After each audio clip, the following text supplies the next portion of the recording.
Hey everybody, welcome back to day 4 of 4 here, Frosty Faustings 2026. It's cold outside, but it's hot in here. I'm Kai Kennedy, joined by James Chen here on top 8 of Mystery Bracket. I can't believe we finally reached it. Pretty incredible that we've had people willing to suffer through this kind of a bracket for so long. And we got some familiar faces in the bracket. Let's go ahead and bring up that top 8 and see exactly who we have. Yeah, looks like we've got on the winner's side, we have Brad Skills going up against Nesdan, and then Aggro Craig going up against Cinderella. So is this going to be a Cinderella story? You know what? Kicked down the loser's bracket. Couldn't write it better myself. Yeah, and then Abbott going up against Olive Garden. And, Zam, we saw him do really well in the Super Turbo tournament. Actually, no, it was the Third Strike tournament, and going up against Sundula. All right, so yeah, these are the guys who are going to be put through the ringer and to suffer a little bit here in the top 8 of the mystery tournament. Exactly, and as we're taking a look at this, I'm going to run you guys a few names that we have on here. Like Abbott down on the loser side of the bracket was actually last year's champ. Right? Okay. And then everybody else that came, if it rounded out that top 8 from last year, didn't make it into this one. So it's basically Abbott and a bunch of fresh faces, not fresh to the mystery tournament, but fresh to that top 8, at least from last year's perspective. So everybody's out here trying to fight it out. I mean, look, since nobody knows what the games are, not even us, everyone's a fresh face technically, exactly. right? I mean, speaking of fresh faces, this is something that you've been pulled into. Against his will, I might add. Kidnapped even. Kidnapped. We caught him on the highway. It was like a heist where he was with his motorcade, and we helicoptered out the center armored car with James in it. Now he's here, forced to do our bidding. I was just traveling to go check out downtown Chicago, and then all of a sudden, Fast and Furious. I just found myself in the sky, and I was like, something's not right here. But I have landed myself here in the mystery top 8, and I'm quite excited to find out what's going to happen. It looks like we're going to have the first winners match. It's going to be Brad Skills versus Nesdan. By the way, I thought it was really funny because you mentioned it was like day 4, right? I mean, this is the first year Frosty has gone officially. Officially. Yeah, it's always been like some unofficial or, so for sure. 4 days, you get your money's worth if you come out here. Yeah, so, I hope everybody's enjoying having the extra official day. But, whoa, what is this game? So this is a wacky game. It includes very specific rules. All the striking in the world won't get you where you need to go. You have to throw them, and it's a one-throw kill. Oh, dang. So you've seen this game before? Yes, I think this is Exploding Judo. Exploding Judo. Well, so that's a strike, and you can combo into throws. Okay, so there it is. There it is, right there. So that should be Explosion. It right there. Okay. So what's the blocking rules in this game? So that you can't block. So it's all neutral until the strikes. And so if you do the kind of strikes that just build up bar, when you fill up that bar up at the top, you can sort of cancel a normal. The EX or the white the yellow bars up here. The EX. Okay, gotcha. So EX means you can cancel it. Yeah. So you got thrown. Oh, okay. Are there like throw reversals? You can break. Okay. You can break, but goodness knows if they're going to actually figure that out. Right. Well, I mean, so far, Shocker seems to be doing a good job over here. I mean, I like that he has a star on his face. Reminds me a lot of Electro from Spider-Man, right? You know what? It's got a little bit of that. Yeah. Here we go. Straight up. Oh, dang. Well, they're definitely getting the idea here that you need to get this throw. Blast bomb. Detonate. No chance to counter right there, I guess. And there we go. I like how it reminds me of, I see, it's 3 out of 5 rounds then. Okay. 3 out of 5 rounds. And the character design on display here, oh my gosh. It asks questions. There's a TV head. We've got TV head. Let's go. Shocker, not just Shocker, Shocker the Electric Lobster. And we're going, of course, everyone's favorite stage, Peak of Passion. I mean, come on. This is some pretty deep fried. How do you not have Peak of Passion while you're here fighting people with Shocker the lobster? The lobster. All right. Okay. So trying to back it up a little bit. Okay, running it. So there you go. That was a brilliant demonstration of the strike into throw combo. Dude, he just like pulled a king from Tekken. Exactly. So the way you can think about this game from all coming is in reality there's no blocking and every grab is really a hit grab. So you can combo into those hit grabs. Gotcha. Well, Nesdan's got to be careful over here because, I mean, right now it feels like Shocker the Lobster is a little broken over here because looks like he's got some range. Missed the grab 3 times. Now you've been put in the ground. And so there you go. That's 3. So is this a 3 out of 5 or is this 2 out of 3? This should be a 3 out of 5 because we are in the top 8 at this point. You know what? You know what I was saying, Nesdan? If you can't beat the Lobster, join the Lobster. You can't beat the Lobster. Be the Lobster. So right. that'll happen a lot in these games where you just don't know. You look at it and you go like, oh man, I need a sword character, you know. So Gaetano, you're dead meat, dude. I was trying to read the dialogue. Come on, guys. How are we gonna never know what the story is? At this I know. game We need the lore. Oh, looked like a break. Oh! He grabbed him on the foot. Oh my God. The low throw, unbelievable. Power bomb with no regard for human life. And that stands looking like, what am I supposed to do nice here? Jump. I mean, the Lobster with the rage, he just whipped the grab and went right away into another one. There's not a lot of cooldown on these. These are no SPDs. Yeah. Brad's skills looks like he won during the character select screen because Lobster's range seems pretty crazy. Can you ring out? Look at the way he runs. Can you ring out? Look at the way. Can you actually get? I don't know. Looks like a throw break. Oh! He didn't have a chance. I'm assuming the punch symbol on the screen means Represents that's what the you break. break. Yeah. So if you've got the reflexes or the wherewithal. But Brad Skills is gonna take it with the Lobster. And confidently too. Good pick right out of the gate. Brad Skills with the electric lobster action. It almost felt like to me like he knew this. You might have had some advanced training, and that does happen. There was a 2v2 mystery tournament about 5 years ago. People over at the house playing locals, and we, out of a little frustration, we booted up Towerfall.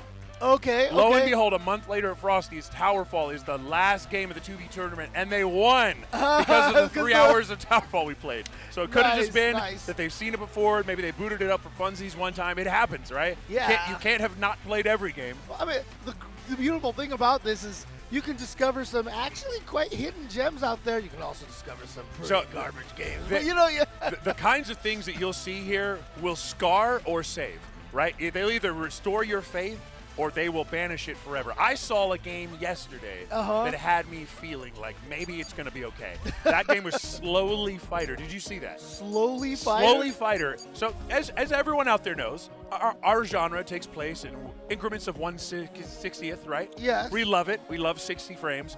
Now imagine if each one of those 60 frames took much, much longer.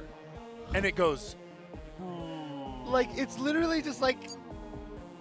It's just the slowest fighting game in the world. It's so slow, but that means that reactions are not a factor, only decisions. So you jump in, heavy kick now becomes something you could dash under because you go, oh, you were way too close, bad decision. See, I'm getting old. My reactions are not doing well. I think that's why it appealed to me too. Maybe it's time for Slowly Fighter, yeah. All right, I'm going to become the best Slowly Fighter player on the planet then. So. Slowly Fighter might be my new jam, yeah. All right, sounds good.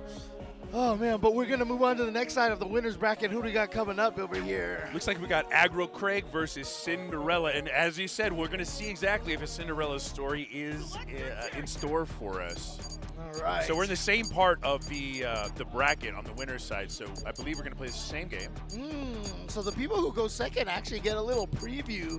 That is a well-established part of the bracket. If you're the first person to play in that bracket, you're at a disadvantage. But you can observe some of those nice little tricks that you get in there, right? Do they want to go the electric crab, or do they think they got the fundies on another character? Oh, dude, we got Inaba, but it's an acronym. What do you think this got to stand for over here? I could only imagine. It is a robot moon rabbit versus a Middle East cat girl. So the international national artist bunny attacker. There you go. We cracked the code. We cracked the code. But going up against Beatrice. And round one to Beatrice right away. Oh, look at that. I wonder if they're picking up on the fact, because we haven't seen anybody counter yet, right? No, we haven't. The thing is, knowing which button actually corresponds to the colors would be a huge boon to them, and they don't have that. Oh, right, okay. Oh, I think that was That might have been a break. I think that was a break, because we saw the punch on the screen, but look at this, Inaba, Aggro Craig getting 2 rounds in a row right away. Dude, that was a low into throw. Beautiful. That counter symbol on there was for like 2 frames. I swear, like you don't have time to break that at all. Some of those, yeah. That actually might be the benefit of going for strikes. It might reduce being hit stun. Might make it harder to counter. Gotcha. And oh, but behind. Yeah, they went right back into it. Unlike last time, Cinderella's like, no, I'm sticking with Beatrice. I have faith in Beatrice. Slap. Oh. Nice, the jumping throw. Dang. Okay, so we got jumping throws. We got low throws. Definitely with the El Fuerte. Oh, nice. I think I prefer most of these characters to El Fuerte. Anyways, that's a whole other story. Oh, there was break. Might be by happenstance. Yeah. Okay. Oh, that was a counter. The point. Did you see the point? Yes, I come did. Come at me. Oh my. Oh, dude, Aggro Craig busting out the high-level tactics here. Okay, that was 3 into a throw. Beautiful. Of course, we love a crouch jab 3 times into special. Yeah, that is classic Zangief. That's classic Zangief tick throw right there. Oh, well, Aggro Craig taking 2 in a row really fast like that. You saw nothing but serious faces on these competitors.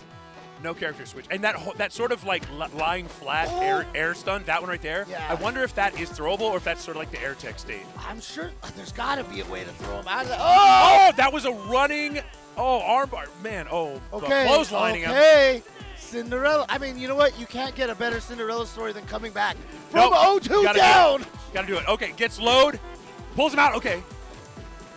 Kick. Oh, that's tech. Oh, dude, this is getting intense over here. Grab him. See them just punching him, Snatch keeping him out, getting out of the way, runs it. The clothesline misses and you explode for your trouble. Inaba with the you can after round hit, tech it.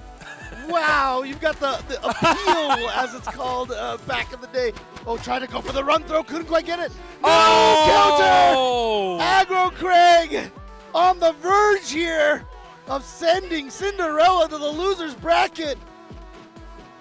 Has the clock run midnight? Is it over for Cinderella you here? Hit him in the air.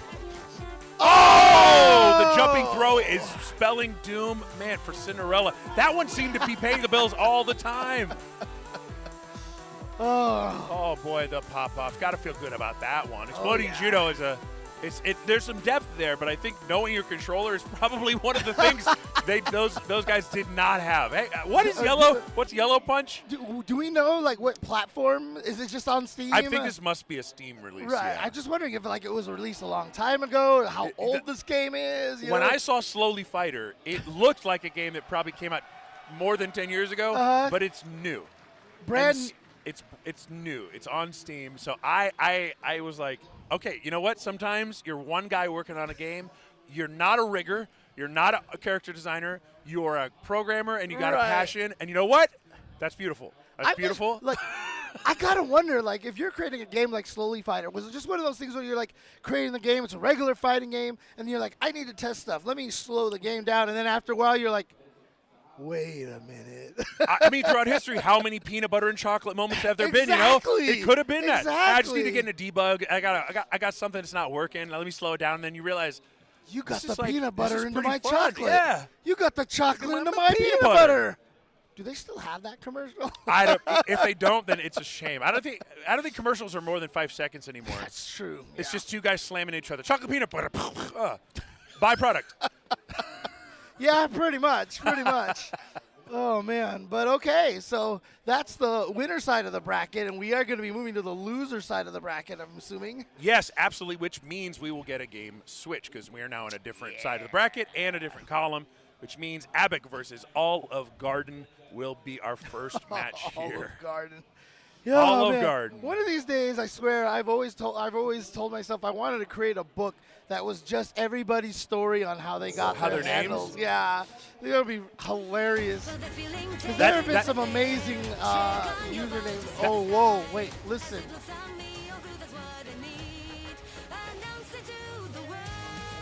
They're going to have to do the world. whoa. I mean, there might be some people out there who are like, I know this game. In chat, And there's somebody who's already furiously typing to let us know which game this is, and I'm so thankful to them because sometimes we need you. We need you, chat. All right.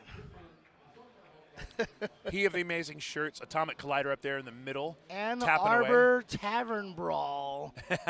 Nice. I always love the fact that these players are, representing their arcades and such. So many people showing up here with Logan arcade tags and such. It's really cool. Unfortunately, what's not cool is that we're going to have to take a short break while they deal with some technical issues, so we'll see you on the other side of an ad break.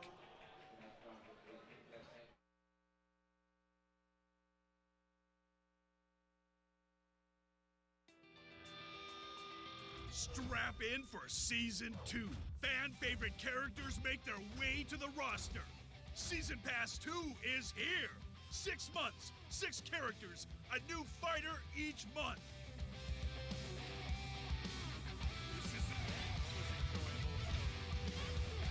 Legends Unleashed. Available now.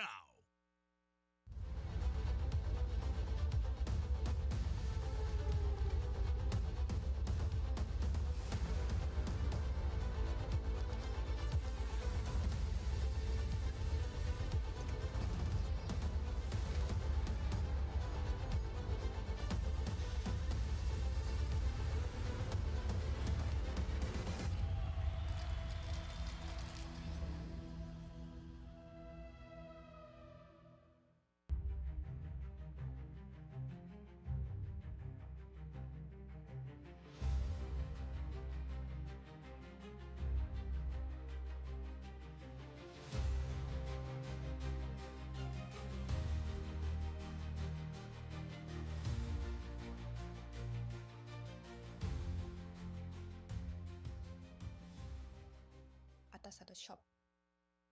2XKO Season 1 is now live, featuring an all-new Battle Pass, stage, and champion, Caitlyn, the Sheriff of Piltover. 2XKO is excited to announce Frame Perfect, a competitive-themed skin set where a portion of the proceeds help fund prize pools and tournament costs for TOs across the world. Elite competitors will clash across the globe, from EVO Japan to Combo Breaker and beyond, rising to the ultimate finals in Seoul. Don't miss your shot to qualify for the high-stakes ARC World Tour Finals on March 20th through 22nd, 2026. Kwanba x Atasa Collabo just dropped. Limited run sticks with that filthy Kwanba wolf drip on premium Atasa Noir bodies. Loaded with Semitsu LS56 and Sanwa OBSF 24s for buttery inputs. These ain't your average customs. Hand-painted by Atasa Limited in Japan with Kwanba's signature teal flames and gold accents. With only 50 units worldwide. Paragon. Grassroots FGC since 2021. Monamoon. TCG and apparel since 2010. Creators of the Dice Winder format and fully artist-owned, they've got everything you need and a little more. Check out their booth in the hotel lobby. This summer, chase away the cold with Boston Blue Beats Beach episode. On July 18th and 19th, join the Massachusetts FGC at the Westin Waltham for the hottest event of the Northeast. Max Mode is back for Year 3 in Atlanta, Georgia on February 27th through March 1st.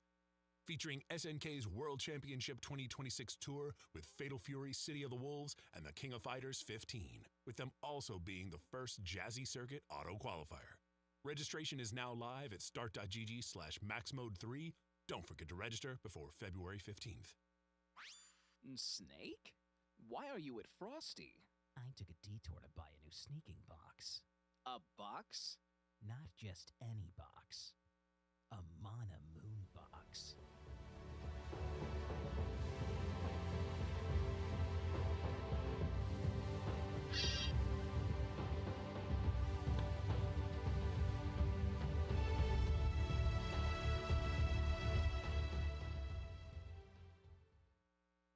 Be sure to check out all of our awesome Frosty Faustings merch.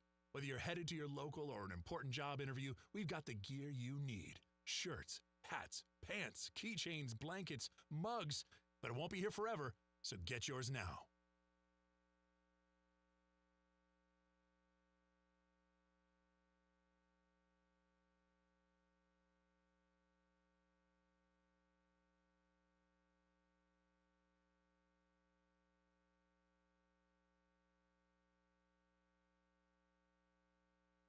Welcome back, everybody, to the Mystery Tournament Top 8. Everything here is a mystery, including how to get these games set up Get the games sometimes. But we are going to be getting into this game. This is on the loser side of the bracket, and thus this means whoever loses this is out of the tournament, and it is going to be Abic versus Olive Garden. And Abic, last year's champion here, so fighting for the opportunity to do a back-to-back repeat. I'm sure that would be feeling pretty good for a person who takes their game And, seriously. oh my God, what is this? This is a fan game. I'm almost positive. Yeah. So this is a fan game. It is a 2D version of Soul Calibur. Oh my God. 2D Caliber. 2D Caliber. Well, I mean. Okay, so you can just lay in with that enormous normal. All right, but at least I'm expecting someone to throw in to win the round right now. Explode. I wasn't paying attention to the life meter anymore. Okay. So we've got teching. We've got enormous low normals there. Yeah, but the jumping seems really strong so far. But look at that 5-hit combo. Just lay in there. Lay in there. We've got the high level. See, it only takes him 10 seconds to learn how to do high skill 5-hit combos of, I'm assuming, A. Okay, so based on Mitsurugi's age, this is going to be at either a Soul Calibur 3 or 4 kind of idea, which means we should have guard breaks in here like normal, right? Okay, wow. Well, so we got to figure out what the guard break moves Yeah, are. but they're also building up a meter on the side. Like, you see the little green bar. It's Cervantes is at full, so I don't know what he can do, but it doesn't matter because we got time over. Fight. That's how good these guys' defense is, getting time overs over here. I like how they intentionally made the whole HUD very 16-bit graphics. Yes, they have replicated, I think, the 4 HUD very well. Well, Olive Garden is starting to figure out something over here. Range him out. When you both got swords, who's got the longer sword? Yeah, I mean, because look at this. Olive Garden has not been hit at all. Finally getting thrown here. Abic's got to figure something out. He's got to figure out what to do with Cervantes. But so far, with Mitsurugi, it looks like you just hit A or whatever that button is a bunch of times. Oh, we got rolls. That is a great point. How does this game work with the horizontal, vertical Right. kick, trichotomy without actually having a third dimension? And Olive What? Garden. Whoa. What was that art? They didn't bother to pixelize that art. That was high def. I didn't even. The character portrait was it was painterly. I love what Abic has done over here. He's like, wait, this Mitsurugi looks cheap. I'm gonna go pick a top tier. You always good. Swordman is the mystery game Look champion. at the spacing. Look at the spacing. Swordman. Oh man. Dude, I swear it looks like Olive Garden has played this before because he's got the Mitsurugi tactic. Okay, we got a dash. We finally saw a dash. Okay. It's airborne though. You got to be careful. Oh, okay. Look at this. Abic has found a button that outranges the one that Olive Garden's using. Right now, Olive Garden attacking with those breadsticks right now, but I think Abic might have found a better breadstick. Playing this neutral, you got to figure out, do you have some forwards, some back forwards, QCFs, anything? What does a special? There's got to be something. Okay. Nice throw. And I think he has a life lead now. Look at the timer's about to run out. Timer's running out. Yeah, and he's just defending because he's like, you know what? I don't think you know how to throw. So he just blocks. He's gonna get the KO. And you know Doesn't what? even have to time him out. I mean, I love the fact that he has decided to pick Olive Garden's character. And when you take Olive Garden's character, you call that a copy pasta, right? We do in fact call that a copy pasta, unlimited copy pasta. Exactly. Oh wow, That was a got kick. caught on the backdash. Yeah. Oh. There's a forward roll. Oh, That's there it is. invincible. Okay. Abic trying to figure something out here, but he's down far in life. Oh, the anti-airs. Abic. You worked yourself in the corner. Where are you going to go now? Trying to roll out. Yeah, trying to roll through, but he knows he has to do damage. You can see right now, Olive Garden is just playing so defensive right now. It's like, I am not going to risk myself. Look at him. He is just spacing him out. Respectful neutral gets me in. Oh, a Nice. throw. Now you Abic wake figured up. out how to throw. He figured out how to throw. That could be huge. Gets the jump and catches him low. No, but that button covers all of the space. And now Olive Garden at match point. So we figured out a couple of movement mechanics here. Not universally, mind you, but somebody. But it looks like, I mean, it's interesting because you can see Abbott trying to figure things out as it goes, but Olive Garden is just sticking to the one strategy that has been getting them this far so far. That's a mystery game standard. Sometimes you don't have time to figure out every little mechanic. You have a big button and you got to use it. Yep. Well, you know what? Abbott is figuring. So look at that. He even got the roll into the throw. Dude, Abbott is going to become the best at this game if you just give him a little more time. He's figuring out all these mechanics. Big button. Let's get a big button out there. Whoa. Oh, that's a nice big Don't button, jump at but me. yeah, anti-air is so strong in this game. What is he even doing? He's dancing. He's dancing. Oh, That, look at this. Yeah, that button has been the winner on distance now, and you got to make an adjustment at this point. You go with a different character. And I like how they're like looking almost kind of. They're both looking kind of confused. You Yeah. know? Nobody looks like, oh, look at this. This art is like, that's not even in keeping with the style. You guys, they gave up at that point. They were like, look, man, I put a lot of work in this fan game. I'm not pixelizing the character. Oh my goodness! back You know what it looks like to me too is it almost looks like intentionally like cut out of a magazine and like pasted on the Yes, screen. You know? that was old school Photoshop. Yeah, you know what? Ivy might be a good choice. I'm sure she's got some long If you can range figure out moves. how to make the whip, Yeah, make the but whip. I wonder if this was a good change. Olive Garden had some good strategies going with the Mitsurugi, but this change looks like it might come back and backfire on him. These buttons are stubbier than all get out. If you can figure out how to separate the sword into the whip, Right. you're toast. Where's my ranged buttons? Heck, what are the buttons in this game? I think this might have been a mistake. This might have been a miscalculation. Like I said, Abbott saw what Olive Garden was doing in Mitsurugi. He was like, you know what? I'm just gonna take this. How is the crouch jab being the deciding factor? That's crazy. I wonder if that's like the same button that button right there for Mitsurugi. It's just that Ivy's is not particularly good. The problem is he hasn't figured out how to zone with Ivy yet. There's a whip. Okay. There's a whip, okay. Okay. I think he's starting to figure out the range buttons over here. But is it too late? Is it too late for Olive Garden? Nice, he's trying to lead into those lows. Doesn't know any overheads, as it were. Oh, okay, that might have been a grab or something. Or an anti-air, potentially. But look at this, Abbott. I think he's feeling good. He's just going for the tick throws. He tried to do it again. He was just trying to do jump attack and the tick throw. Yeah, he's got the throws. There's only 3 seconds. Running out of time. Wait. It's even, Steven. Oh, he got it at the last second. Oh my, and we're gonna go to the final game, final round. Oh, okay. He found the button, and it looks like he found roll as well. Oh, there we go. Okay. We found a button. Now you Okay, can but see you spent all the meter. All your meter's gone. Oh, you're right. But Abbott looks like you can see he's like, oh crap. He's got range all of a sudden. You got 3 bar. You got to figure out how to use your electrical moves. Oh, Nice roll throw. Oh, yep. We got some CBS 2 action here. I'm a little too familiar with getting roll throw. Whoa, was that like a parry? Yeah, it was a just guard. It basically The guard impact, you parry, right? yeah. Oh boy. Both of these players are learning as they're going. What is even guard impact in the air? Here's a super. Oh my goodness. Oh, pulls it out of the air. But there's only 11 seconds. 11 seconds left. Oh! Time. Gets the throw. You gotta do something. He's You trying gotta to do something. Abbott just doing defense and then goes suddenly to the offense. And Abbott is going to advance forward, and we have lost Olive Garden out of the mystery tournament. And look at dude, Abbott looks like he's so stressed right now.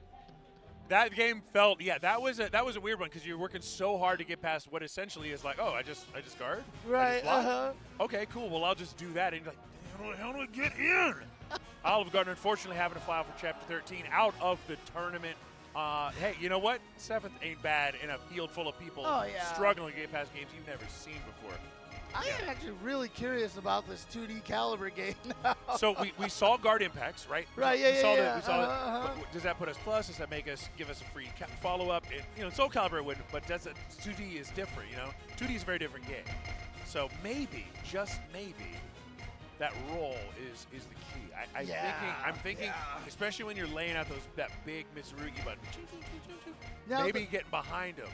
Maybe get behind him. I think the interesting question is now is because we're going to be moving to the other side with Zam versus Sundula.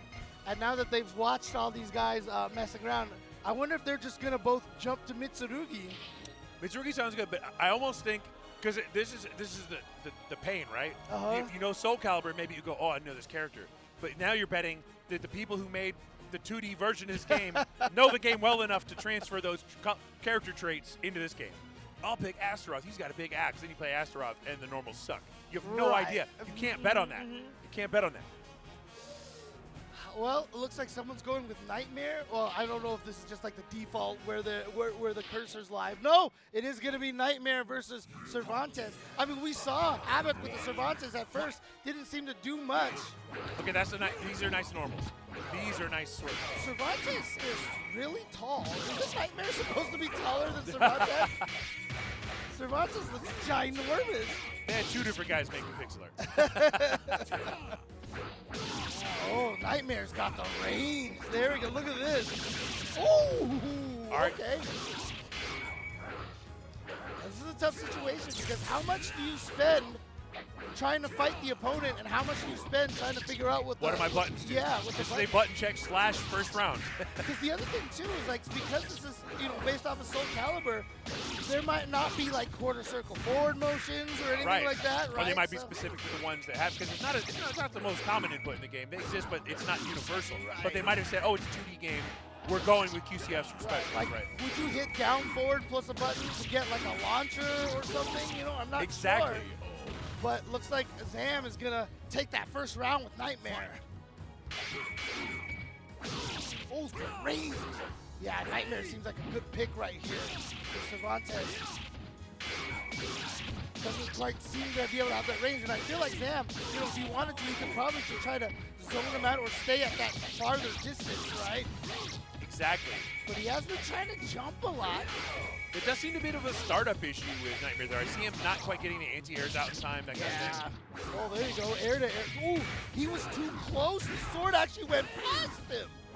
So that might be the weakness, because you can get in his face like the first boss in Kung Fu.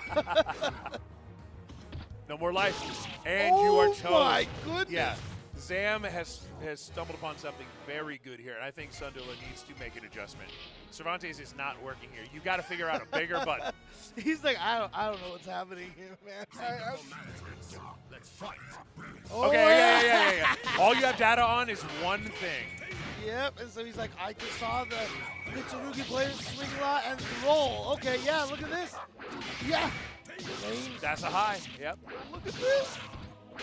All right, I think we've determined already here, just from the little bit of time we played this, Mitsurugi is broken. Mitsurugi might just be the move. He's fast. Holy smokes, is he fast. The recovery on those moves means you can just link all kinds of different things. Interesting. And I swear, if my ears are right, like the block sound sounds a lot like a CBS 2 block sound. Methinks they may have ripped some files for this. Maybe. I mean, I wonder if this is just kind of like an advanced Mugen build. This feels Mugen-y. Yeah. Yeah. A lot of people will make their own game through Mugen and make sure that it's there's got the framework of a versus fighter, so it makes it a little easier on you. Maybe you don't know your Python. Yeah, and that way you don't have to worry about Omega Tom Hanks or anything like that, or Dark Donald. Dark Donald.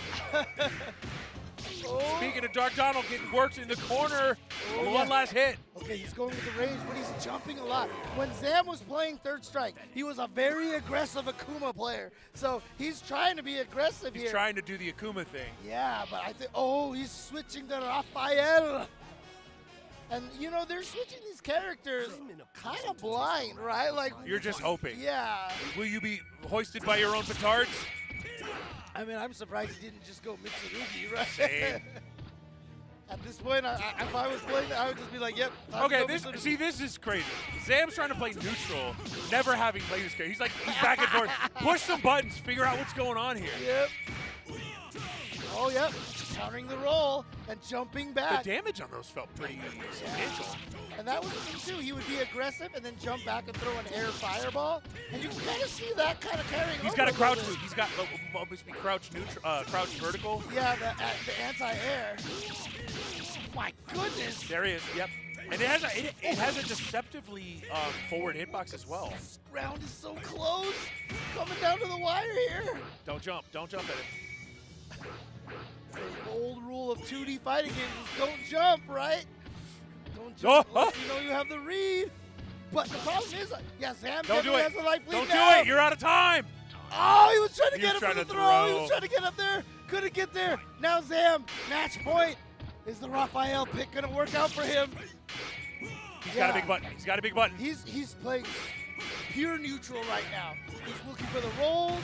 Look at that. The defense, after he knew he couldn't punish the roll, there was the punish. Very nice. Don't jump at me. So Zam is taking this to another level here. Look at this. Footsies. Spacing. I'm sorry, not footsies, swordsies? Swordsies. The stabbies? Yeah, we'll call it stabbies. There you go. Oh Nice, my get off me. Yeah, Zam has definitely learned the proper zabbies, the stabbies of this game. Oh, Trey, no, he'll take that. Now he's got to get desperate. Now he's got to get desperate. He's going to open himself up.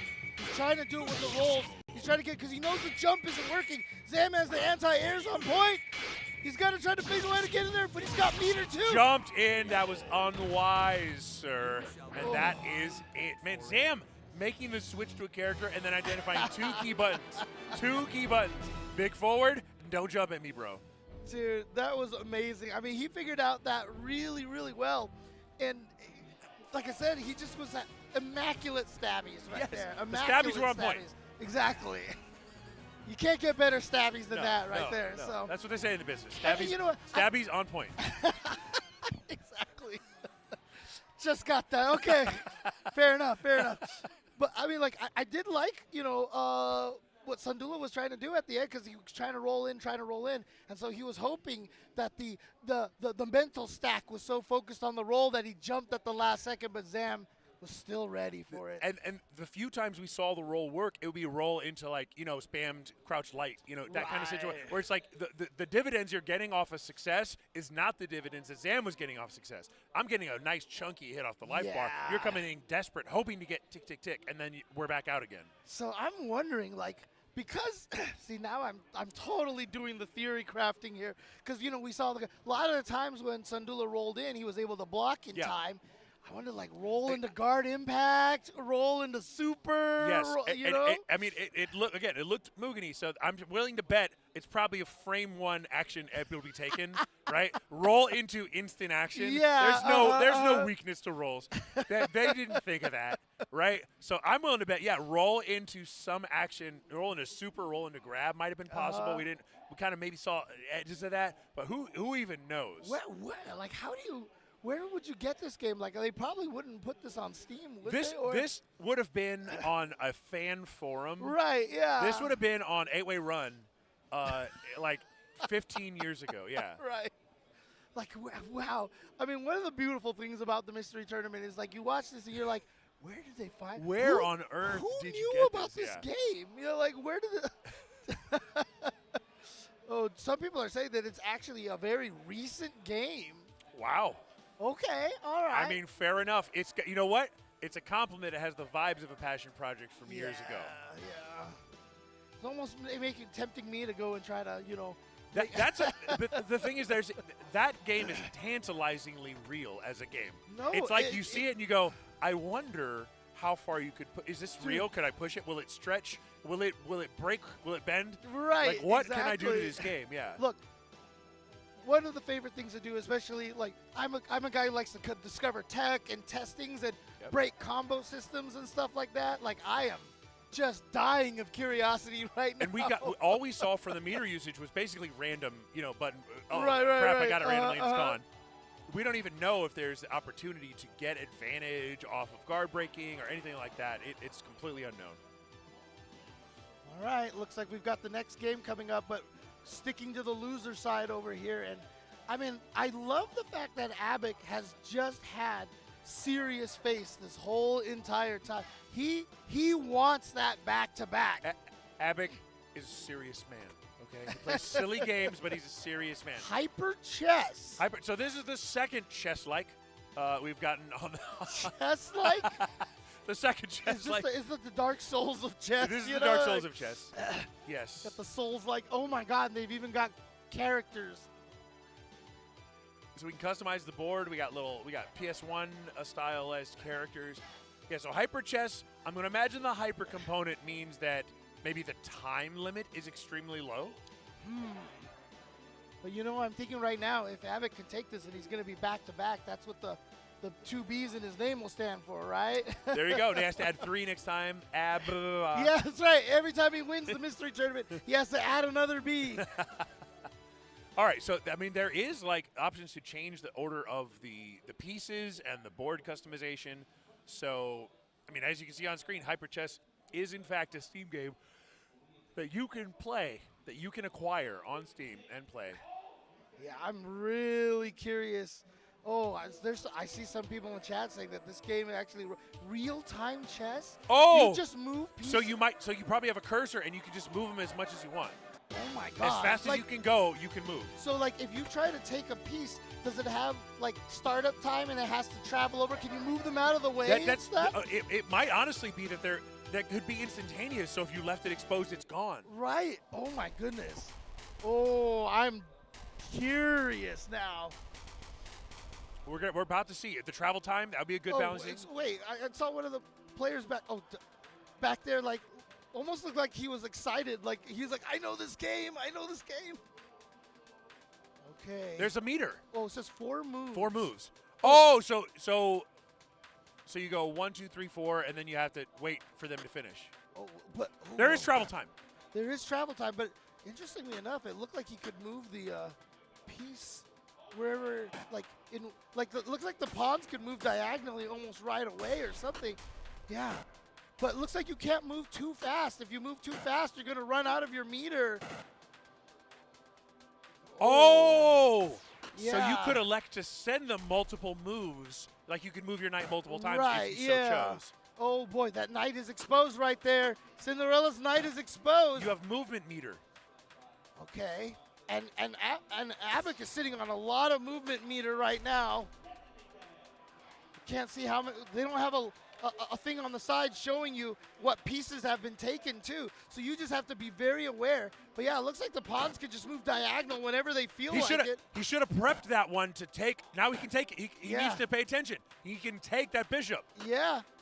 But they're not going after each other's pieces, it looks like. Take that, you son of a gun. I'm backseating so hard. I'm I know, calling right? out moves. Okay. I'm calling out. Do it! The pawn's Do it! coming in there. Look at this. The pawn is.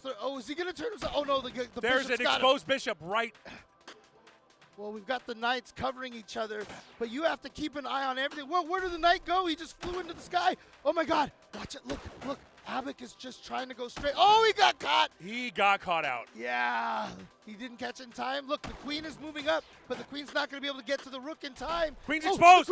Queen's exposed. Abik moved him out of the way just in time, so he can't actually get him, but the knight right is there. Too. there. Yeah, you can see that. Whoa, he just went straight into him. There we go. We got the checkmate. Checkmate for $75. That's not bad. $75. $75 for a checkmate, huh? Nice. Okay. Oh I think you could win a match of attrition by just dutifully taking pieces when you see them. Yeah, but I mean that's the thing too. But you have to be careful because if you take too many pieces in a row, you run out of moves. And if you run out of moves, then the opponent knows. The king, exactly. The opponent knows they can just go, oh, he has no moves and I have 4. Attack. Dare win. I say a sacrifice? Yes. So that's the thing is you have to balance between moving fast and also preserving enough moves for defense. He's deploying the pawns to get the queen. movement out. You can take the queen. Oh! Get the queen away. Instant kill. Oh, and the pawns traded. They They attacked moved each at the other. same time. They traded. We got trades in Hyper Chess. Chess 2, David Serlin, where you at? Oh my God, they're just kind of looking. Wait, that knight looked like it came from the sky. They jump up in the air so you can't see where they moved from. Oh, so their jump is Yes. they make them leap out They of the leap screen. like a beautiful steed. Yes.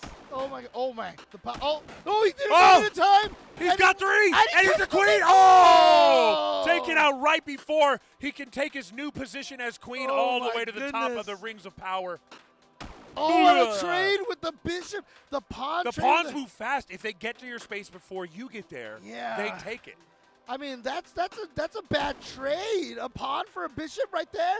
Abbott did it again, and the rooks are gonna trade. Yeah, they traded. You're running out of Dude, pieces, huh? That's all Abbott is doing right now. He is trying to take him out like a war, basically just slowly but surely just eliminate all his pieces. He's willing to take that trade, but he couldn't get it in time. You gotta let your moves charge up a little bit, and then you can just get in there. The rooks are. If you send it, he's just gonna trade with you. Oh, but Oh, look, he's gonna he counter him! interrupt him. He got him. Now we can move down. He's completely uncontestable. Yeah. He's no, uncontestable. you don't want to move there because the queen can hit him. But I don't think Abbott saw that. That the rook has moved into a position to get hit by the queen. He could have tried to meet him over there. Oh. Okay. Oh my God. You got one last chance. Look, Cinderella has actually been doing a great job catching up because Abbott had a huge lead in pieces at Yes. one point in time. But now it's coming down. Are they gonna meet? Are they gonna meet? Who wins? They traded That's a because trade. though they were both coming at the angle of their actual attack. So actually what Abbott has done here has been genius. He has not touched his queen. He has been He got sending there. everything out, and now The knight did Cinderella not get there in has time. nothing. got Cinderella nothing. has nothing. You've got to agilely use these pawns as He best has you to can. get the pawn to The pawn's the other gonna side. get to the other side, and then he's got 2. Yeah, he's got to get to the queen. But you know what? You can see right now what Cinderella's doing. He's turtling because he wants to get enough moves to move the pawn up to the top just to be able to turn He's it gonna be into able a to take this. queen. He saved up his moves. Yeah. But the knight got out of the way. And the queen's going to try to take the pawn. Can he move it out of the way in time? He did. He's got it. He saved it. He's got it. Oh, Oh! no! He saved up his meter for 4 moves in a row. He had enough to rush in there. That was brilliant. And so Abbott has been eliminated. He will not be our repeat champion. He has to take one of the B's out of his name now. So He'll just be Aok for if he loses again next year. Unfortunate, man. Like you were saying, the number of moves you can take highly relevant. At the end one, with no special pieces, getting a single pawn in there, assassinating the king with just a layman, just a peasant. yeah. For the people. And not only did the peasant do that, but as soon as he killed the king, became the queen. So there you go. I'm in charge now. Yo. Well, again, this is going to be a distinct advantage for the next 2 players coming up. I mean, this one is what in the category. You're right, because this is that part of the bracket where there's just the one time, right? Unfortunately, I think it is that part of the bracket where we advanced far enough where we're only getting to see that one time. Dude. I'm kind of upset now because I That want was- to see more hyper chess. That falls into the category of mystery games of actual real game that is fun. Dude, that looked amazing. Honestly. Yeah, the chat's already letting us know, and we will pass that info on. That game is $3 on Steam. I have a Steam app on my phone. I think I'm going to go. I might have to cop You know Hyper what? Chess. I swear right now, I feel like if I was a company making any sort of competitive game, I would hit up Frosty Faustings right away and be like, Yes. can you put this in the mystery I'd love to be in tournament? the mystery bracket. Yeah, because this is like the best advertisement for mystery bracket. Did you see for any game. Chessplosion yesterday? What's where? Chessplosion. No. Chessplosion is a cross between Bomberman and chess, where you're a little guy, you're a little birdie running around putting down pieces. Doot, doot, Right, and they explode in the pattern of the piece. Oh so my horizontally, God. vertically, Like a or bishop, like the Yep, diagonally. or the king explodes in like a 3x3 right, square. Right. What Only does where the it can knight move. do? The knight explodes. It like spreads like a scatter spray Oh, to okay, all the okay, possible okay. places it can move. Dude, this is There's a amazing. lot of good chess games out there. Dude, I don't think they can put me on. Okay, we do get another one. Oh, okay. Excellent. But I don't think they can put me on mystery tournament from now because I'm gonna end up buying like All every the one of these games. games. You know, I bought 17 games. I'm gonna be broke after the end of the mystery tournament is done here. I'm gonna be looking for 2D caliber, and I'm gonna be so we got more chess. We got more hyper chess. Let's go. And we're sticking with the normal layout, normal board. No customization here. Just the fact that we're moving that's pieces in really real bad. time. They actually have adjustments. That You can have alternate layouts. That's crazy. Oh wait, the queen is exposed. Oh, didn't get him in time. But the bishop there. Oh, he went through. Dude, the queen is just going. The queen is just breaking through everything, but couldn't save it in time. Slow. And there's the risk of that maneuver. Sure, you're sailing in there, but the king, he says, look, it's not my first time facing assassination traded with the attempts. queen right there. Nice. Dude, there's so much conceptual with timing and stuff like that. Oh, no, gotta kill the bishop. Gotta kill the bishop. There we go. Very nice. Because a lot of this is going to be based off of timing, too. Oh, did you see that the pawn actually, if you make him go diagonally, it's just an attack, and if it doesn't hit anyone, it goes right back. It goes right back. That's smooth. That is some smooth action right there. So, yeah, like I said, there's going to be a lot of timing in this game.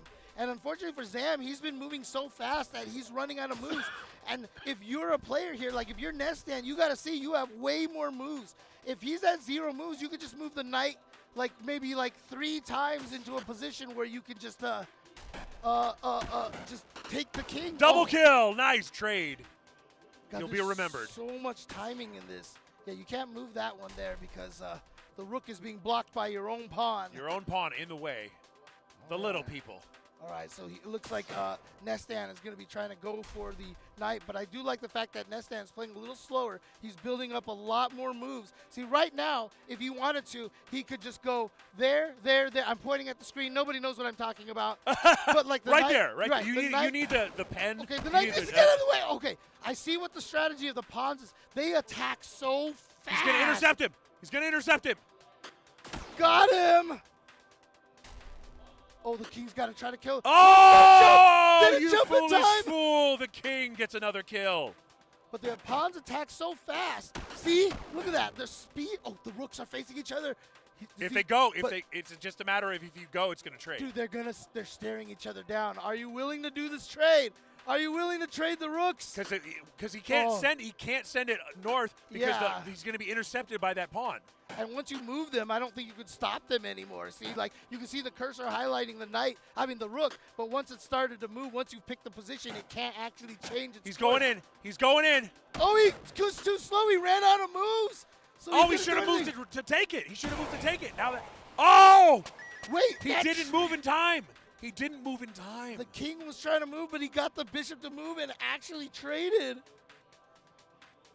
Dude, this is crazy.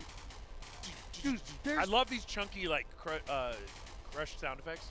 Dude, you don't even understand right now. I'm like, there is so much strategy in this game right now, and there's so much timing. Like, there's a lot of timing in it. Wait, did the queen? If you move it, you can take your own piece. Are you serious? Oh my God! Wait, dude, Ro's about to explode. Why would you do that? I think he accidentally committed the queen to moving that far. And He's got to be sitting there like, oh my God, what did I just do? Well, I mean, I feel like Nestan did that last time, but he took the game anyway on that crazy trade with the bishop and the king. He's going to go through if he doesn't stop, yeah. Oh, he didn't get it in time. Oh, dude, I think He's got, now if he positions he can move it right. He can move it right there and then cover the king. So force the king out and then get the queen in there. The pawns are so good because it's They're hard fast. to take Yeah. them. You can't take them from the Oh, diagonal. he left his knight out there. You can't take the pawns from the diagonal because they move so fast. Oh, the queen. Oh, got that. The knight can take the queen. He's trying to get the queen out of there. He ran out of moves, so he couldn't move in time. Look, watch out. The queen's coming after the king. You got to move the king You got to out of the move way. it. You got to move it right You now. got to move the king out of the way. He went to take the Oh, knight he doesn't want to. instead. Yeah, he doesn't want to have it be a trade. Oh, but I mean, if you trade with the king, you win. That's what we just saw in the last one. Oh, did he get him in time? He got there. Ooh. Very nice kill. He ran out of moves. See, he has a 0 move. If he had actually more moves and built it up, he might have been able to get the trade out That's true. in time. He didn't have enough time to wait for that meter to build, though, unfortunately. Nice, good trade. Dude, that meter is everything right now. Brother. So now they're trying to save up moves. They're both like, what can I do with what I've got left? At this point, yeah. All right. Well, this is scary because look at how many pieces right now. I mean, obviously they both have their rooks. However, Zam still has a bishop and a knight. He can afford to do the rook is just going right The through. rook is just going in. All right. How does Leroy Jenkins. Yeah, but see how he has the bishop ready to go. Wait, the bishop, he accidentally took his own pawn. That's not what he wanted to do. That's not what he wanted to do. He missed He it. accidentally. Oh, he didn't have it. Oh my He couldn't do it in time. He messed up the input. He ran out of moves. Didn't get his DP. Oh my God. Oh. Okay, what's the goal over here? See, if he stopped right there, the king. Oh, he moved. He's waiting. He knows. Oh, he got out of Why the way. did you? Oh, because he didn't want to trade. Yeah, but you got to move to the side. You got to move to the side. Oh!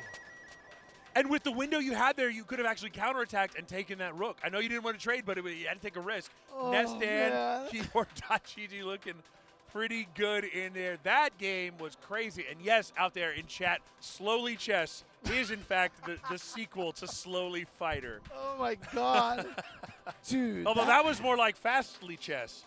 Well, If you think yeah, about it, it's sure like, they were slow, but that was it was a like quick a game. fastly, slowly chess. Yes. You know, Right. in a What weird what way. What did they say? Smooth is fast. Oh gosh, did someone just make a chess joke in there? They said missed en passant. Oh, the old en passant. Yep. I wonder if you can castle in this game. That is something where it's like you obviously can only make one move a piece, but if you try to force it through, would it cause it to castle? Yeah, because if your rook is still in position and you have the king, does they let Maybe you they select the phase double? through. Yeah, they might let you pick the 2 spaces away to make it castle. I right? think that might actually be possible. They just say in this situation you can phase through one another. Yeah. Hey, we're gonna find out because I think I might have to cop. Dude. Yeah, and no, not Slowly Chess. It's Hyper chess. Hyper Chess is the name of the game on Steam. Only You know what? I mean, $2.99. you're gonna find out I'm gonna become James Chen Hyper Chess Hyper stream. Chess Stream Champion. He's gonna host the Vortex Gallery Hyper Chess tournament Dude, next oh year. my God, that looked amazing. Catch it on his stream. James Chen is gonna be streaming Hyper Chess. You know, I was excited for Vampire Savior making it Evo, but now I'm gonna be Now? all about Hyper Chess for He's Evo. gonna be holding the sign yeah, in the front. Hyper Chess for Evo. Look, I'll admit right now, growing up, I was really big into chess, into Chinese chess, into a lot of those games, and so Hyper Chess kind of like awakened something within me. You're telling me I could do chess, but also like the kind of games I play. Like, what's going on here? Fighting it, you could have footsies. I can have in that footsies game. in chess. Okay, so we had stabbies. What do we call that one? That one's Oh. called boardsies. Boardsy. Boardsies, squaresies. Oh, baby.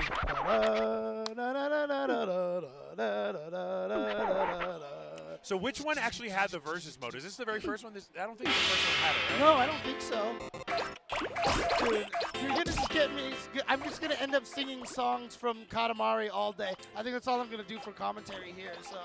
Yeah, so help us out in the chat. I don't think the first one actually had a versus mode, but I could be wrong about that. So I wonder what the goal is here. You just try to get bigger and then probably absorb the other guy, right? At a certain point, you could go in yeah, for the kill, yeah. Uh-huh. So, okay, do you see the arc, the movement of the things. You want to go against the grain so you can speed up the Right, acquisition of those alarm clocks. Get on the alarm clock level or the golf ball or the baseball level. Go the opposite direction of the flow. Nestan is having trouble moving. I mean, like, he's just standing still a lot of times. I'm not sure if he kind of Maybe he realizes doesn't what's understand the going on. controls, or- Yeah, it's take controls, basically. There you go. Move against the grain. You remember, I was a big fan of this game, too. If you remember, my Capcom Fighting Jam combo video was all Katamari themed. So as they grow bigger, the ring expands. Whoa, but yeah, but now we're only on one screen here? Where's the other guy? Oh, okay, back to split screen. Whoa, activated a super of some kind. Yeah, Nestan's getting a little bit ahead. Got a dog. Yeah, get over by the hat ring. The hat ring, go the opposite direction. We got boots, we got hats. We got Oh, it impact. should have gone. Okay, it wasn't big enough to absorb him just yet. You saw them just kind of impact and bounce off of each other over here. True story. One of the songs in Katamari 2 was sung by Ma. Oh, he got him. He sucked him up. Oh, so I that's see. what happened. He can escape. So when He you can suck him escape. up, you become the guy who can absorb. Yeah, okay. Whoa, yeah. He figured out how to do the quick move, the quick burst right there. One of the songs in Katamari Damacy 2 was sung by Maki Ito, who was the lead singer to Pizzicato 5. If you guys are fans of Pizzicato 5, awesome band. Check them out. Running out of objects. Running out of objects. He's got a couple of hats over there, and you can. I think the meters on the corners are kind of an indication of the size of the Katamaris. Okay, yeah, I can dig it. 37 seconds left on the clock. The outer ring may have been absolutely consumed. Yeah, there's nothing left here. Yeah, you can hear the timer ringing right now. There's a 23 sneaker difference. 23 sneaker difference. I think you got to go for a collision here. Yeah, I wonder if like speed, like, because obviously force equals mass times. Oh God, I forgot my physics. Never mind. Acceleration. Acceleration. There you go. So what if you have enough? Oh, yeah, he got him. snatch He him. got him. He's got to escape, but the timer's running out. So it will be Cinderella taking it because he had at least about 23 sneakers. to 24 sneakers advantage over here. So there you go. Yeah, you know what someone brings up? It looks like Nestan hasn't figured out how to turn yet. The It's take possible. controls. This is played with 2 analog controllers. Right. So in other words, if you want to turn You've got 2 left, treads, right. you have to hit, up on the right stick and down Right. on the left stick. Virtual on style, if you will. Yes.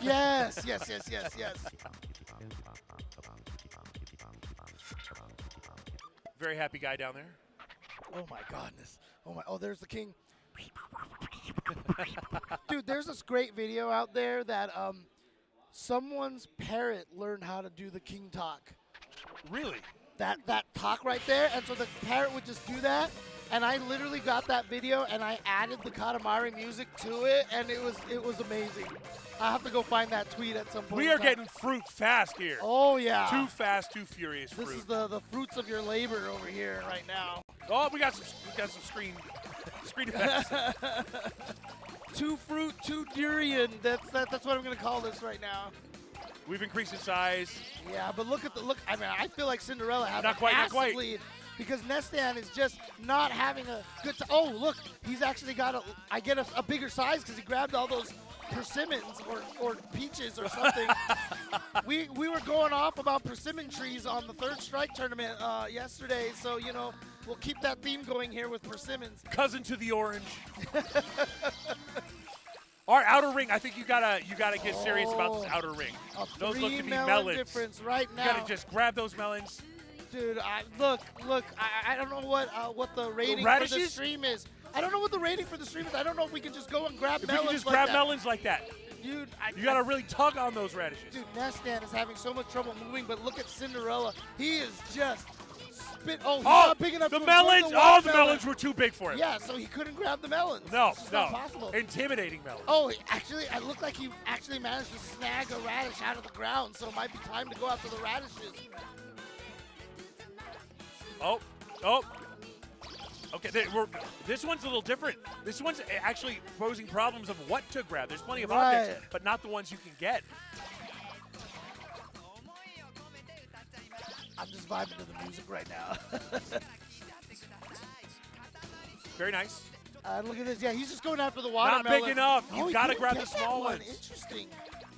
And yeah, you can see how the pumpkins are floating in the sky, so you're not going to be able to get those until you're tall enough. But Nestan has got, look at the light, look at the. That look is at a this. massive Look at the Katamari. difference. And so now what Nestan realizes, he's got to run over Cinderella now. He's just collecting things. I don't know if he knows that he can. Oh, he got That's him. big. He got him. Got He got snatch. him. And 38 carat difference. Okay, so he got away, and you see him get launched, and I guess that's to get him back onto the field at a random place.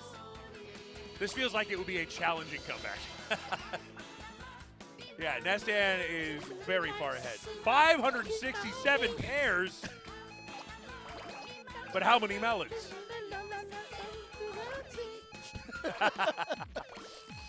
20 seconds left on the clock. This does not feel doable. One of the greatest soundtracks in video game history.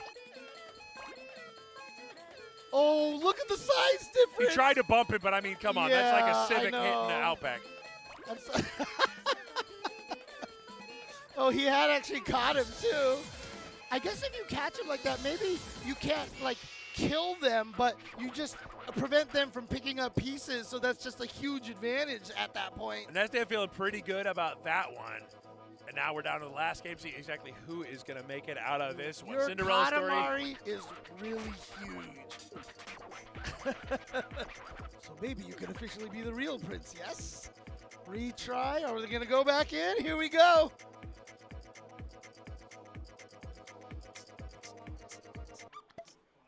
All right. Let's see what we got here on deck. What are the items that we have this time? We had fruit. Dude, Nestan is having the time of his life. Nestan's Look at his enjoying face, dude. He's okay. Traffic cones. What are those? I saw Cakes? oh yeah, looks like cakes.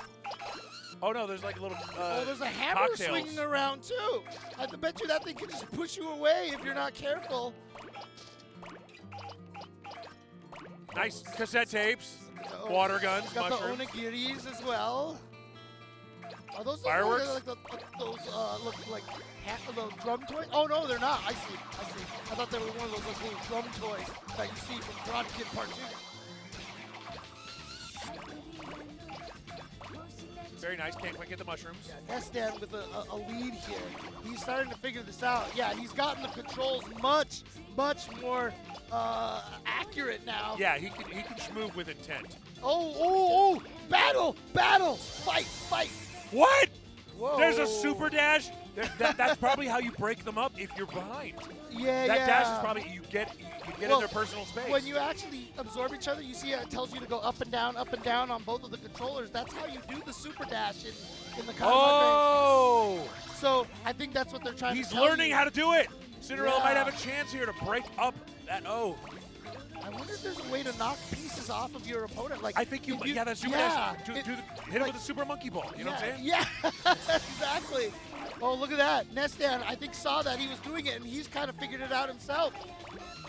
Oh, I thought he was going after him. But yeah, maybe the super dash is the way to knock the pieces off the Crack opponent. him, yeah. Yeah.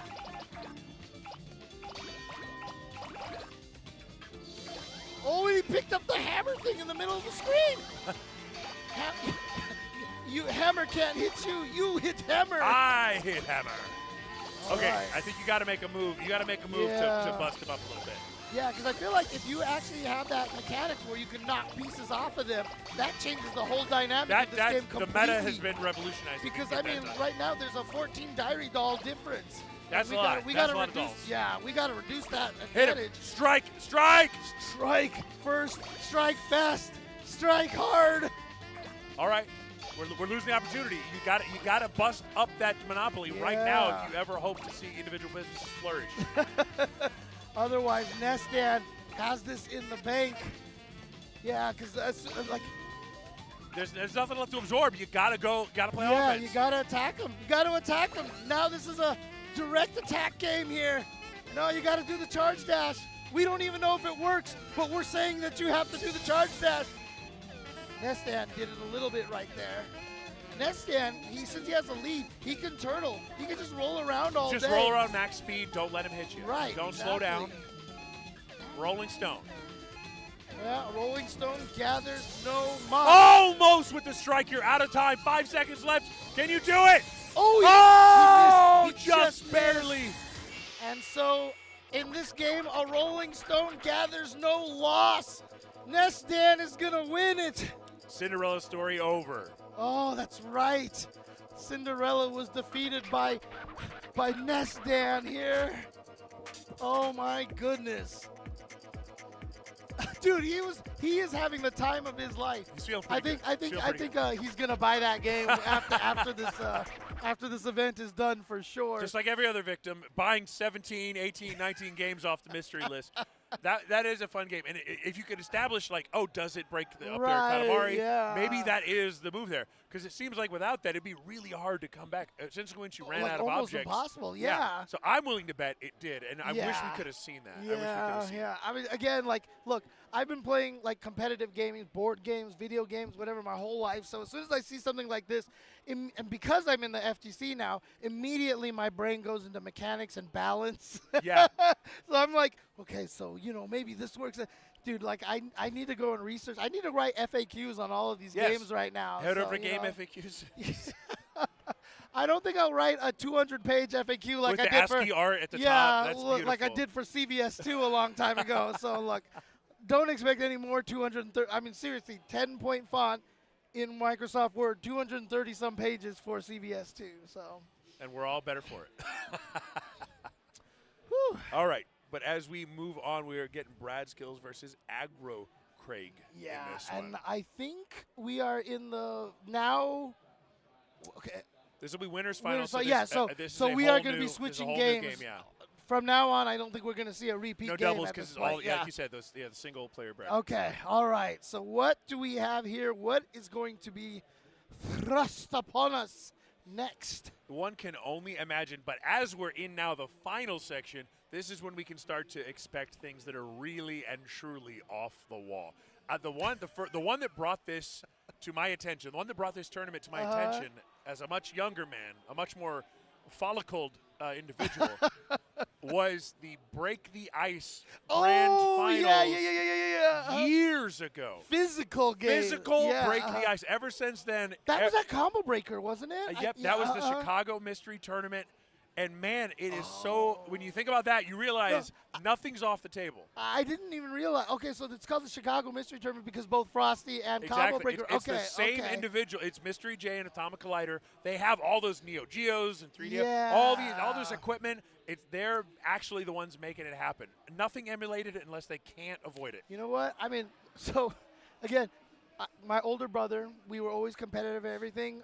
One of the first games we got was Trojan, because there was a versus mode. Trojan on the NES, Okay. and then on Double Dragon on the NES. Oh, yeah. Had the versus mode and stuff. So like, I've got ideas, mystery game. Like I've got ideas. You got to hit up Mystery J, Atomic Collider. They will hear any plea. They will hear any plea. Oh man, there's a lot of great competitive games out there. Man, I think we had Operation one time. Operation. It's so Yeah. much fun. And somebody was used to ants in the pants. That's not too far away from what could be Yeah. possible. Yeah, Trojan NES was technically Capcom's first fighting game. The problem with it was there was no throw or anything, and so if you just crouched and held the guard button, there was like almost no Impregnable. way to Yeah. beat them. But we figured out if you actually like jumped and attacked right away, you could actually hit them like on the way up, like a fuzzy guard. Oh, But, like- you had to IAD. Yeah, but it was like risky to do that because if you like missed, the other guy could, dude, it was crazy. But I still remember the music. Well, Oh, so man. that's formative memories right there. Those are never leaving. Oh yeah, for sure. I mean, again, like once I discovered video games, it was basically over It was at a wrap. that It point. was a wrap. So, I mean, the way it was interesting. My parents owned it. I'm telling you the whole lore of James Chen here right now. But my parents owned a Chinese restaurant, and across the street from that was a mini mall. And so on Mondays, all of our waitresses had the days off, so our mom had to go to be the waitress, right? Okay. And so when she picked me and my brother up from school, they didn't have time to drop us off, and so they took us to the Six restaurant. is the restaurant, yeah. And so what they would do is because we would have to sit there for a while, she would give us $1 total, and we would walk across the street to the mini mall and start playing video games at the Aladdin's Castle. I love the names And of it was like like- old places Yeah, that would have it. uh-huh. Yeah. And we would sit there and play, and like the first video game I ever played is a game called Starhawk. It's weird Star Wars inspired vector graphics thing. And Yeah. one of the first games I got really good at was Dig Dug. Big Doug is a classic. Yes. Oh my goodness. So this is a Doom-like versus thing Did I we're just see a seeing. pitchfork? This is a first-person shooter. Mystery J versus Atomic. All right. This game is called Blood Refreshed Supply. Blood. Blood, semicolon, refreshed Dude, supply. there are people in the chat. They're going, "It's blood! It's blood! They're playing blood. I love It's blood. blood! It's blood! It's This is like on the level of Oh shoot! Oh wow. He's like, he looks like Cad Bane, dude. What the hell? What was the dang, they did a remake. It was sort of like vaguely Asian themed. It was pretty offensive. But it was like this style of 3D Right, vector okay, graphics okay. where it was a little bit more than like, your Doom, but not like that much more. Dude, I want to see. Someone made a mod of Doom that was all the Mega Man Shadow Warrior. characters. Shadow Warrior. Oh, okay. Yeah, but someone made a mod of this that was all the Mega Man characters. You know, like it was the 2D sprites of the That's Mega awesome. Man characters. Yeah. So But yeah, now- there's like a little detail. There's like little PCs in here, little mugs. Oh, you got dynamite with a lighter? Dynamite? Oh man. Oh, he's just throwing it down the hall just in case. You can see the other screen though. They can can screen cheat. Oh, that's right. They don't have that crazy tech with the cardboard box. They don't that got you see? cardboard Yeah. boxes out there. They're totally screen cheating. And you know what? This is the dang. Yeah, the travel time on the rocket.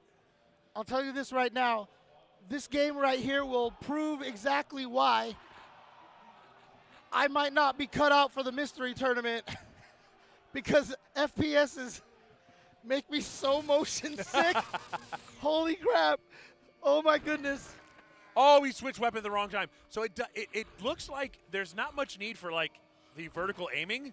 You could probably get away with never changing your vertical alignment. Oh, dude, he has a voodoo doll and he's hurting him with the voodoo doll. You have to be able to see him though, I think. Oh, I think you're right. That's so messed up. So it's a no aim weapon. You just have to have a line of sight. Right, but you can't shoot fast, right? You're just doing little damage, little by little. He got him with the voodoo doll. Holy crap! Is there any ammo to the voodoo doll either? Voodoo kill. I don't think there's ammo. I think you could just use the voodoo forever. Voodoo, it's the Voodoo Infinite. That sounds like a video card. Voodoo Infinite. That's Yeah. something, right? Yeah. The Infinite Voodoo. The Infinite Voodoo GX 700. That's what it is. Only $900 now. Right? Oh, man. Oh, God. Are those the bullet casings on the ground? That's awesome. I'm going to assume it is. Oh. Oh, there we go. Okay, so they're just going with the regular guns. I mean, what is that weapon that is firing those blue bullets? Up, down to the super shotgun. Oh, he shot the chair. He got the chair for sure. Oh, here we go. The spray the bottle! Spray bottle? The flame spray bottle. Yo. So this is just basically like, let's have as many crazy weapons as possible, but Atomic is going to get, Atomic is Brad Skills, if I'm not mistaken. Look at him nodding. Look at him nodding. He's like, I got this. I understand this. So the mechanic on the voodoo doll is apparently it does hurt you when you use it, but only 1 point per stab. So he was going stab crazy, but he had enough life to get through it. All right, well, here It seemed pretty good given how it's kind of hard to aim. Yeah. Well, like I said, I think Brad Skills took that first game. Brad Skills says that he's here to kick ass and chew gum, but he's all out of bubble gum. The flare gun seemed to have both a fire effect and a direct damage. Now we're on some Quake type. Dude, there's like a flash. That's the voodoo doll. Uh-oh, the voodoo doll. Let's see. He's not stabbing. There we go. Oh, dude, Oh, he didn't have enough life to take a rocket launcher to the face. But the stabbing was doing a lot of damage. It I was guess very if he's chunky. on the screen, it does more damage. Okay, we found a good weapon. We found a fragger. We found a fragger. Oh, whoa, there he is. Oh, self-damage! He Self-damage! shot himself. He shot himself. And I think those were his parts on the floor over there. Akimbo whoa, Tommy guns! Yo, Doesn't but get a it chance to use died it. anyway. That shotgun thing, I think a super shotgun at a certain range is a one-hitter. Oh, okay, gotcha. It looks like now he's. I wish they had a. Oh, I see. They actually have the names up there on the screen. Okay. The flare gun actually did a grip of damage on the fire after Can you effects. see the number of frags? Is that what the numbers up there? Yeah, Okay, yeah. okay. So right now they're tied 1-1. Because it's a self-kill, yeah. That's right. Oh no! Okay, that weapon might actually suck. Yeah, it's a range. You have to be so close to them. It's always funny to me because guns have great range in video games that they always have to be weaker than like a knife. You know, like Right. The knife somehow is more powerful than the shotgun. Yep. Like at close range. That's how you balance. So I wonder if you actually got next to them with the shaving can and the lighter. Yeah. Maybe it just like The melts fire their had like light. travel time. It seemed like you weren't even barely hitting them with it. Yeah. That's what sucked about it, unfortunately. So Aggro Crag right now, I mean, he's got it tied up right now. It is 2-2, and last time it ended at 5-2. So I'm assuming this is the first of 5. Yeah. Or maybe there's a timer it's blocked by the UI elements, maybe. Oh, self-kill. No. Gotta watch out for the remote detonators. Can you like plant those and try to like blow them up while they're Maybe. Yeah, he picked up a spray can. Oh, he's shooting. He saw something. He's chasing him. Brad Skills is trying not to let him get away. He's got the high ground. Listen to Obi-Wan Kenobi. Don't do it, Anakin. Oh. Did he get him? No, not yet. It's still 2-2. Oh, he's got him trapped. Instant. He got him. The gun is a hit scan weapon. That's powerful in a game with travel time. Oh, it just like hits right away. I think it right? just yeah, hits. okay. Kind of like sniper rifles. You pull the trigger and that's it. It's just there. Yep. Now, Brad Skills looking for Aggro Crag. I'm sure he's trying to find a way to get a nice lead over here. As you can see right now, though, Aggro Crag with a lot more health. Oh, double rocket launchers! You got to be careful with those. No, yeah, we've you self-killed a can couple times. Oh, and Came around the corner and rattled him. Yeah, and he just got caught, so it is 3-3 now. Oh, this is a close one.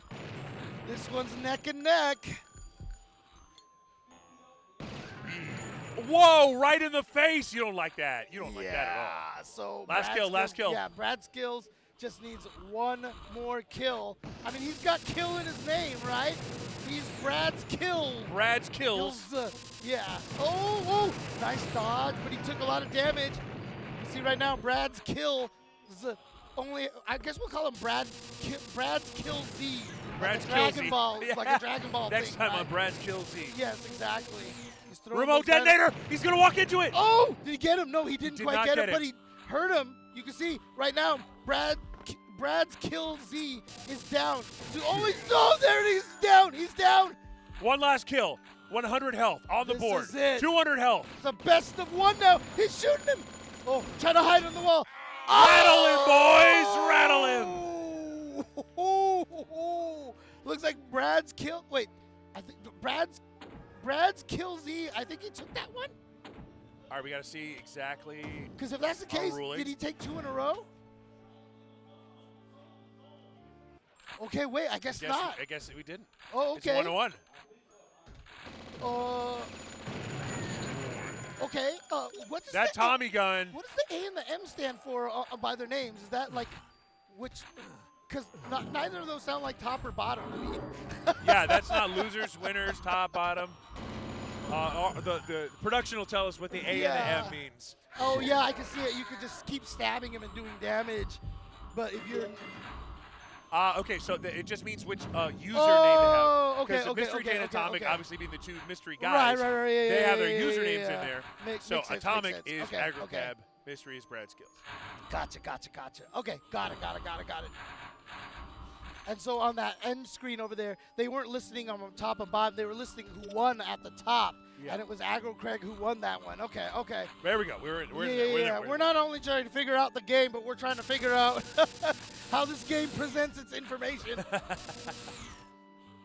So yeah, the They have Tommy the gun same seems to be like a real winner. Again, hit Yeah. scan weapons can make things a lot simpler. You just point and you shoot. Yeah, but they're even right now. Both one kill, and they have the same weapon right now. Oh, proximity detonator sounds really good. Because I bet you don't even have to remote detonate that one. Just gotta remember where you put it, which may not be possible. Right. Oh, that's true, because you can kill yourself. Oh, what the heck? Oh, I see. It's a shield. He's got a shield or Yeah, something. you stab that voodoo doll.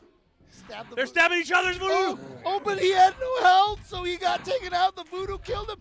And when you see him, the voodoo doll does so much more damage. So, dude, did he blow him up? He got him. I think he got him because it's 3-1 right now. Stab, stab, stab, stab. Brad's kill Z has a substantial lead. Big time. 4-1. He's found it. He's found the tech. This is a voodoo. big stage with line of sight. That Yes. means you can get there. So he's doing so much damage, and then he's throwing dynamite. You have to deal with dynamite and voodoo. Look at this. Look at and the That is voodoo. a wrap. There's no corners to hide around. That's just a big open arena. So you have line of sight with the voodoo doll. Overpowered in that level. Bro, voodoo doll broken. You got to counterpick a stage just not to die to the voodoo doll. Dude, we're going to have to implement some Smash rules here. Stage counter picks, you know? I love that the voodoo doll duel basically results in them hurting each other and themselves at the same time. They might as well just be stabbing themselves. It's like a double-sided sword. Like, Wait, do you actually hurt yourself when yeah, you're 1 point of damage every time you stab it. Oh, wait. Oh, I thought it was 1 point of damage on the other No, it's guy. way more than that on the other guy. Oh. So you're stabbing I it, see, hurting I see. yourself. Seriously. It's crazy. I attack you with my face.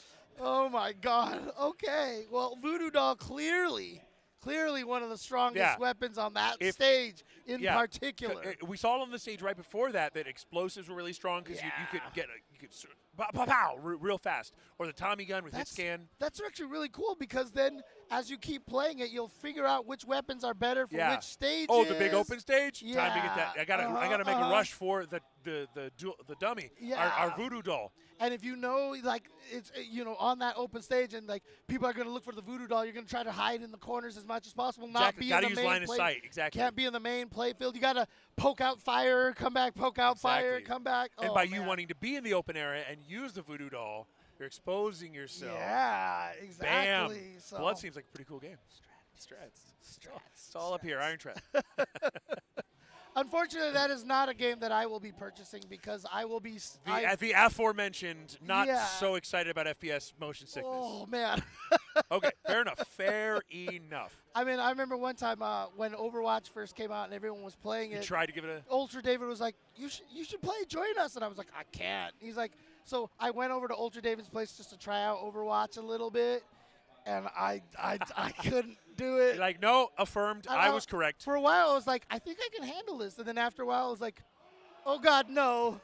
And then when I was trying to drive home, like, I couldn't drive home because, like, the car motion and everything was all weird to me. So, yeah, unfortunately, me and FPSs don't mix. Not a match made in heaven. So, All right. Oh, okay. All right. So before we come back and finish out the rest of this tournament, we do have an ad break that we want to make sure we get in there. One last bill paying opportunity, and we'll But- see you guys on the other side of that. But also, make sure you pay attention to these ads. I mean, these guys are the people who make Frosty Faustings happen. Appreciate Too true. all of their support. So we'll be right back.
Check out two of our artists, Kinda Not, and Ianzu Art.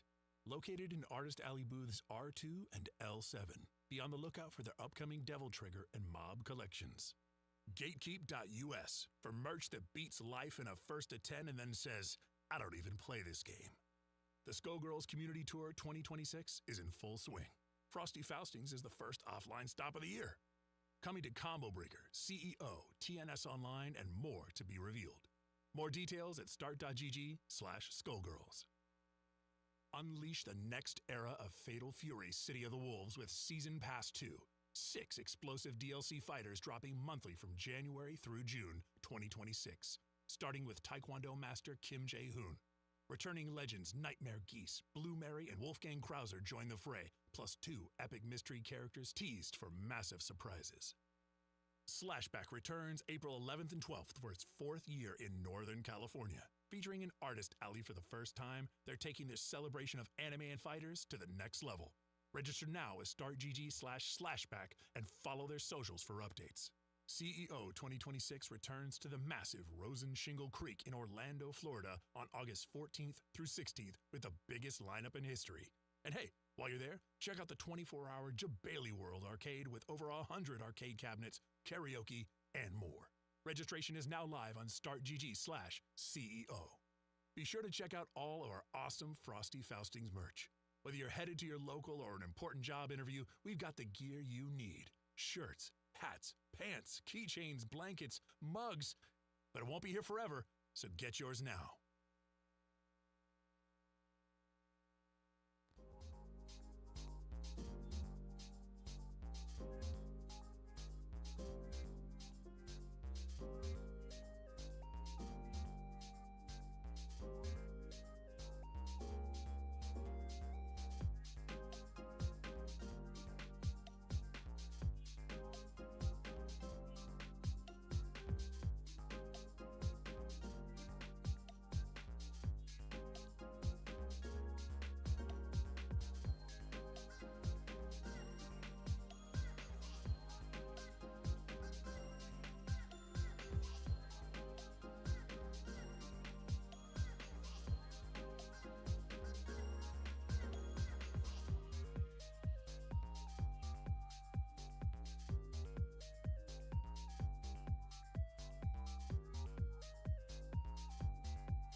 All right, we're coming down to the wire here. Just 2 more rounds left in our top 8 here at Mystery. Oh, man, the Frosty Faustings and Combo Breakers Chicago Mystery Tournaments are some of the most incredible events we get, and we've only got a few more games to show you. I can't stop thinking about Hyper Chess. No, Hyper Chess went super hard. There are some real winners in this bracket, and we've gotten some excellent Steam recommendations, as it were. We're going to see exactly what we might recommend with this Brad Skills versus Nastan Losers Finals. Someone's going to go meet Aggro Craig in Grands, and we're going to see exactly whomstive it be. A lot of winners in this bracket. Not only the games, but the players themselves. Whoa, Birdhouse Brawl. Okay. He's got his own belt here. Oh, look at this. Jerseys. Birdhouse. Dude, okay. Okay. Representing the Birdhouse Brawl. Meanwhile, Nestan representing the Nestan. Frogger. Frogger? Hyper Frogger, even. Wait, how do you play versus Frogger? I mean, could be a race. It could be a race. Like, I think it would be cool if, like, one person got to drive the car and the other one had to be the frog and dodge. Had to be the counter Frogger. Frogger versus Frogger. But actually, that's a good one. Maybe like a race to get to the other side or something like that. That might. Oh, yep. Yo, these are tile some, capture. These are some retro. Yeah, you got to capture the spaces at the top, right? Yeah. Here we go. Oh, he just jumped right into the car. You can't do that. Nestan, you do not go into the car.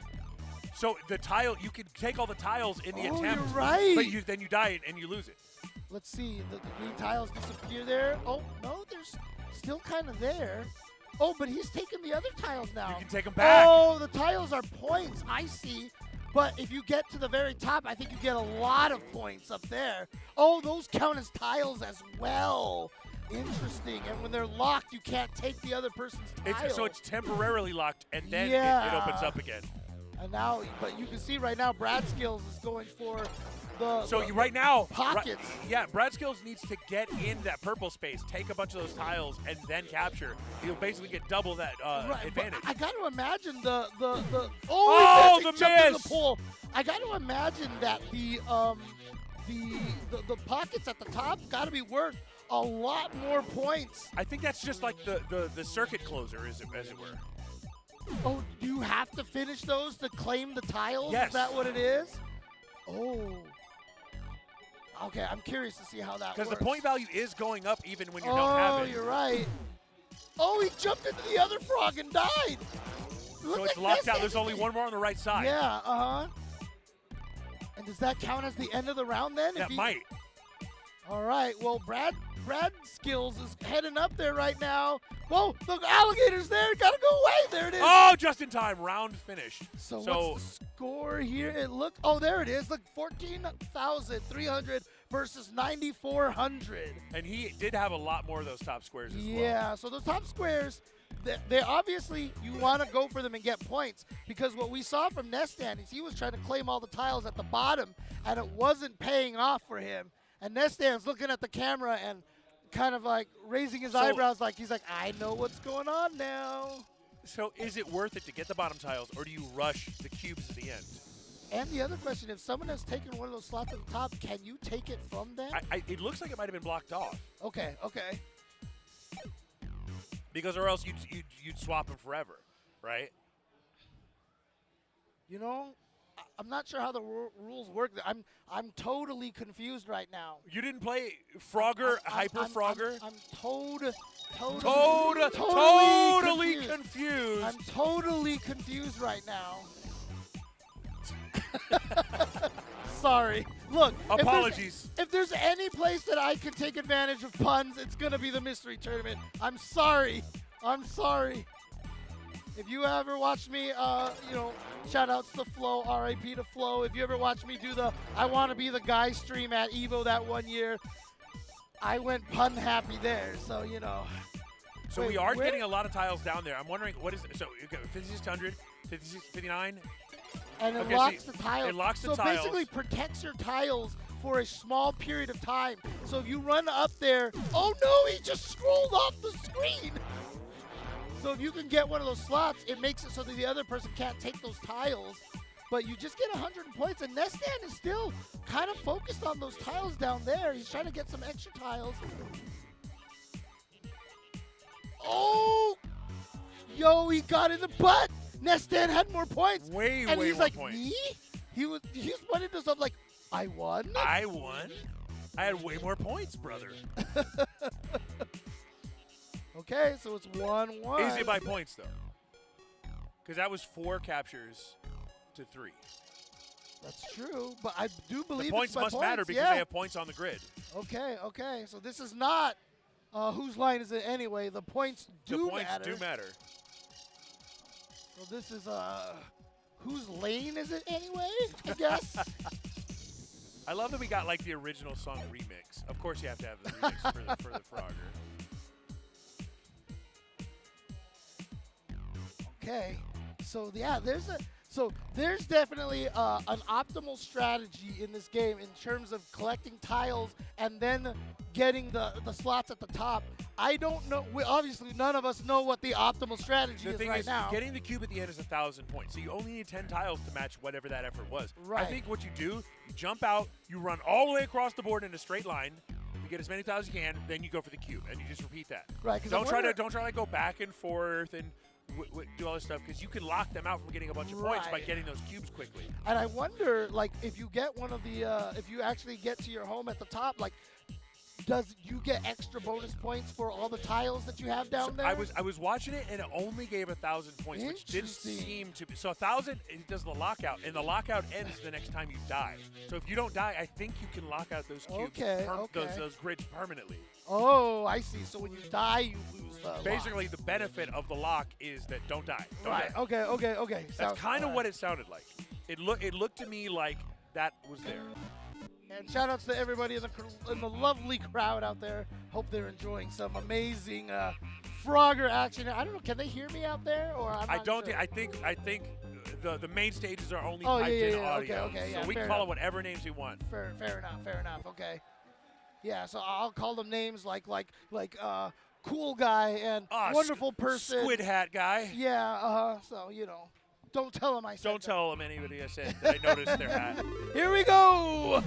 Frogger, and immediately Nestan murders Yeah, himself run it from across. the car. Get as many of those as Okay, you can. he got a Now go. Now you gotta go. Galaga thing, it looked like. What is that sizzling sound? Did you hear that? I did. It was almost like a snowy deal. Okay, so those are Yeah, locked out. yeah, I'm okay. keeping track of how long the lockout Right. happens. Lockout's still active.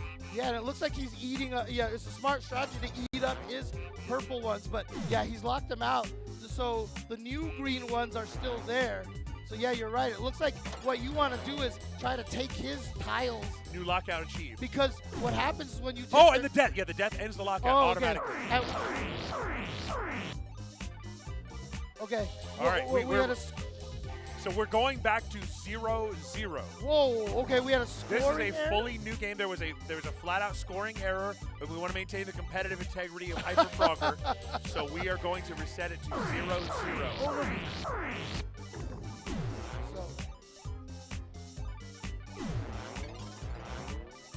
Oh, okay.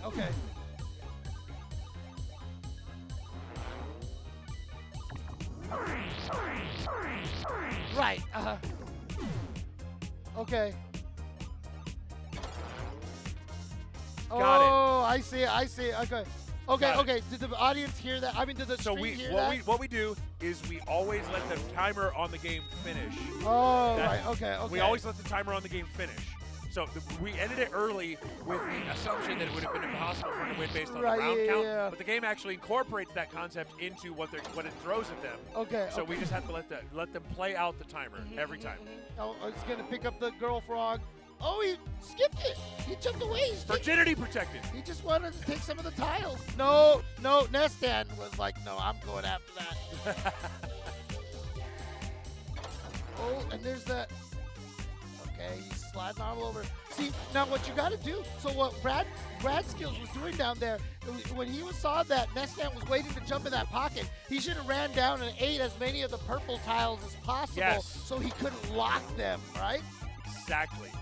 So again, there's a lot of this. There's little big strategy portions. here. There's only 3 more cubes left to capture at the end. Right. And a what's lot funny, of keywords. Like, it's funny because, like, I'm sitting here thinking to myself, like, come on, can't you guys notice this, like, crazy strategy? And I'm like, dude, when you're in the thick of things, it's don't know- hard. yeah. It's hard. This Oh, is real no! time.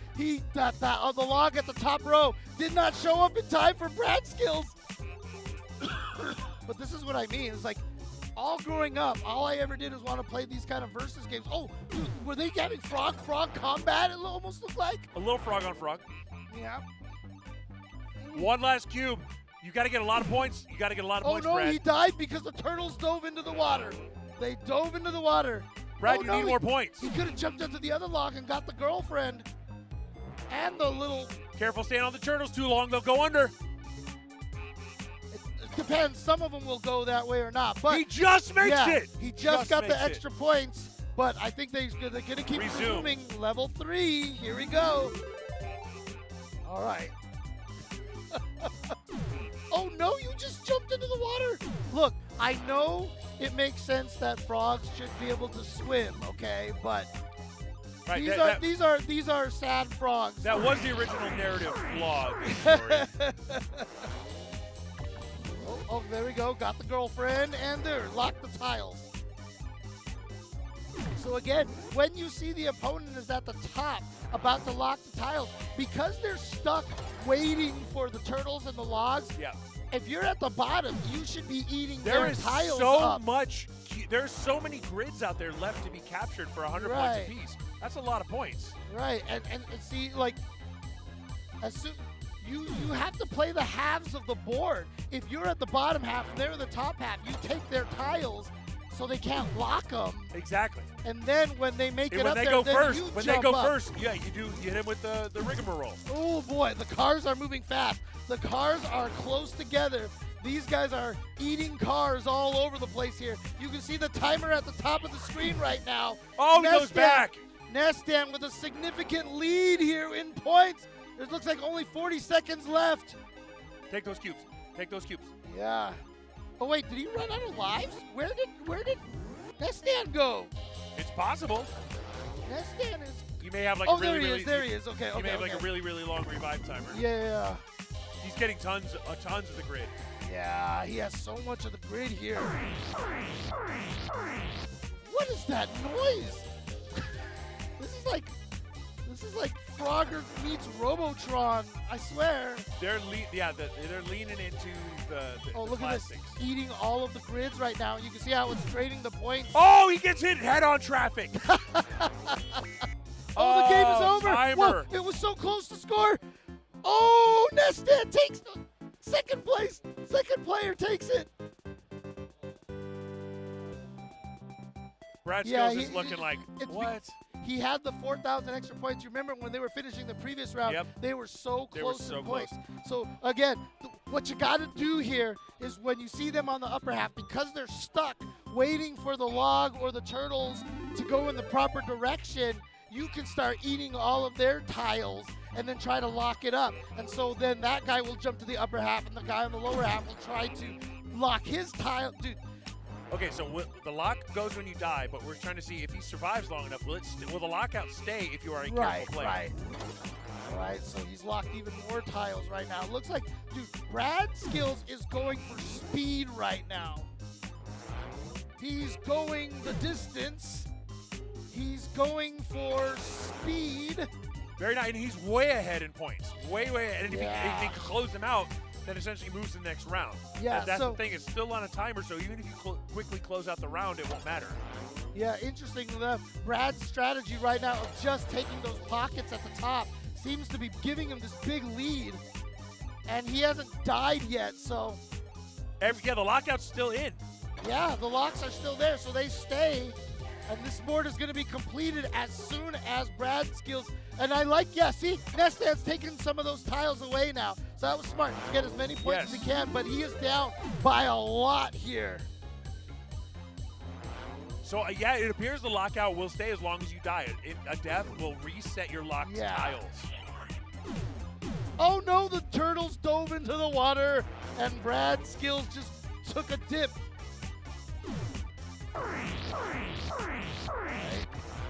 So you get extra points. So if you make it to the top with the wife, I think you get some extra bonus points there. And unfortunately, Nestan's still very far behind in points. He's gonna have to hope that that Brad Skills just ends up. Well, what happened? I think when you eat the bugs, something. Yeah, like Maybe it sends him back. yeah, that's what it looked like. It like warped him backwards or something. But look at the lead that Brad Skills has right now. He has such a significant score lead. I mean, if Brad Skills just pays attention and does not die, I think he's in a great position just to be able to take this. He's just got to basically turtle for another 167 seconds. That's why you see Nestan kind of rushing right now to try to take some of those slots up there. But look at this. We have an over 10,000 point lead. That's big. It's basically preventing him from getting any of those squares. The lockout very strong as a mechanic.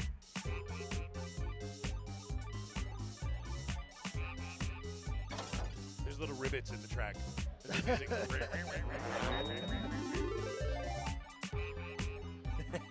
Oh, yeah. Like, it's interesting because you get those 100 points on the tiles, and I'm just wondering, is that worth it? But, you know, like, is the strategy what Brad is doing and just trying to get the pockets at the top? He's not rushing it in too badly. He's actually Oh no, the he's turtle. letting himself get carried along on a lot of those logs and turtles. But the turtle dove and actually killed Brad that time. So you always have to be careful of the ones that like to dive. But Brad definitely has some of the classic Frogger skills. Oh, too fast. Greedy, greedy. And so the first pocket and the lock, as you see, goes to Nestan. Oh, what was that? What is that? It's like a shoe? What was that in the water? Hey, man, the classic shoe fishing. Oh, reward. the car got him. That's the Rally X car, actually. That's the Rally X car, it looks like. Using every part of the IP. What I like about this too is that I bet you this was kind of during the Pac-Man Champion Edition days, because you know how that game got all like neon and flashy, like this. That's why I feel like they have this has aesthetic. this aesthetic, yeah. Yeah. At one point in time, it became the in thing to bring back the old games and. But very bright. Yes, but very. Oh, can you push the front? Oh! Too He fast. rushed. He tried to get that one slot, and he just shoved his face right into the wall. Yeah, you got to take it slow. Slow is smooth, and smooth is fast. Yeah, he was trying to be a Pink Floyd fan and just jumped right into the wall, and it didn't work. Get across. Nice, you're in there. I heard the sizzle again. I don't know what the sizzle I is. think it's actually the ice. It's not a very good sound. Oh, effect. okay. It's like crack. It's a crackle, not a sizzle. Okay, fair enough. Perhaps. Because I mean, this gameplay is sizzling right now, It so is. you know, and it's cracking at the same time. It's riveting. So it's riveting. There you go. Oh man, get it, jump on it. I want to know what it does. I want to know what the shoe or whatever that thing does. You have to do it for science. Do you understand? We need to find out. It doesn't matter. That There's turtle. another That one. turtle's going down. There's no way. okay. All right, you've been sent back to go. Oh, but the timer ran out. Big and time advantage. Big yeah, time advantage. that score was not even close. Now it's that 1-1, and you're wondering exactly how do I turn this thing around? Because now he understands the game. Look at the difference in demeanor here. You see Brad's skills is all serious mode as he jumps into the car first thing. And Nestan, I think he's starting to get the idea. He's like, oh, okay, I see what you're doing, Brad. You're just trying to complete it. So, yeah, the tiles, I feel like, is subterfuge, right? Yeah. Like, they're good, It's a red herring. but they're not crucial. Oh, no! Nestan is trying to go so fast. And it looks like when you die, you leave behind the bug. And that gives you a little bit of extra points. But getting into the slot, whoa, he turned yellow, and I'm not even sure why. But yeah, look at Very this, close game so look far. at the score, yeah, so close. As we call this in the Tetris community, this is neck and neck. Okay. But I mean, honestly, yeah, 10 tiles equaling one of those pockets is not insignificant. Yeah. I think it's just because, like, in this situation, you got to pay attention where the cars are and where you can just jam hard left or right without taking too much time and take those opportunities. And one of the interesting things, oh, you're right, it's the ice effect is making that crinkle sound, the crackle. So what's interesting here is like I've seen them go for the edge slots, and when you play one-player Frogger, that's kind of what you do because they're the harder ones to get to, right? So you're like, okay, I won't get the middle one, but I'll get the edge one because the middle ones are easier based off of the speed of logs and turtles. I think in Versus it's the opposite. You should be going for all the easy ones and like force the person to try to go get all the hard ones, you know? I mean, leave those behind. So take all the easy middle ones first and leave all the side ones. But look at how many tiles Brad Skills has locked, but the score is still oh no, the turtles took a dive. Those turtles will dive on you. Yeah. End up being very shell-shocked when you get sunk into the water like that. There you go. Nice. More tiles locked, and look at the lead. That's a lot of points. Suddenly, That's a lot of points. Out of, oh, Oh, no, too fast. Brad. Now they're all open and free to be grabbed. Yeah. Oh, gotta watch out for the alligator there. Don't want to jump on the alligator.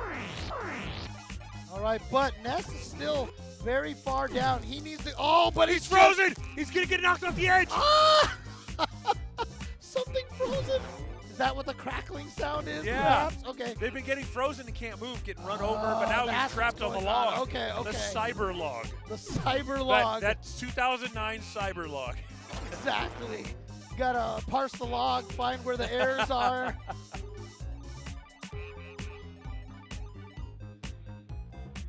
And there we go. Grab bug. that. Yep, bug. He's frozen. Frozen. He's He's frozen. frozen. He's He's frozen. frozen. Ah! Oh, man. All right. So now that I know, I don't like that crackling sound because that is a bad situation. Where is Nestan?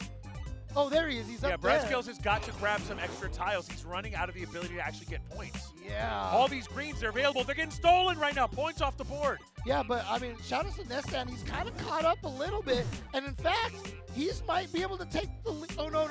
Wait, Nestan has the lead now.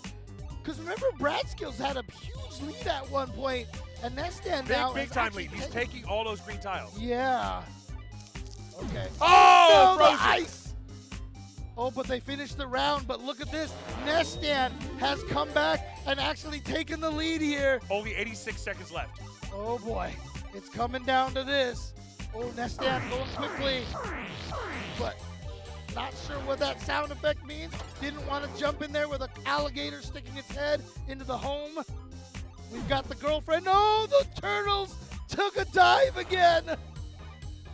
Oh, he just ignored. Oh, us. he's too fast. He's Dude, too fast. He ignored his mate. He just like ran past her.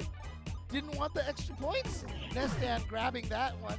I don't know what that does. I see a lot of arrows on the screen, but he locked. 31,000 points. Yeah. Big time. That's crazy how Just quickly don't it die turned and you can lock around. out the tiles from getting stolen. Yeah, it's just crazy how quickly that. Get it. Jump into it for science. Who cares about locked tiles? We need to understand the mechanics of this game. I'm sorry, almost starting to sound like Seinfeld. We need to understand the mechanics of the game. What's the deal with Frogger? Telling you, Jerry, I go for the wife all the time. Oh, man. Oh, the crocodile blocked that dead, but he's going to get in there. Oh, he's frozen. He's going to have to jump down, yeah. Oh, took a dive. Yo, 5 he seconds got, left. He It got is over. baited. It is over. Nestan with the big lead and more than enough to secure his shot into grand finals. There you go. Nestan has done it. Brad Skills is eliminated in third place, and Nestan continues to take himself and that positive smile attitude through this tournament. He is getting to grand finals, and so this is the same thing, right? Whatever game they play, he still has to win 2 sets. I believe that is the case for Mystery Bracket. You have to win 2 sets. You have to reset it? Yeah. There's got to be a reset. There's got to be a reset. Does Okay. the reset count as another game? Yes. Oh, so it's because it's a next step in the bracket. Right. Okay. If that's the case, then let's go Nestan. Let's We go, gotta- Nestan. I want to see more crazy games. Exactly. I want to see some more wild games here. So, I'm versus Frog. I mean, you know what the coolest thing about it is? Honestly, like every game that kind of exists out there, because you can do anything you want, you could almost turn any game you want into a versus game. Right. I mean, if you just, like, let's take, for example, the perfect example, right? Pong, right? You would think, okay, let's turn Pong into a versus game, and then you can jazz it up and do everything, and you end up with Windjammers, right? Too true. What is Windjammers except, if not just a fancy Pong? Fancy Pong. Exactly. Which was See, the original name. Fancy Pong. Fancy Pong. Then they were like, okay, I guess Windjammer Maybe- sounds a little Maybe better we than workshop this a little. Yeah, exactly. Exactly. I think it was it was probably the guys who did all the market testing that were like, we must call it Fancy Pong because we have to relate it to Pong, otherwise people wouldn't understand it.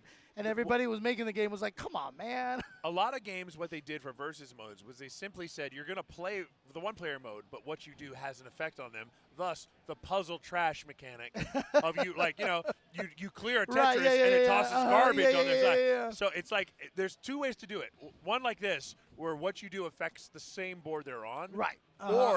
Or your actions cause their board to be Right. affected. That's kind of like It's a kinda- Twinkle Star Sprites kind of version of Exactly.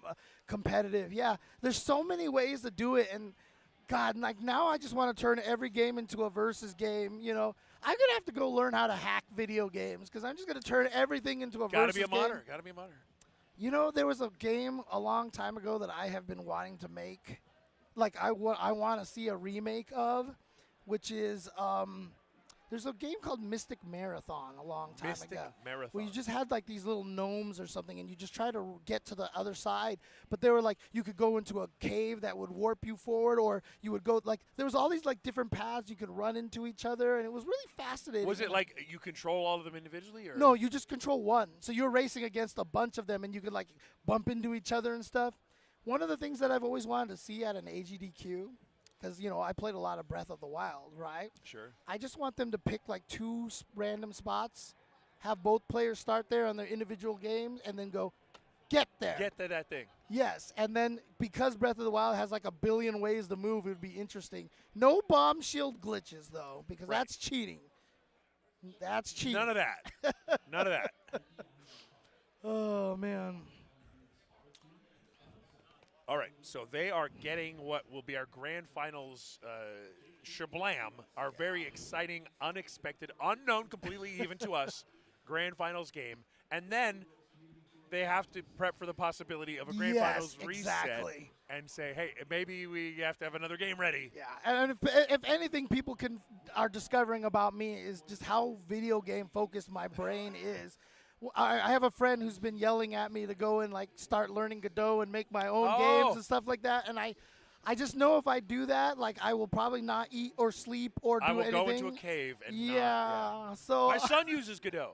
Oh, really? My son, Oh, okay, he's been okay, doing it okay. for 2 years since he was 12, and now he's 14, and he can work inside of it. Oh, nice. When he Okay, first started, I was okay. like, hey, look, son, this is a great platformer, but you got to implement coyote time. yeah, You got to implement yeah. momentum-based Yeah. physics, There's or else you don't get to come out of the basement.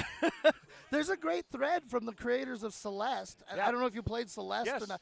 Wonderful game. Wonderful. One of my favorite games of recent years, right? And they have the whole thread of all the things that they did to make the game feel smoother. Yep. You know? Speaking of Towerfall, right?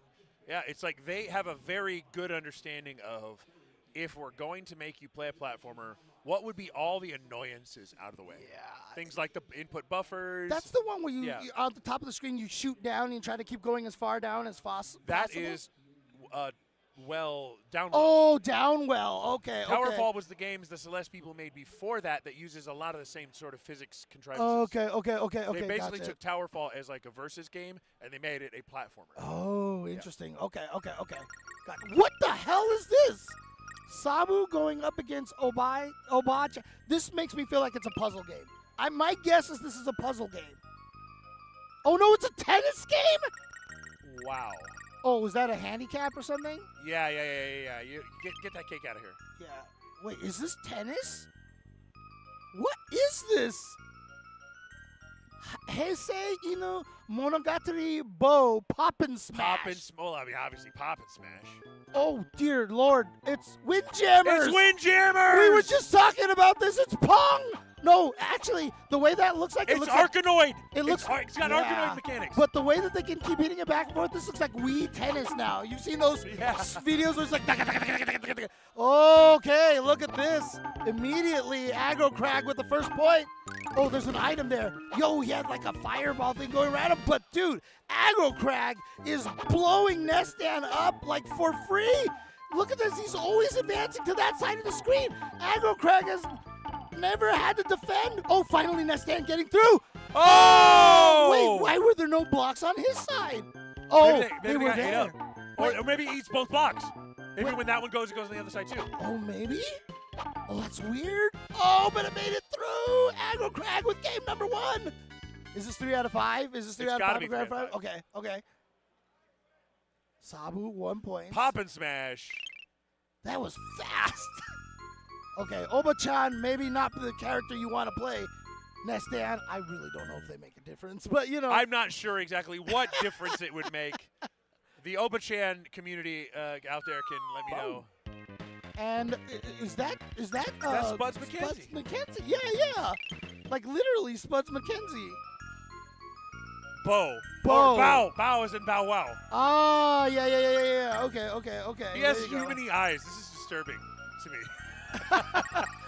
Those aren't even cat. There's Whoa. a second one. There's a second dog. There was a dog. Oh, you can change the weapon? There was a dog bone? Like through the weapon? Dude, now I gotta find out if the weapons actually matter and such. Okay. Same one? Yeah, he's going. Well, I mean, Aggro Craig is going. If he won with a Sabu, he's like, oh wait, no. What are you doing? 25? Oh, is that how many wins you have to have or something?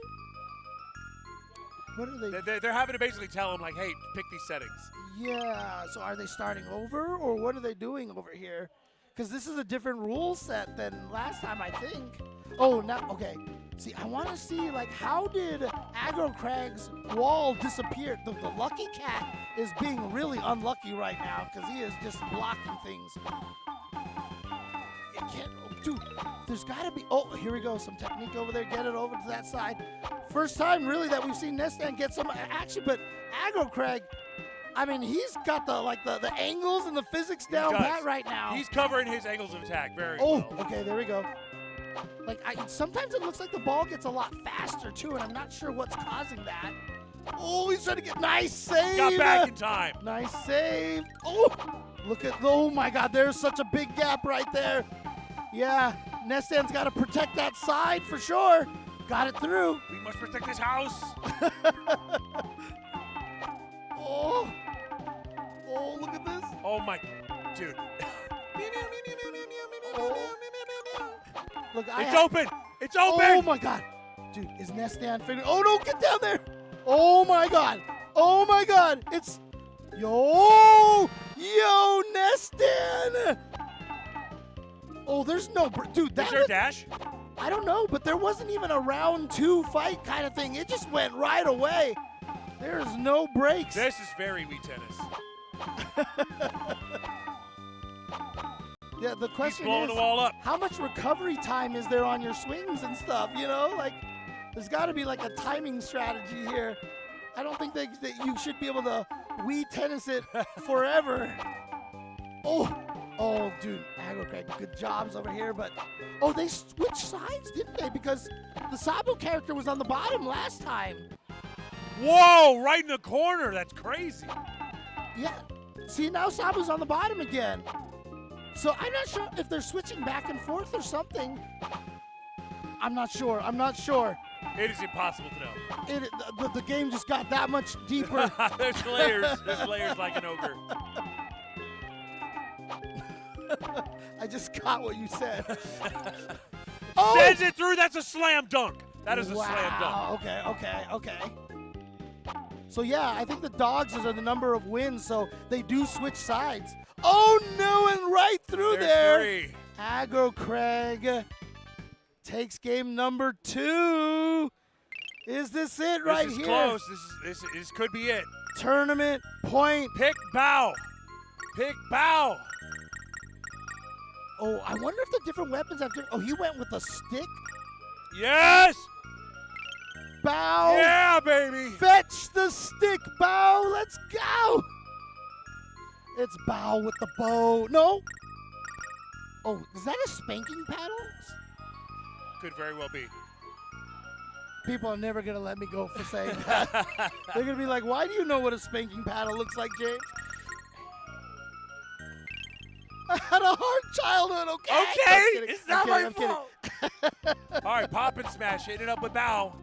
Oh, this stage looks scary here. Oh, there's sidewalls? Oh, for more items. Oh, yeah, right. There's that item right there. Do you want to pick up the item? Oh, gotta watch out. The goals are very small. You can protect the gap pretty well.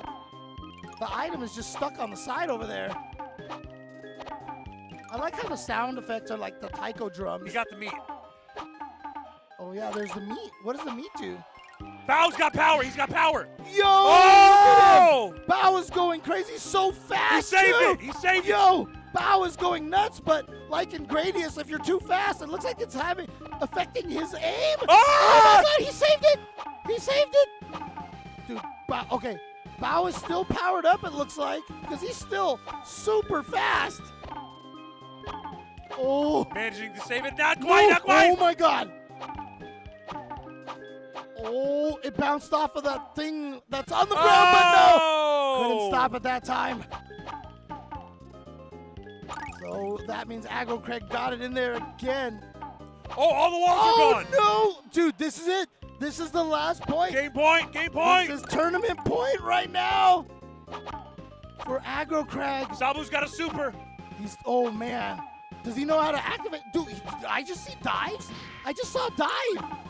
Yeah, look at that. The dog is diving. Oh, no. The hits are so powerful. Oh, sails in. It slipped through the cracks. 1 point. Still on game point. Nestan can still take this. He can still survive. There's a cake. I don't know what the cake is for, but it looks delicious. Super. No. Oh! My God. Oh, it just hit the wall. Oh, no. No, he does it. Aggro Craig is your mystery tournament champion. And we got hugs. We're hugging boys on stage. Even Brad Skills coming up and congratulating Aggro Craig. Man, a wonderful finish. Sabu carrying all the way through the end. No need for a reset, please. I've got things to do. I've got events to enjoy. I'm winning this thing here and now. Aggro Craig out on top. You know what they should do? They should just play a second and third place match on that last game. I want to know what the last I game would love to see what the last game would have been. Probably save it for Combo Breaker at this point, right? At this one, we probably everybody out there that lets you know you gotta catch the Combo Breaker Mystery Tournament. It's one of Chicago's favorite events, and I'm very glad I could share it with James today. Dude, this is my first time I've ever doing a commentary for Mystery Tournament. I have told everybody, like, I want to do this because, like, I really want to do this because it's just so enjoyable and so fun. And again, like, it's hard for me because, like, as soon as I watch it now, I'm just, like, analyzing, okay, maybe they do this, maybe this is broken, maybe, but this is how my brain works, and that's why I enjoy this so much because I love diving into this, analyzing it, trying to figure out the strategies. And amazing. And for stuff as tough to punch through as this, it's like it's kind of a playground for James. He's like, man, there's so many things I have to analyze and think about and say, oh, what about this? What about this? Is this possible? It's kind of a smorgasbord, if you will. Paul S. just suggested Wizard of War. I am the Wizard of War. Dot, dot, dot, dot. Yep, one of the first talking arcade games. One of the first ones. Very weird game, but strange, odd game, but it does talk. It does talk. All right, so speaking of our winners, speaking of tough ones, we're going to get one at there on the stage and get our medals in the hands of our victors. Go. We'll see you on the other side of the ceremony. Oh, dang. Thank you, everyone. Thank you for attending Mystery Tournament here at Frosty Faustings 18. Yeah, we're at 256 again this year. It was such a fantastic show.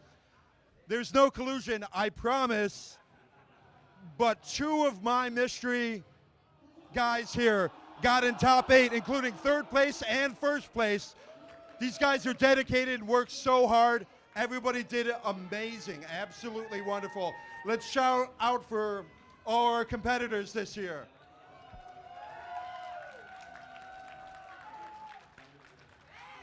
I did also want to give a quick shout out for my team. Some of which did also win. I'm Mystery J, my right-hand man, Tony, Atomic Collider, absolutely invaluable. We have Wifey Skills. It's been so helpful. Over here, Brad Skills, who also got third. Our champion, Aggro Craig, who's also been so wonderful. We got Jimmy Aiku, been with us for 12 years. Not just Jimmy, the best setup guy in the business, Jimmy. We got Zagrand, who's been with us forever. He's great with Super Turbo and everything too. He's been great. We got Top Palm helping us. He's been here for quite some time too. We're doing fantastic with it. Thank you, everyone, for all your attendance. So let's hear it for all the top 8 guys. Come, we're gonna do it. Okay, are you ready? Hold on, Tony. We're gonna announce him. These are just for payouts. They can line up. Okay, I don't have the sheet. Okay. I'm Sandula. I got I can't read in the handwriting. That's the biggest problem. You want to try? They have terrible handwriting. I try to announce it, and it's all over the place. I don't know either. Whose handwriting was this? Sorry.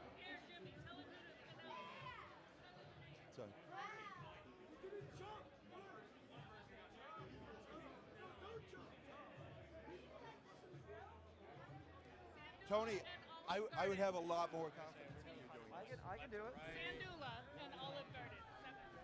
Sandula. Yes. So Sandula and Olive Garden. Yep. There we are.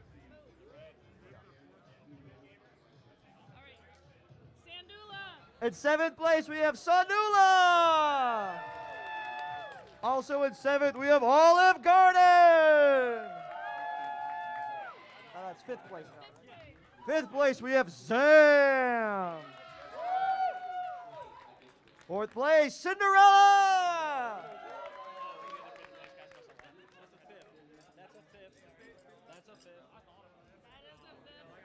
Also in 5th place.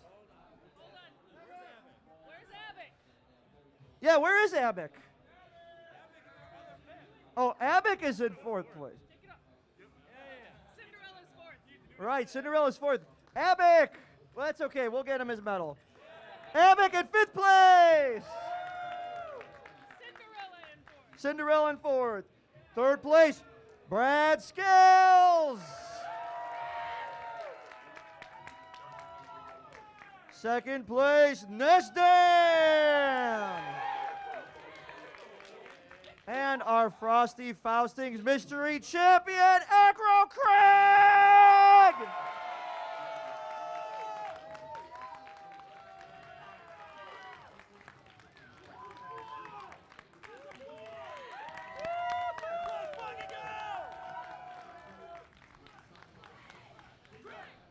Craig, Craig, Craig, Craig, Craig, Craig, Craig, Craig, Craig, Craig, Craig, Craig, Craig.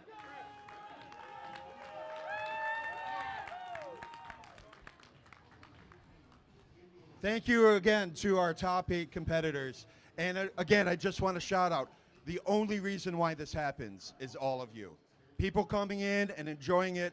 It's this big laborious thing that we take a ton of time to do, and we would not do it without the love and appreciation that we see for all of you. So I want everyone, shout out to yourselves. Yeah, that's why we're here.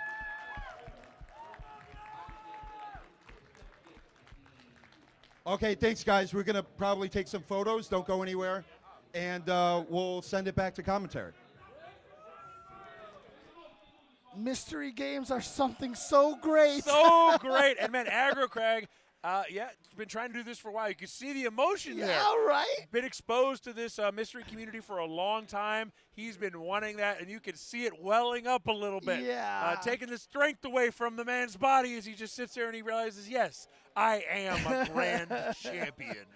And also, nothing more appropriate for a mystery tournament than having a mystery award ceremony. we follow the theme through to its conclusion. We I was tried, like, that wait, was who's that was fourth? The, Who's that, fifth? that was Wait. really the last game. can't was re- yeah, I know, right? Who's on the bracket? The last game was read the handwriting, apparently. So there you go. But I had a blast. I mean, this is amazing stuff. And, my game brain, just as soon as I see all this stuff, I'm just like, I see how this works. Oh, my God. Almost makes me feel like I want to enter this tournament in 1 year. I think in 1 year's time, we got to see you on that side of the sheet competing. Ooh, okay, I'm going to have to think about this. Because also, that comes with this gaming thing is a very competitive spirit and a very, very salty human. Yes. You have all seen the rage clips. Can get a little upset. Oh, Can get a little man. upset. But you know who's not upset? Everybody who just watched that top 8. I'm feeling pretty great about it. There's still a bunch of other top 8s on right now. I think Street Fighter's still running. Yes. Then we have 2XKO, and we have Grand Blue on this channel, but then we have 2XKO on the other main stage, and then we finish the night, of course, with the Guilty event, Strive. So please keep track of all the different streams that are on today and enjoy that action at Frosty. James, any last words before we cut out of here? Look, this is such a blast. I mean, we have to cap the tournament because everybody wants to play in it, but you can see how much fun it is.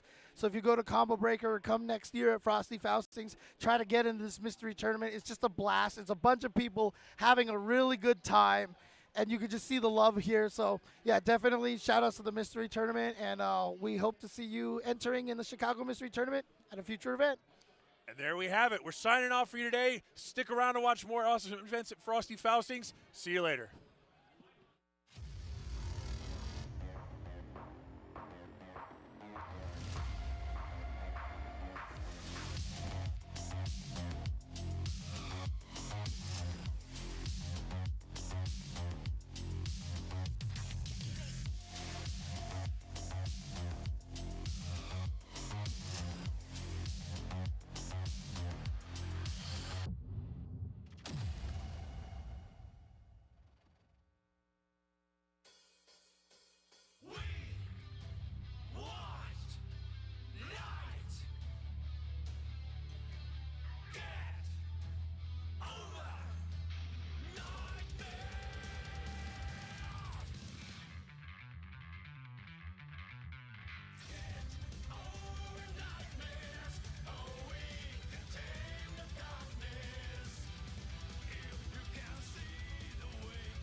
Level up your gaming empire with Gaming Generations, the Midwest's premier force, delivering blockbuster events like Frosty Faustings and Pokemon Regionals across the U.S. Gaming Gen has every gamer's back. 2XKO is a 2v2 fighting game featuring the iconic champions of League of Legends. Fight solo or with a friend. Play for free on PC or console. Message sales@monamoon.com if you're interested in carrying Monamoon products. Almost 100 stores nationwide and a few internationally, with above-average margins and fast customer service. We carry binders, deck boxes, trading cards, and many other TCG accessories. Okizeme Coffee brings you the perfect morning combo. Get launched by their Dark Roast, a smooth Guatemalan blend with powerful chocolate notes. Whether cold brew, French press, or drip, this bean tastes great even without sugar, making it a healthy way to avoid overpaying at the coffee shop. And if you want to optimize your routes, the Light Roast is a Colombian blend that's perfect for a pour-over. The citrus and plum notes will definitely improve your wake-up options. Unleash the next era of Fatal Fury City of the Wolves with Season Pass 2. 6 explosive DLC fighters dropping monthly from January through June 2026, starting with Taekwondo Master Kim Jae-hoon. Returning legends Nightmare Geese, Blue Mary, and Wolfgang Krauser join the fray, plus 2 epic mystery characters teased for massive surprises. Rectangle Corner, badass controllers to dominate the competition. The Skullgirls Community Tour 2026 is in full swing. Frosty Faustings is the first offline stop of the year. Coming to Combo Breaker, CEO, TNS Online, and more to be revealed. More details at start.gg/Skullgirls. Snake? Why are you at Frosty? I took a detour to buy a new sneaking box. A box? Not just any box. A Mana Moon box.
So, you just found out that you're ass at the game.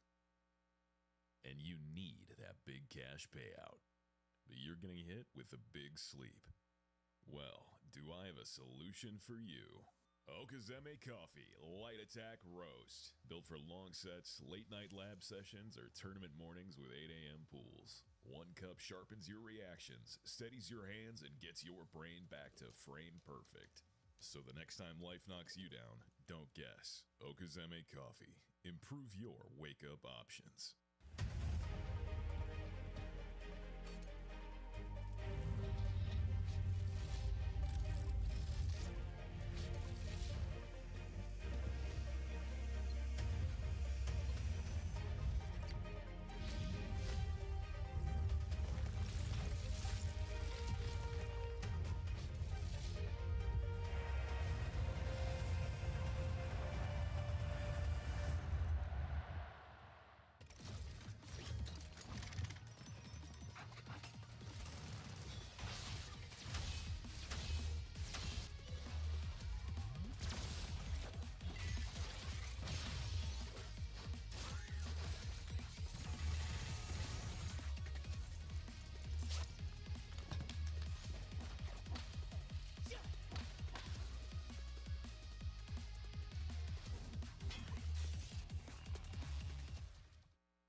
Kwanba X Atasa Collabo just dropped. Limited run sticks with that filthy Kwanba Wolf drip on premium Atasa Noir bodies.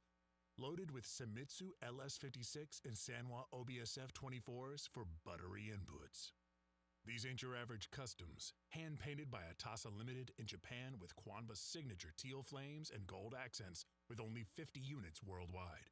They're already moving fast, so cop yours now at atasa.shop before the wolves snatch them all. Dominate Fatal Fury City of the Wolves with Season Pass 2, kicking off now with Kim Jae-hoon's blistering Taekwondo strikes, followed by the terrifying Nightmare Geese, fan favorite Blue Mary, unstoppable Wolfgang Krauser, and 2 mystery legends. 1 character drops every month from January to June, plus exclusive colors and stages. Grab Season Pass 2 on Steam or upgrade to the Legend Edition today. Evolve the Fatal Fury legacy and claim victory in the City of the Wolves. Paragon.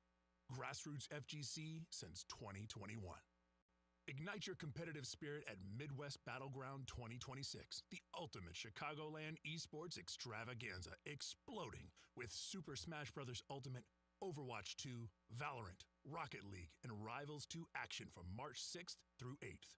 Watch elite collegiate teams, high school phenoms, and open bracket beasts clash at the Sheraton Lyle Naperville for glory and massive prizes. Midwest Battleground is where Midwest legends are born in epic battles. This year, 2XKO is partnering directly with community organizers on 20 Riot-sanctioned tournaments all over the world, also known as the 2026 Competitive Series. Learn more at play2xko.com. Now live for pre-order on manamoon.com. The Devil Trigger collection contains 2 deck boxes, dice, binders, and more. Art by Kainanat, Mana, and Kai E. With free-to-use tournament production and monetization tools. All 27 of Frosty Faustings' main games have Matcherino pages ready to support. Good afternoon, Skyfarers, far and wide. It is the final ARC World Tour qualifier for Grand Blue Fantasy versus Rising. This top 8 has a stunning lineup, including a new appearance for top 8, a hopeful for an ARC World Tour qualification, a return of a competitor. But before we get into those matches, it's Zero and Jaitsu, the Beatrix and Zeta of Grand Blue Fantasy versus Rising commentary. How you feeling, Jaitsu? I'm doing good, man. I mean, we've seen so many of these high-octane matches, you know, from Friday morning all the way to Sunday afternoon right now in beautiful CST. I mean, 411 entrants. Now we've whittled it down to this top 8, and there is a single Platinum qualifying spot left for the ARC World Tour, of course, coming up in late March in Seoul, South Korea. So, of course, a lot of folks, you know, watching from here in the stands or, of course, overseas as well to try and see how that shakes up the point system as well. But let's take a look at this top 8, of course. In the winner's side, We're going to be seeing Blue Sky Guy versus Zippy and Kame's own Monarch versus Paid Actor. But who do we have in losers, Zero? On loser's side, it's going to be Have a Nice Day, making another top 8 appearance. Certainly one of those all eyes on competitors, especially with those online performances we've been seeing lately. Yeah. Up against Paragon's own Koji Coco, already qualified. But actually, the storyline continues a little bit here because Koji knocked into losers by Satoshi, who's also on the loser side of things, so potential run back here. But also a big surprise in Elon, new 13, making a top 8 appearance for Grand Blue. Of course, a regular competitor across multiple fighting games. I'm really surprised and excited to see this continued adventure here as we get BSG. This is a classic matchup, which is crazy because Tom Cruise just pulls up to Frosty once again and just says, you know what? Let's take the dub out here. Because if you remember last year, Monarch just appeared out of nowhere, qualified through Frosty, and we're about to get that same storyline potential here from Zippy, who took a good little break period, is now back in top form with the Sandalphon. But BSG, I've been saying it since last year, long overdue for trying to take a tournament like this, has been fighting tooth and nail every single event, and it's been, who could forget that LCQ match, right? On the cusp of qualifying, but now, once again on the cusp, not only at points, but this is the last opportunity. Second or better is what BSG is looking for today. Exactly. One way or another, he has to make it into the grand finals if he wants to guarantee his spot in Seoul, South Korea's Arc World Tour finals. Of course, there is still the LCQ, but with all the folks that are going to be fighting for that final spot, it's a bloodbath you do not want to have to deal with. But the bright red coming out from BSG, the buttons look all checked on the ice-cold Sandalphon. The fist bump comes out. It looks like we're going to be having our first match of the top 8, Zippy versus BSG. It's no secret. I love me some Sandalphon out here, and what's something that's going to stand out a little bit is that Zippy will not be changing stances. He's going to be committed to light stance. Granted, sometimes get the accidental fire stance, but that's been kind of the tail of the tape for Sandalphon players in general. I mean, you can check out Arafu's play, very much the same style, right? But honestly, Sandalphon not really needing those stances. The power you get from light combos alone are just so potent that you can kind of keep up with the damage that Vasaraga's going to be putting out. Yeah, exactly. And avoiding the extra damage penalty as well, you know, if Vasaraga's able to bust out. And additionally, like, you know, I was talking about this with Callisto a little bit in these top 24 qualifiers, where he's so comfortable just taking as many plus turns as possible to not give his opponent any opportunity to scramble out. Even if, oh, I'm still plus after the stance, especially with Vasaraga, you do not want to give him any opportunity to get that Soul Forge started. So first blood to Zippy. Yeah, I think the mid-screen is going to be very interesting, especially with the far medium coming from Sandalphon, even with the heavy. Both excellent buttons to contest, but the Judgment Slash going to get shut down thanks to the Soul Forge armor. Great jump out. Yep. For the ultimate command grab on minus with Zippy with the jump back. No punish, but just putting you in this awkward range. The ultimate fireball stops you in your tracks, but mash out with a close L. Yeah, very brave from BSG, but the walk down. I have the resources. Great throw. What excellent timing from Zippy, but the backdash, and we're going to pay it back tenfold. Backdash, ultimate instinction, should have all the opportunity in the world to put up that Soul Forge. Now that armor is going to be so difficult for Zippy to chew through. If there is any indication of the tone that BSG is taking to this top 8, it is literally that walk down moment. BSG taking his time. I have the substantial life lead. There's no reason for me to overextend. I'm going to finish the job on my terms. Yep. All right. Takes him out with a great sight. Grinith. That's one round to BSG. Pretty commanding here. Yeah, hungry for it, indeed. Like, this is a make or break moment. Like, most competitors would be so excited to be on the cusp of the finish line here and lose their cool, but BSG has a job to do. Nice cancel to command grab, corner position. Guard crush. Not fighting, but the reset. Look at this. Two command grabs in a row, just trying to send something out with a close L, but nothing found. Zippy fighting his way back out of the corner with the Blade Rift. Distinction. Lock it down. Guard crush once again with the low. Bring the down back. Whoa, whoa, whoa. Yeah, didn't believe in the counter here, just trying to keep you at bay. All right, this will be a mid-screen carry here, of course. Not quite to the corner, but a good push. Here we are. Ooh, able to jump out of the blue flash, that ultimate command grab, nothing to be found. And we're evening up the health lead here for Zippy. That's what makes the stagger so important on that offensive sequence. We didn't overcommit. Put ourselves in a iffy situation. Zippy going to take at least a break point out on the cusp of a final touch scenario. Oh, and it actually just barely doesn't put BSG into that SSB range. No, he actually just let it have the meter to use it regardless. And Zippy finds the hit before it even matters. Okay. Round apiece here, this first game, tooth and nail for each mile. Round apiece as Zippy backs it up. One of the stance, DP on the reaction, the tackle. Good awareness. No Soul Forge to back it up, so it's just going to rip right through. Yep. Stagger again. Yes, good block. The safe jab. Return on the BC. Fireball for fireball. Flashlight to close the gap. Quick 2L. PSG not getting opened up yet. Biding his time. Yeah, I thought we could backdash to, be right out of range of that tackle, but ends up being perfectly spaced. BSG, Soul Forge available, so that's armor, but of course we run up with the throw. Stagger with the 5Ls again.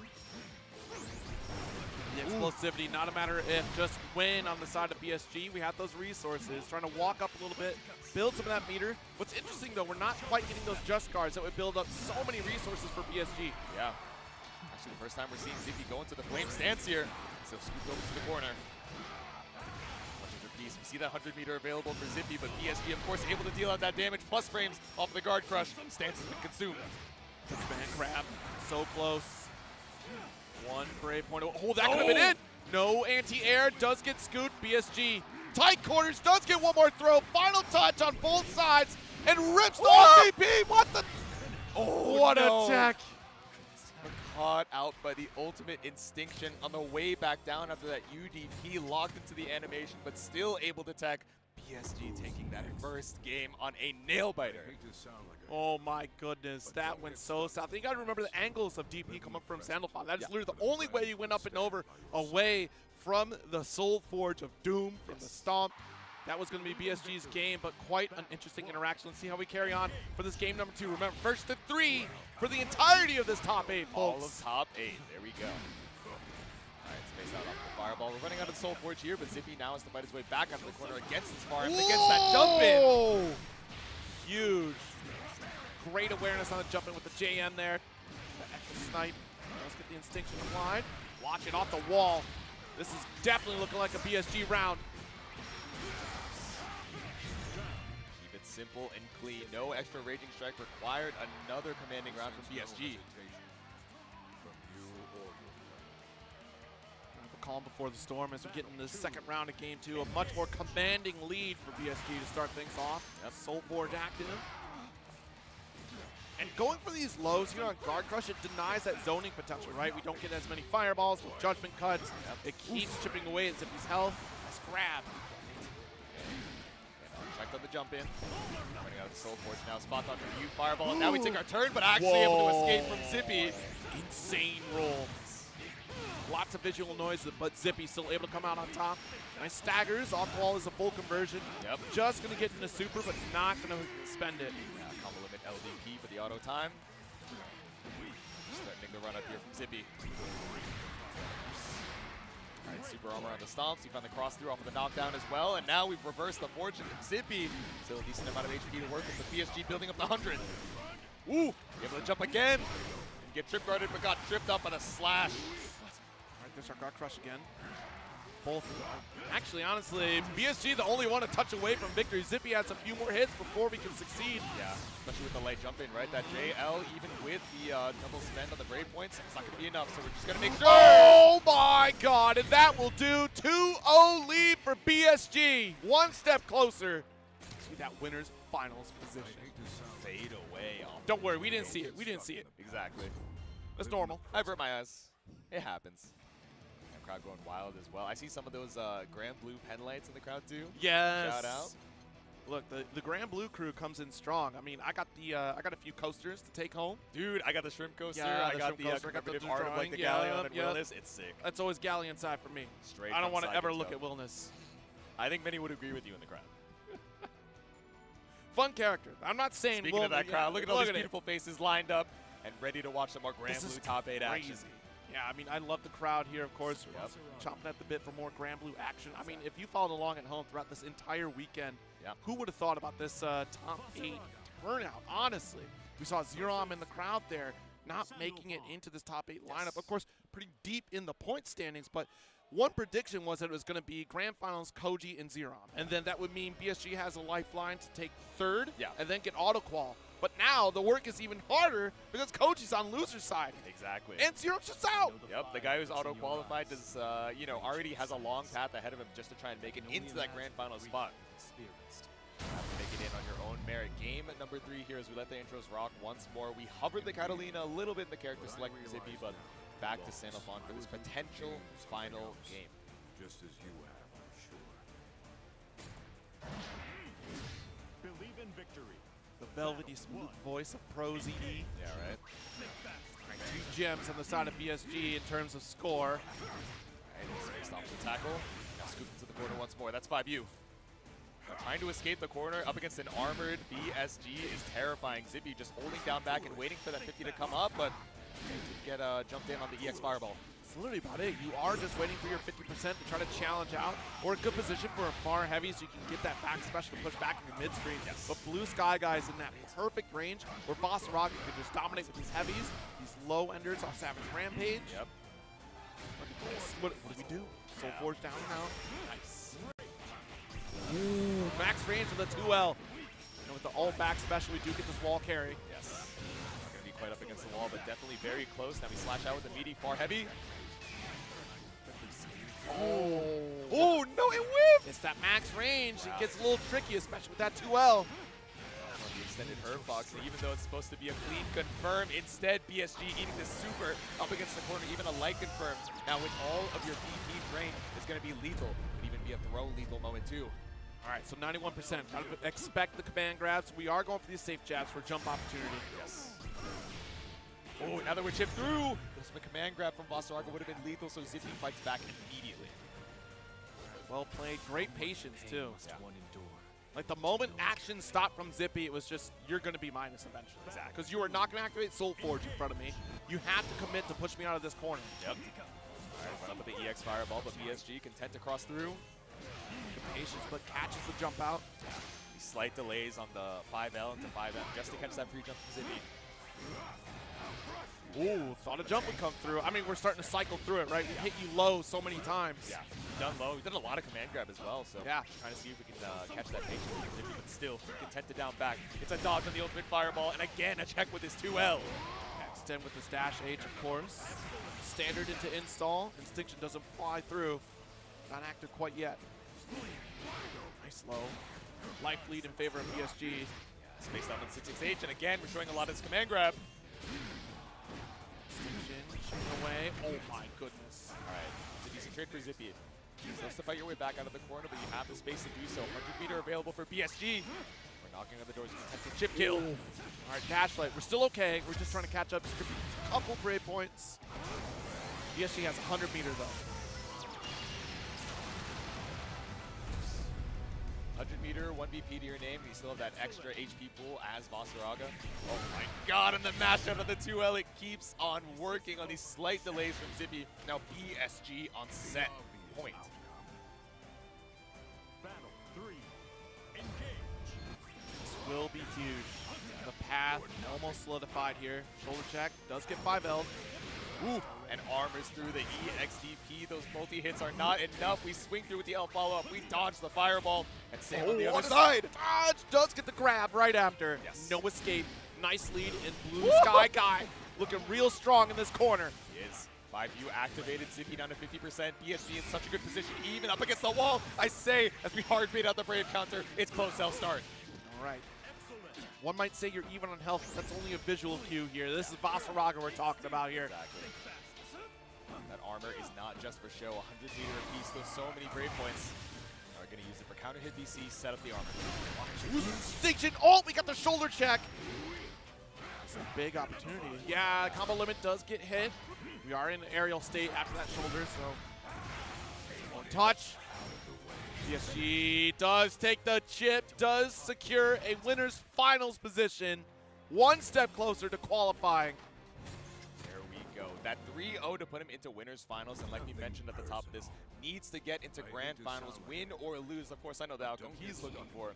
He has one more set before he confirms that participation in the ARC World Tour finals. Yeah, exactly. And this is such a nail-biter of a lineup because there's so many players that have been in this position before, some strong competitors in varying spots across here. Next up, we are going to get Monarch. Speaking of those strong competitors, last year's champion of Frosty Faustings, Kame Zone.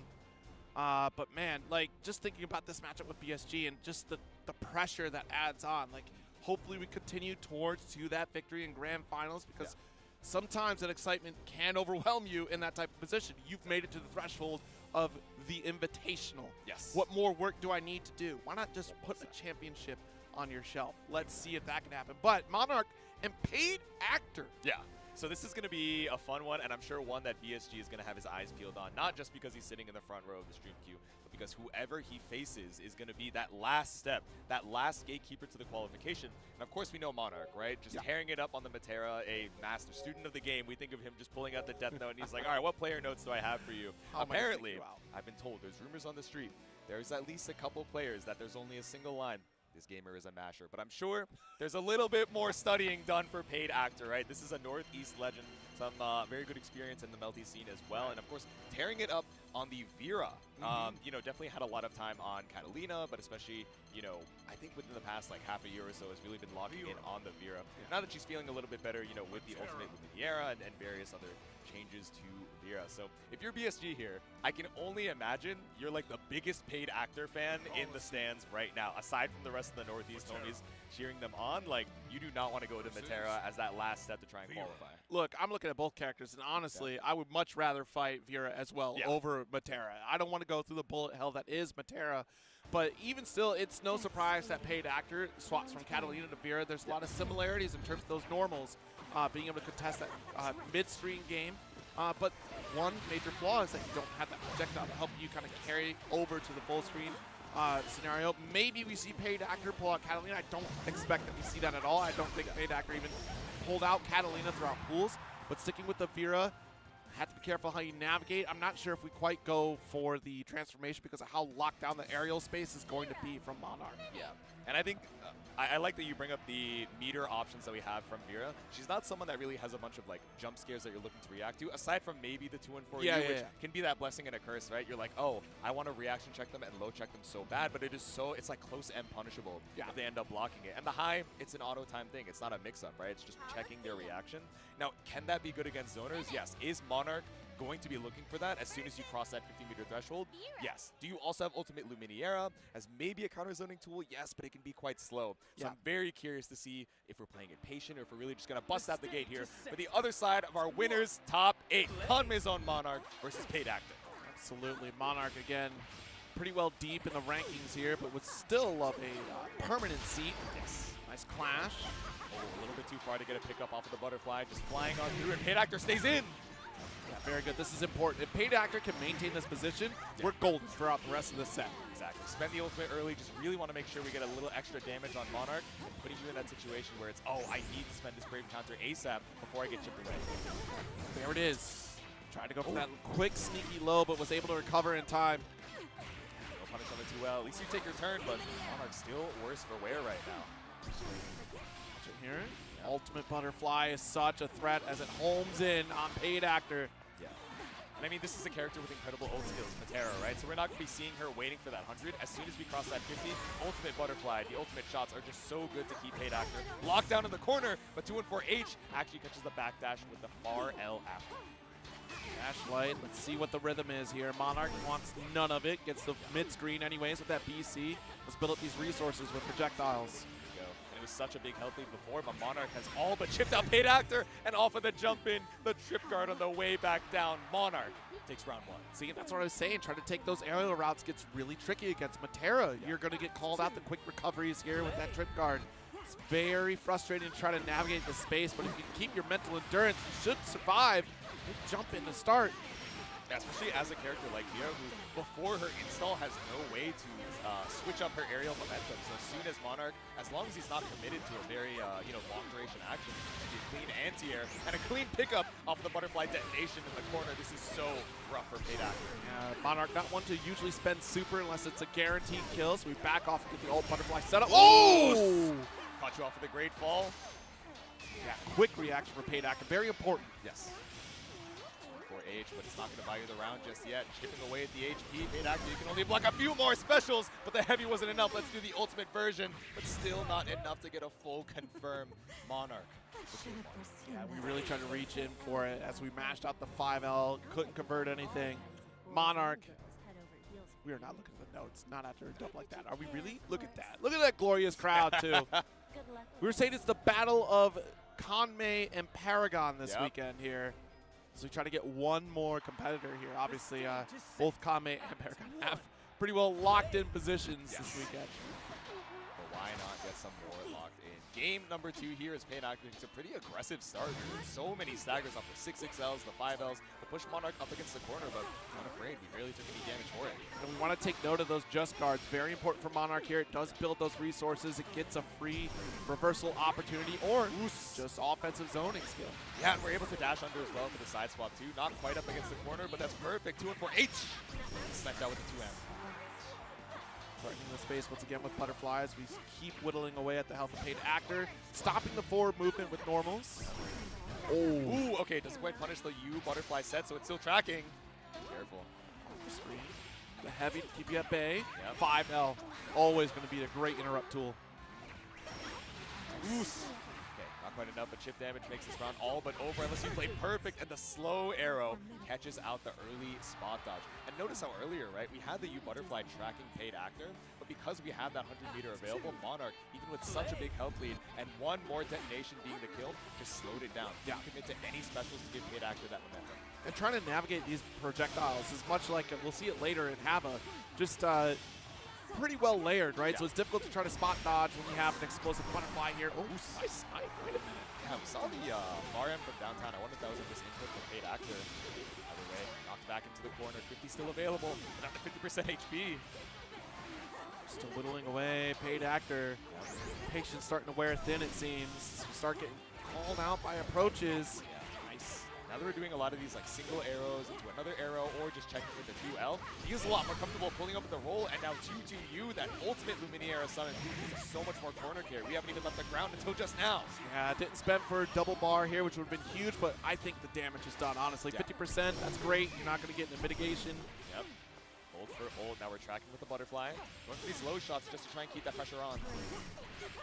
Oh, no, the roll. Expected a different ult skill to come through there. Yep. Detonate. Great fall.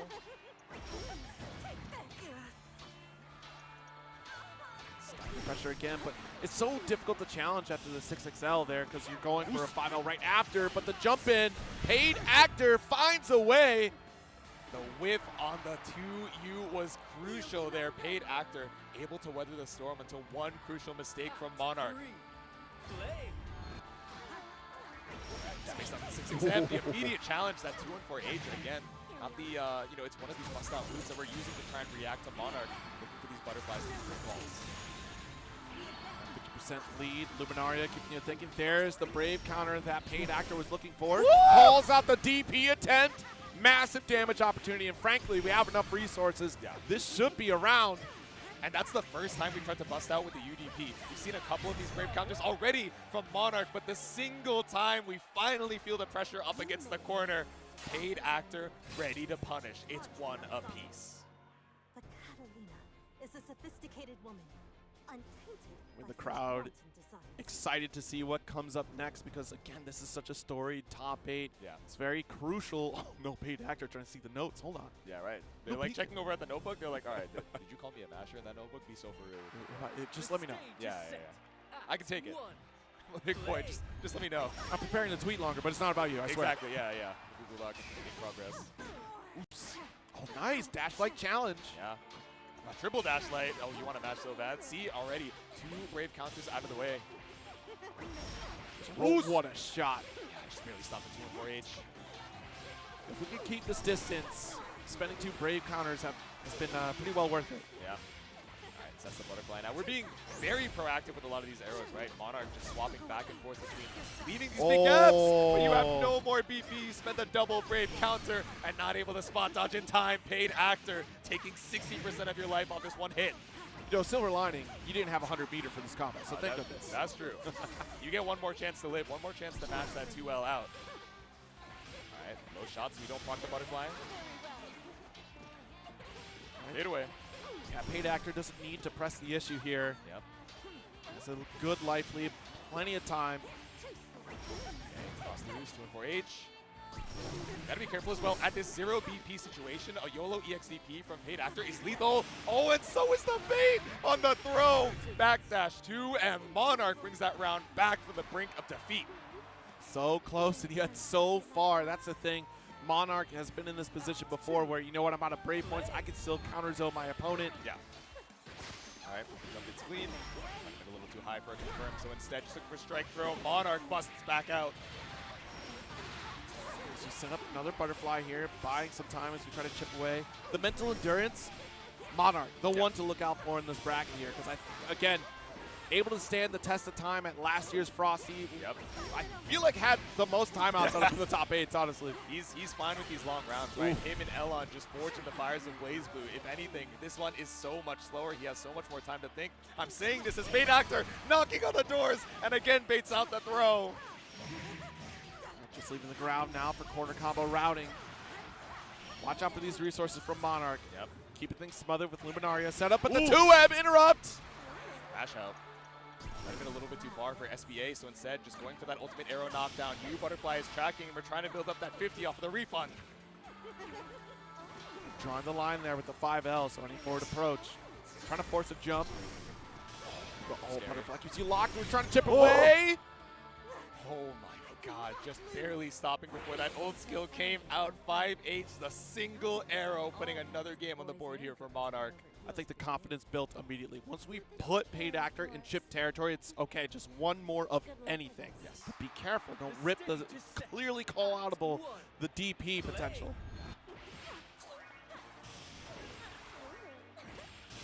Let's get Butterfly to chip away again. Yep. Deny. Saw the back special try to activate that. Right, so many of these great falls. Doing it right after the butterfly allows you to have that coverage right in front if you try and bust out with a 6-6M or 2-4H, but Paid Actor spends that brave point right back. No throw baited. Not even 2H. That was a brave neutral jump right there. Yeah. Ooh. Across the room. All right, little spot dodge action. There you go. Finds the ultimate thrust, but no pickup off the 2U. We left some damage on the table here. Walk it down. Ooh, interesting. Ooh, no, again, that 5H just stopping the ult skill startup. Let's try to draw a line with 5L again. No high throw shot. attempt. Yeah. Watch it. Keep chipping away, and that's fine. Monarch back against the wall. Paid Actor trying to find an opening. That could have been a big opening for Monarch right there with an arrow blockable, but unfortunately we landed in time. Does get the escape thanks to that interaction. Block the butterfly off of the jump in. Paid Actor can only block a couple more specials, and with 20 seconds left on the clock, you have to do something crazy. And not able to spot dodge in time. It's set point. Monarch, BSG waiting with bated breaths. He does not want to run into the Matera in this winner's finals. Paid Actor. Can you tie the rounds back up? Ooh, quite a shot to start things off. Full screen position. Monarch will absolutely take that. Rainfall, good shot. Yep. Ooh. Yeah, the fadeaway shot catches out the 2-1-4H. Paid Actor trying to advance. Bounce back up. Yeah, even if it actually doesn't, open up the guard, just trying to get a little bit of that space, also avoid some of those low shots. Works out for Paid Actor. It's worth the cooldown. Yeah, this life lead. The stress starts to build up at this point, right? You had 50% life lead. Monarch is chilling, just firing away. Paid Actor, no projectile to challenge. Has all these resources where he could quickly close the gap against any other character. Ooh. Oh my god, the great fall stops the 2-4U. Trying to bust out. You have 50 more meter available, but you're trying to navigate this bullet hell. It's a heaven situation for Monarch. You're still waiting for that 50 to come up, but you're not even afraid of that 2-4U. Honestly, from Paid Actor, on the way back down, we catch you with the 2M, and Monarch secures his spot in winners finals. So it's BSG and Monarch in winners finals, and this is going to be a nutty return to form. If Monarch advances, trying to retain the Frosty Faustings title, or the hungry BSG, solidifying his Arc World Tour position. Time will tell, but let's not knock out Paid Actor quite yet. Still a strong performance ahead potentially. I mean, look, you got a solid lineup in the war of the losers at the bottom half of this top 8 bracket here. There we go. And speaking of that loser side, first up, we're going to be seeing a very fun matchup. So we kind of talked about it at the beginning of the block, right? We have excellent character variety in this top 8. We've already seen 4 unique characters between Vasaraga, Sandalphon, Mitera, and Vera. And now down here in the loser side, our first match, It's going to be Elon New 13 versus Satoshi Exert, which means we get Andre versus Lowain. I'm looking at you guys in chat. How many times have you seen this matchup? Because I can definitely count it on one hand, if not. Like, if I can count any at all. This is wild to run into an Andre that isn't Redeemer, right? Like, that's the front of my, like, oh, yeah, that's about it, really. And Curry every now and again. Exactly. But, yeah, having an Andre at this level of play is going to be really fascinating to see. But Satoshi, this is an underdog story if I ever see one. Not only did we take down Koji Koko to put in the losers, we also took down Elsa, denying her spot at an attempt to qualify once again. Satoshi's best performance to date. Has done well in online brackets, but this is the one to do well at. And Satoshi, I'm sure, would be all too happy to lock into position at ARC World Tour Finals. We'll see if that can happen today. But Elon, of course, story competitor, as you mentioned, right? Blaze Blue competitor, that's the namesake, right? This is going to be a wild ride. Lowain has been an absolute terror to the point that Totoro has switched to Lowain. And, some folks do believe top one. And honestly, with the skill set, this character's looking kind of nutty, especially when you think about Sammy and Tony shenanigans. Alt wheel is definitely a tool of all time, especially when you get interrupted. It's very good. And it still comes through. It's like the best trade in the game, man. It is so good.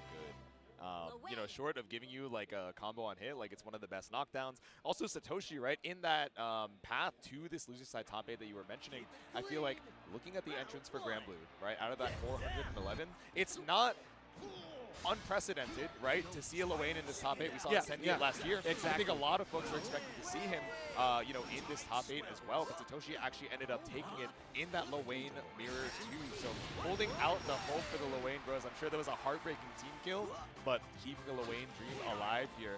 Button check and make sure everything is all good. We head into our first side match.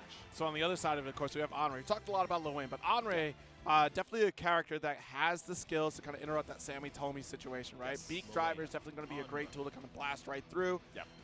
There's also the fact that we do have Parry to kind of help us out here. Both characters, same principle kind of applies. Andre can be a little bit more potent.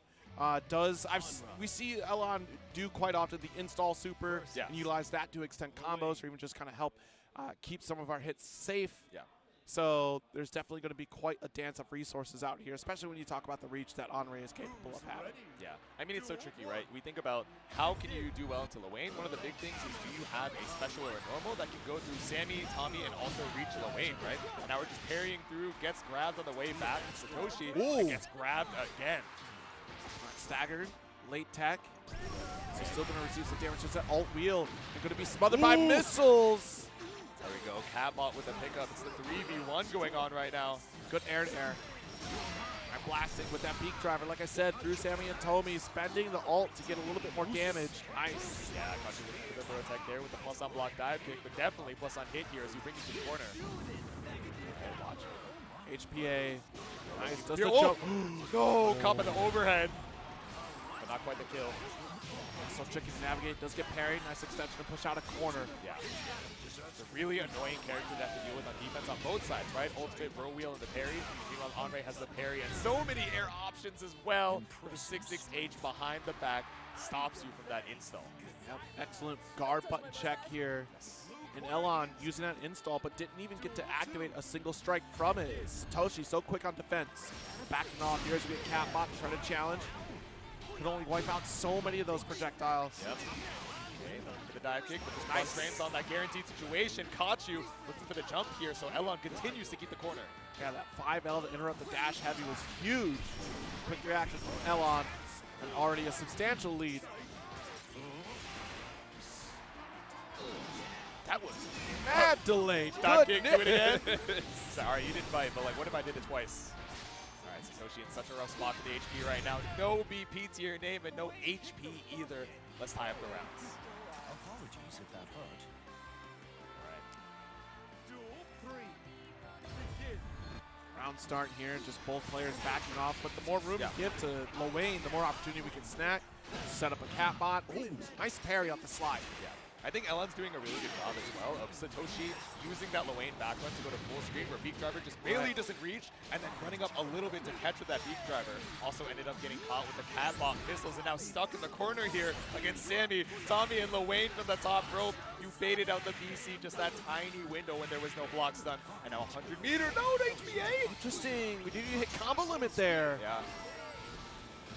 All right, tries to bait out a throw with the backup of Catbot. Elon not biting on it. We do get HPA, but there's no opener. And Elon doing a great job just running away. Evasive. 100 meter just to play the keep away game, but drops the combo. Could have been it. BC, last one, the dive kick. Oh my god. No! No, please! Finish your food. Oh my goodness, tension is mounting here as we try to close this out.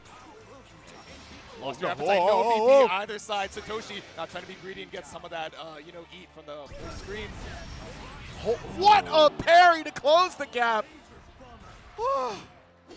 That had me stressed. I'm Never in a million years would I guess that. I was sitting there waiting. What do you even do about this full screen? The wheel comes out. It's over. It's over. What can I do? The parry. Great thinking from Elon. Yeah. That absolute stare down. Satoshi thinking, okay, I do not have the time, the space, or the tempo to look for this 5U and try and build up some of that meter or some of that health. But what am I going to do when Elon has me in one spear, one touch territory and again lost first blood in game 2? Good corner combo. Now let's try to clean up the scramble from last round. Nice. Empty into the throw. Again, fishing for the parry. Now we get to mount an offense with parry off the table for a little bit. Yep. I'm throwing Lupin, finally going to find a BC to escape. Behind, no air unblockable, just a little bit too far off the cat block. There it is, the throw bait. One more time, and we're not going to miss this SBA. There we go. Keep it simple for Elon here. 3 rounds. Apologies if that hurt. Red corner is Pondering the next round, how we can close this out. Ooh, yeah, off of the walkback, still able to reach that last frame of the 2U. I would have thought you were good too. Unbelievable. Right, Chase doesn't even get the air unblockable. Yeah, we go for the air parry instead just to catch that run up. You caught Sammy, you caught Tommy, and Lowain gets caught by that second spear. Oh, these parries are nuts from Elon right now. Shining spear once more. Got the recovery, reset for super install. 7 swords. Oh, actually poked out here for the 5L. It's a clean hit on that ultimate awesome sauce too. We're going to the corner. Good call the homie. Nice block of BC. The second one even. God. Elon wants out. Yeah, really doesn't want to give Satoshi any opportunity to fight back because that chip damage scenario is so the tricky wrong behind way. the back. No! God, that was tough. Whoa! Great counter baited, and again the clean hit on the ultimate awesome sauce. Satoshi ties up the rounds. Impressive strength. Way to make do with the awkward situation. Yeah. We were meant to keep the west side of the screen. We couldn't quite wait long enough for Elon to get to that opposite side, or it was just a character flip not happening in time. We had to press at some point with that heavy, but still, Satoshi not going to fall for the scramble. Ooh. All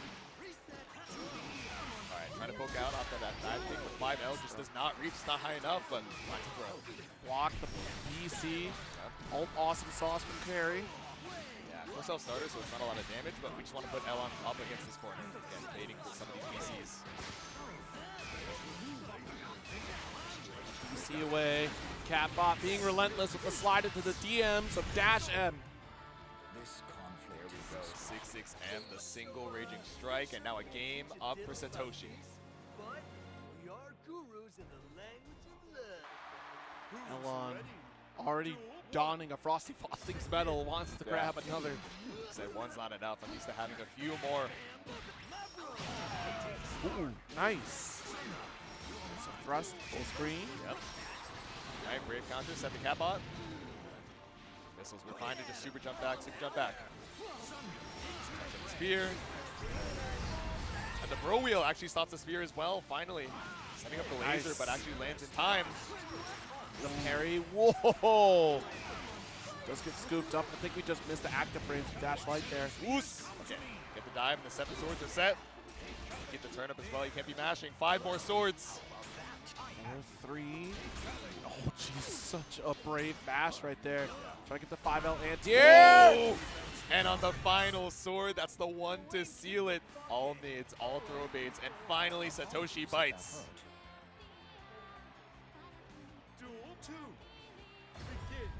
Next round, though. Interesting. Trying to go for big swing. Parry not going to work. Satoshi onto it. Right. Trying to confirm. Oh, caught you with the overhead as well. To BC out. Blocks the dive kick. Still our turn. We tried to get cheeky with that low, but big driver. Ooh, with punish. Yeah, caught the buzz as well. And slide under the spear. And slide under with a dash through as well. Caught you out of the skies. Oh my god, see? The snipes on big driver. It's going to take out Sammy, Tomi. Yeah, and it's then so spaced out, but when you're up against the wall, right, bro wheel becomes even faster because that travel time is even less of a factor. Exactly. Satoshi bringing you to the corner and one touch and one throw. One game apiece, one round apiece. Quick salad. Right, still a nail biter of a set. Satoshi looking to close this one out again to take the lead. Double jump. Great approach here from Satoshi. The double parry. Thought we would get hit by something on the way back down. Maybe thought we would land into the cat missiles as well and waiting for that, but either way. Launcher. Not enough to get super. Ooh. Okay, able to confirm the kill off of the airborne as well. Sweet. Not missing any brave points. There. Yeah, we should be okay. No, we're not. Oh my. The moment I saw that last pip, I said, actually, we're not. We're dead. I saw the full brave points, man. I was like, I know this super does like best in class damage, but I was not a believer. We got production in the back going off with the Lowain cheer. They're loving it here for Satoshi. Funny enough, there is actually 3 of them as well. They could be Sammy, Tommy, and Lowain if they really wanted to. I'll let them decide who to. Ooh, body splash. The shimmy into the slide. Are you kidding me? There we go, the back run. Well set. We bust back out. Oh, we got caught by the Blazer. Yeah, full screen dive kick. Just getting stopped by Catbot. Satoshi is cooking right now. Wait a minute. Might be extending the life of the best performance I've seen Satoshi put on so far. HPA. All right, we've been a little tricky on the reaction so far. He learned. No way. No way. Satoshi unlocking every chakra level to advance so far. One more round. The champagne popper pulling up and anti-airing you straight out of the skies. That's an insane adjustment. We've seen Elon try to avoid. You can't escape. It's inevitable. Yep. Sammy, Tomi coming in. Look at this. Called out the parry. You see this? Yep. Real-time adjustments from Satoshi. Exactly. For the crossing to try and bait that parry, that defensive reaction as we're taking to the skies, but right here, 50% left for Satoshi. Missed the BC. Great call out from Elon. Elon round if I ever saw one here with the super to back it up. Yep. Keep it simple. A little extra damage after draining that BP, but still set point Satoshi. Apologies if that hurt. Duel 3. Begin. Right. He got called out by the beat driver. Yep. Good tech. Ooh. Again, every time. Elon falling for that shimmy. Yeah. Great 2U to call it out. Here's a wonderful throw. Yeah, just looking at Tommy at the top of the screen. For the Lowain, though, ultimate bro wheel stops that charge spear. Oh! Very fortunate we did not get the parry, but the right idea from Elon. Yep. Ooh. Out with the spinning spear. Satoshi on notice, still trying to jab out. Alright, trying to spend all of these BP. Nothing left. Again! Alright, but you don't have meter, so you have to make the most of this combo, which it should be enough, and we do succeed. A quick snack as we head one step closer. Ooh, Satoshi. What is going on? This is the run of a lifetime for Satoshi right now, making it into the losers quarters 3-1 over Elon New.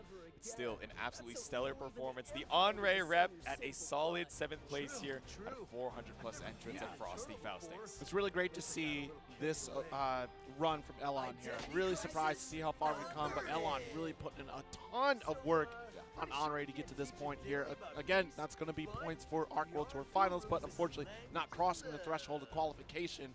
Satoshi still a hopeful to advance there, but long road ahead of us here. And in fact, you got one more person potentially in your way. Either Have a Nice Day or Koji Coco. Have a Nice Day was a favorite at ARC World Tour LCQ to try to make that last qualification. Has always done extremely well online.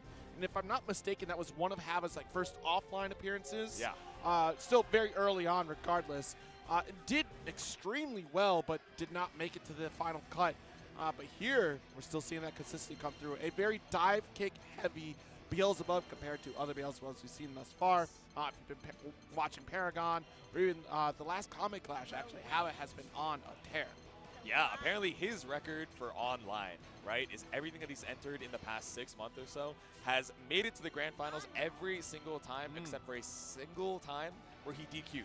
I didn't play the bracket at all, right? Oh. So this is like, this is the Canadian legend and online inevitability, and had a stellar placement at the previous EVO at 17th place, but really wants to prove himself now in this Frosty Faustings top 8. Koji's like, dude, I want to go back to bed, man. Koji just rolled out of bed. I'm trying to, I didn't get enough monster. Honestly, Koji probably still on Japan time. Yeah, right. Literally He's one on JST. Evo and said it's time to go train, and went off to Japan. Had a stellar run at Psy Games Cup. Yeah. Lined up in top 8. I mean, this is like the young student, right? The world warrior just traveling between both of those continents. Honestly, that's a skill in and of itself, right? Even for folks who are traveling, say, east or west coast within the continental United States, it's like, man, I got to deal with the jet lag. I'm usually sleeping by now, or, oh, man, I'm never going to be up this early normally. Meanwhile, you're taking these 14, 17-hour flights just to try and, get that excellent practice. Shout out Callisto with that same sticker. DQ'd himself so kindly to make sure that we didn't get in the way. Exactly. Right outside of that top 24, he was like, you know what, J2, let's hang out. I was like, all right, you got it, man. So we will get the Beelzebub play. Zoe has been the character pick for Koji Coco as of late. Yes. A strong character, especially with the changes for the mid-screen combo routing. That is a huge benefit. The character's always kind of been fairly strong, just there were some bits and pieces that other characters had outshined, right? And Zoe getting that mid-screen combo, I think, really kind of brought her up to the forefront. Exactly. Again, there are other characters a little bit stronger, like obviously Beatrix is one.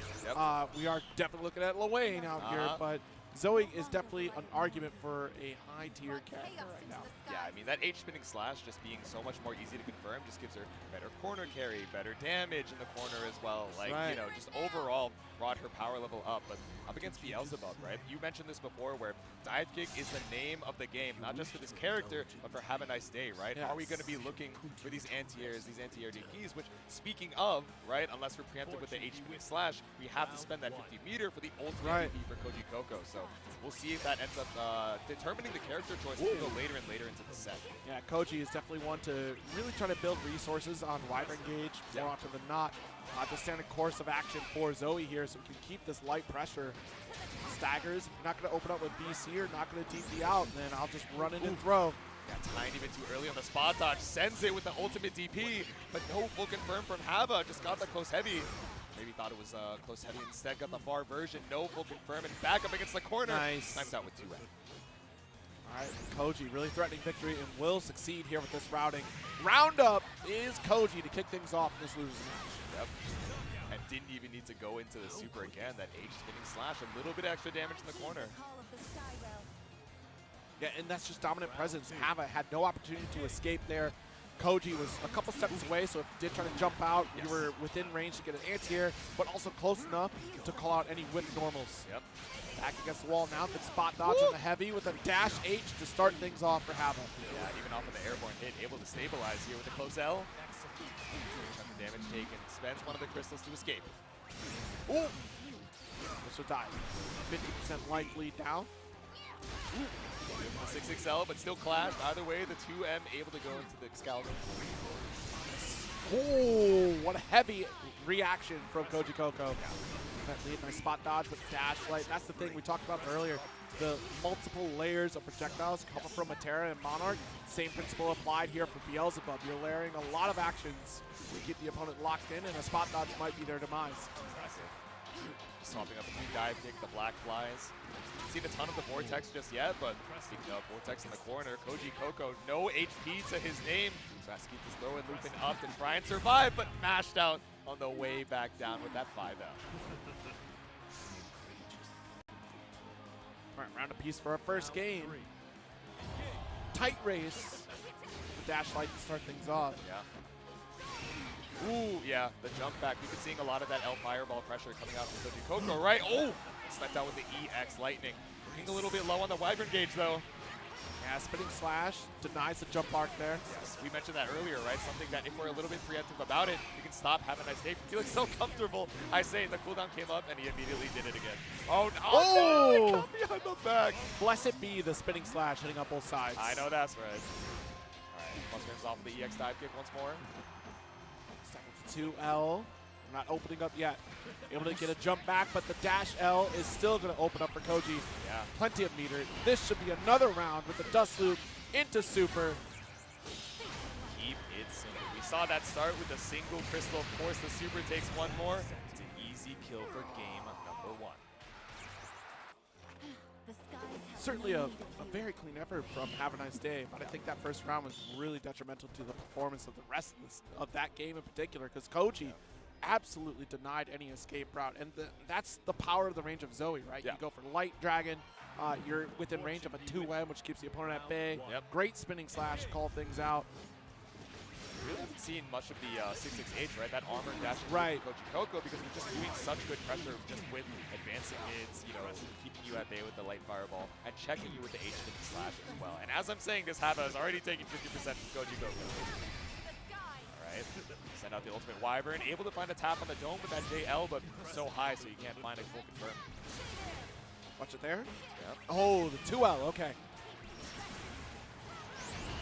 The 2H, go for that dust loop, plenty of meter, and just goes for the recharge there. Not going to spend a super until we get close to the kill. That is the habit that Koji has here, and rightfully so. Okay, off the confirm off the far light, but there we go, stick out the big leggy. And the escape with the TP. Doesn't bait out the throw on wake up. Ooh! Interesting. But the backdash into 2M. What a call out here with Koji taking a round. Oh, yeah. Finds the punish here. Koji keeping up the momentum. Round 2. Rounds aren't just outside the range of dive kick, but close enough to get that whip punish here. Great reaction from Koji to get the reset after the 5L. Ooh. Yeah, actually went behind the back, so no anti-air to be seen from Koji Coco. Back up against the wall. Run up over the Black Flies. Yeah, and caught the startup of the Karma. Thunder is applied. A little bit of a charge. Plenty of resources if Koji chooses to zone out. But the dive, dash-like chase down from Have a Nice Day. Ooh. DP! Ultimate addition to put you right back on the opposite side. Speaking of reversals, I hit on both sides, right? You know, a tool that they both have. And speaking of, Koji's like, you know what? I gotta let my UDP rock too. This is my personal space. Don't go near it. Unhand me. Ooh, what a dive. Maximum damage output should be around. Yeah. You'd be out of range of that 6-6L as well. Koji Coco looking for a counter poker, any way to try and advance. Maybe on a slow startup with a 2M from Hava, but either way, we tie up the rounds. Round 3. Just doesn't change. I float over here. Say goodbye. Hello. High five. Nice 5L. Interrupt. Yep. Hava gonna get denied on the approach here with Koji on that dash light. Yep. Got the toes. Ooh.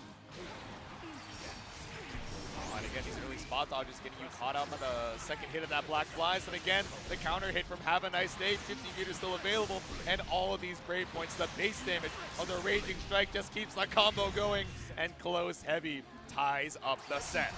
All right, one apiece here. The crowd going crazy for a set on our hands. Be with you. Round 1. Straight back into it. No defense to be seen. Koji Coco's awake now. Alright, we slash through again. That's the third time we've been just a hair too early on these spot dodges. I'm out of here. No! Big whiff on the throws. We TP behind. RPC out. Ah, but the alt DP does not want to give up the position here. Yeah, exactly. Fine to spend the 50 for it. Alright, single hit of the wreck up, but we clash, so we send another 5L. Alright, there we go. Perfect spot dodge time from Koji Coco. You can get me thrice, but not 4 times. Alright, EX Lightning, no throw baited. Oos! Ultimate spin. All right, he's sticking up with that 2L, but not was the able to get a full airborne hit, right? follow-up. Yeah. 2U conversion though. We're just going to super to try and even out the BP situation. You're still taking a little bit of extra damage, but you want to have that life confirmed for Raging Strike in case you need it to find the kill. Nice run up throw. Last interact. Good God. Cancel the charge to heavy. Exactly. It's like, you are not escaping the corner, by the way. I'm sending it with the meaty. If you want to SSBA, do it. I dare you. You won't. Be brave. Hava will. Hava absolutely will. We've seen it before with simple inputs, but Exactly. it's yet to be seen throughout this set. That situation, not the case. Now we're knocking on the doors with the 6XL. I thought I saw the startup of a throw, but Hava with the patience. Ooh. Spinning slash from downtown actually caught. Flash, yeah, good tech. Ooh, ready for the teleport. Yeah, nice 5L. Yeah, not ready for the confirm. Speaking of 5L, Hava after the TP catches up.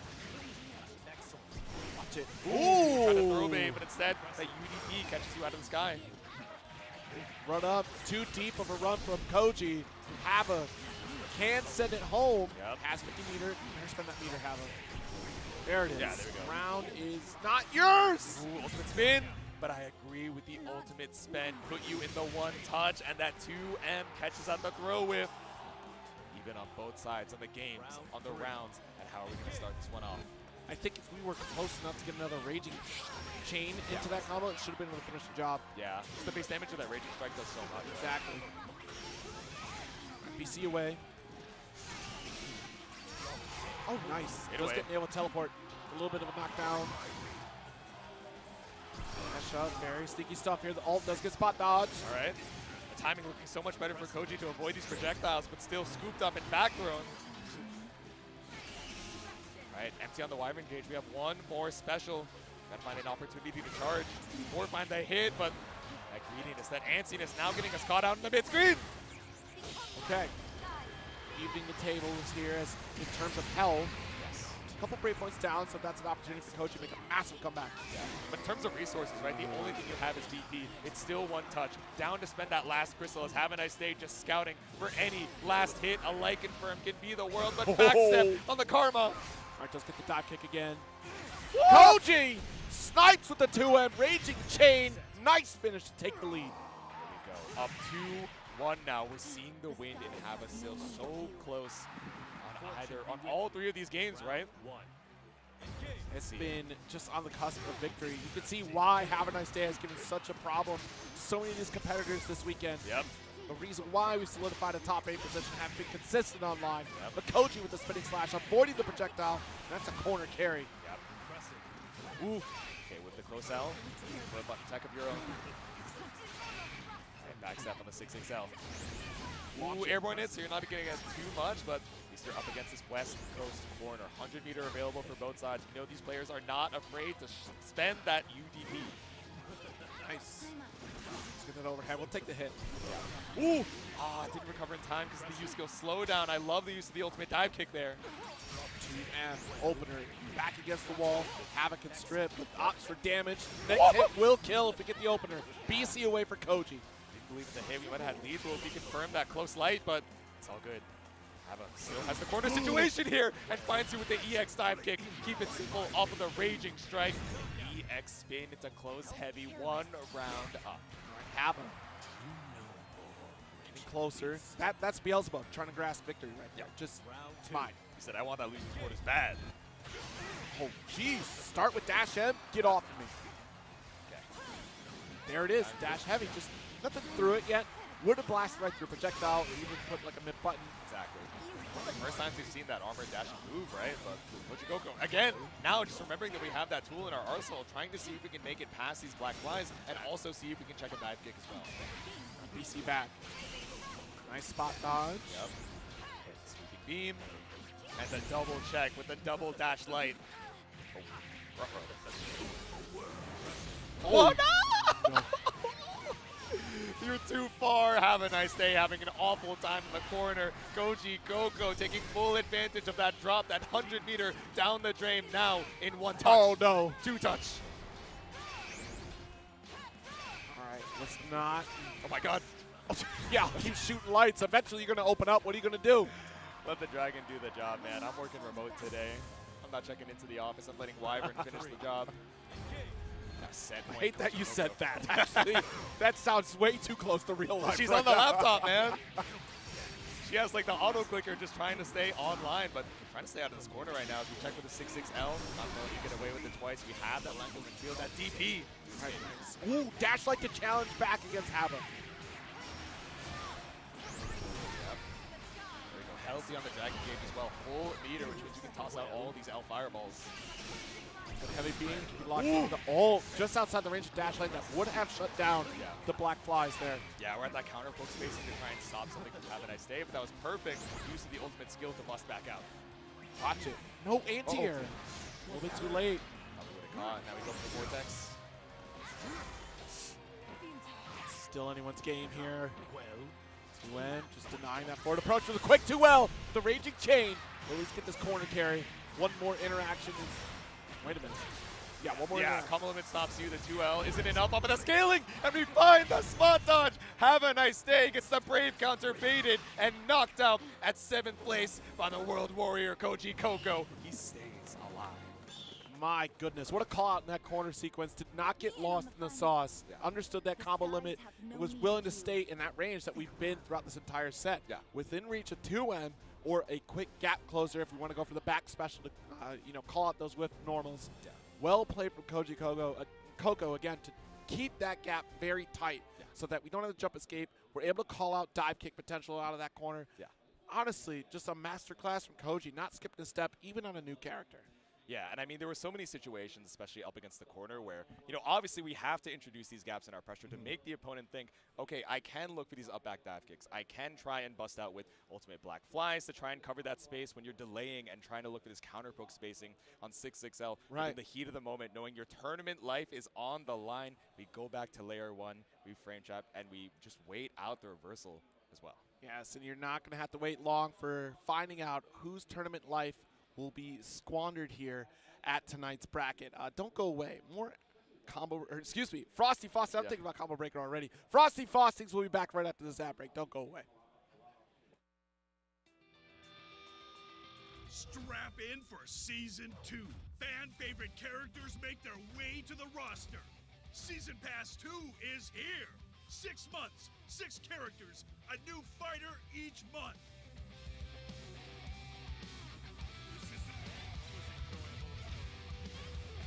Legends Unleashed! Available now.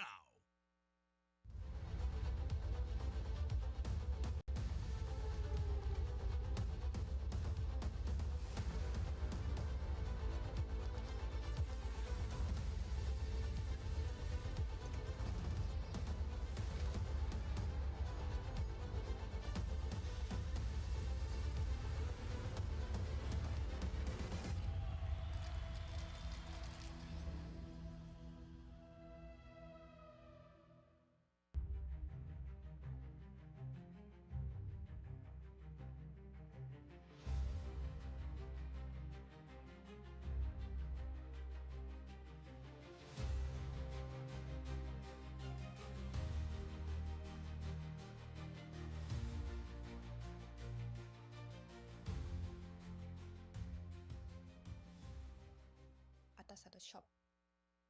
2XKO Season 1 is now live, featuring an all-new Battle Pass, stage, and champion, Caitlyn, the Sheriff of Piltover. 2XKO is excited to announce Frame Perfect, a competitive-themed skin set where a portion of the proceeds help fund prize pools and tournament costs for TOs across the world. Elite competitors will clash across the globe, from EVO Japan to Combo Breaker and beyond, rising to the ultimate finals in Seoul. Don't miss your shot to qualify for the high-stakes ARC World Tour Finals on March 20th through 22nd, 2026. Kwanba x Atasa Collabo just dropped. Limited run sticks with that filthy Kwanba Wolf Drip on premium Atasa Noir bodies. Loaded with Semitsu LS56 and Sanwa OBSF 24s for buttery inputs.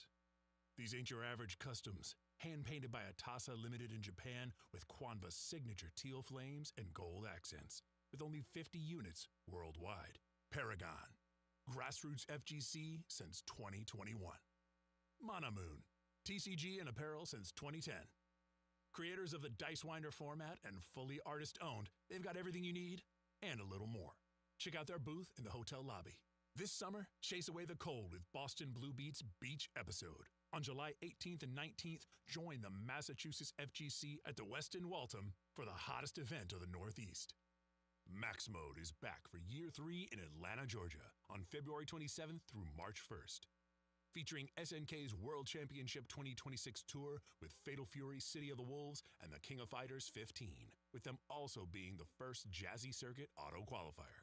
Registration is now live at start.gg/maxmode3. Don't forget to register before February 15th. Snake? Why are you at Frosty? I took a detour to buy a new sneaking box. A box? Not just any box. A Mana Moon box.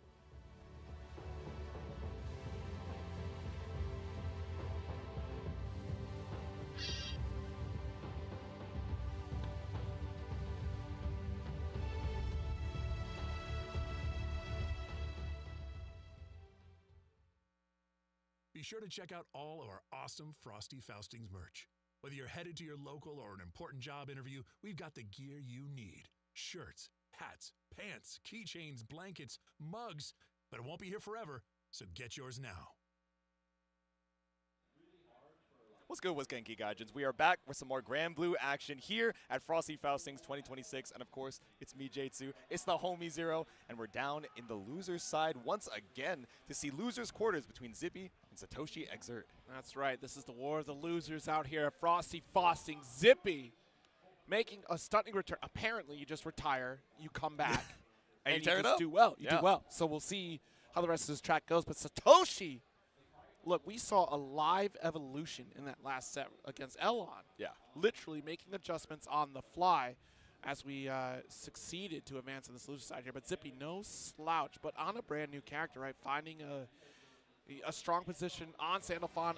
I'm of the opinion that Sandalphon, not a bad character, just a really underrepresented character. Yes. Granted, there's some love that could be done to some of his transformations, but considering the base toolkit, Yeah. I'm not even worried about 5U interactions. It's solid, it's right? strong. Yeah, especially, we have these fireballs, so hopefully try and go through, the Sammy and Tommy summon, but there's still going to be a lot of screen pollution to try and navigate through, on the side of Satoshi, right? We have the move speed. Of course, we're going to be checking with a lot of these 6XLs. The dash speed in base form from Sandalphon is still solid. We're ice cold, but we still have the movement speed that we need. So heading on into it, we got another losers quarters match. Absolutely. Jack Frost, Sandalphon out here, also known as Private Sassy Legs.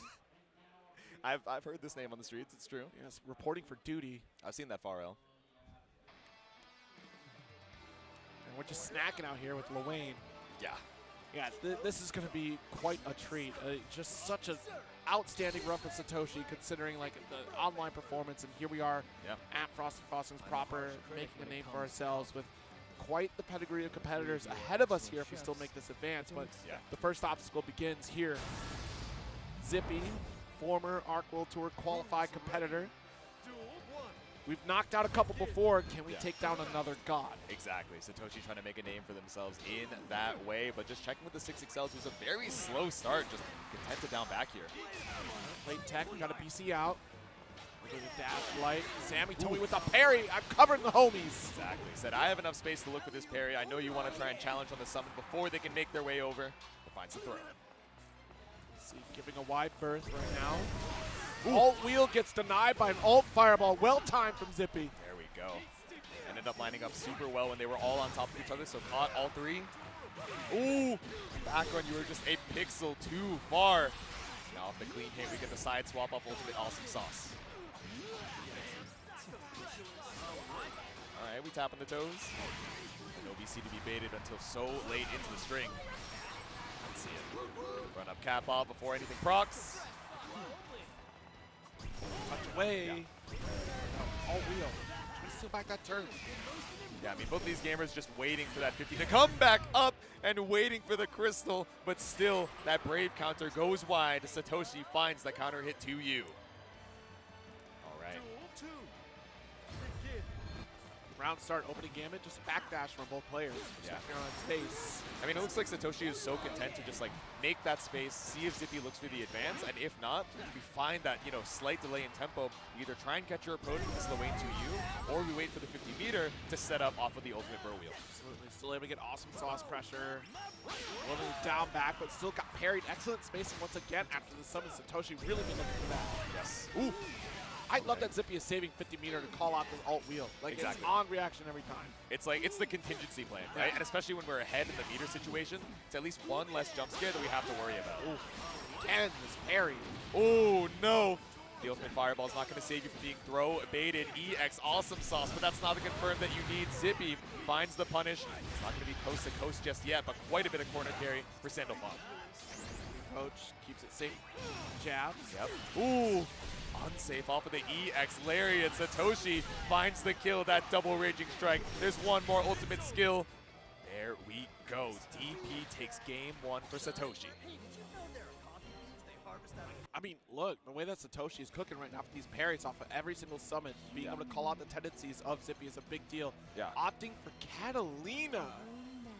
Interesting. So we saw the hover over on this character kind of between games 2 and 3 with BSG, and then Right. went back to the Sandalphon, still feeling pretty confident in that. But now, going back to another Shoto style, of course, we haven't really been using the stances from Sandalphon, so that can't be the difference. But I wonder if it's Ultimate Firewall, or really just making sure we have those corner carry routes to make sure that Luane has even less room to try and scramble with as we head into game 2. Another big one, the light wall. We're going to be able to call out some BC interactions there, potentially calling out some Tony interactions. Yeah.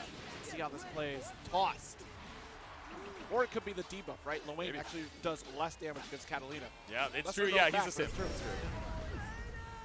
He can't fix it because she does not need fixing. But Zippy trying to take advantage here as we pull up with a 6-6L counter hit on the close end. Now brings you over to the corner. No longer that awkward, yeah, we kind of have the Grand Blue Zone. No, you are well up in this East Coast wall. Oh, nice. Got the whip punish with Dash Light there. Yep. Slight damage at that. It's all right. Because look at that. That sweet spot. Not going to be out of the threat zone since Zippy does, or excuse me, Satoshi does get a free snack. Yep. Nice Ended up on the other side. Yeah, guard button check. Spodge.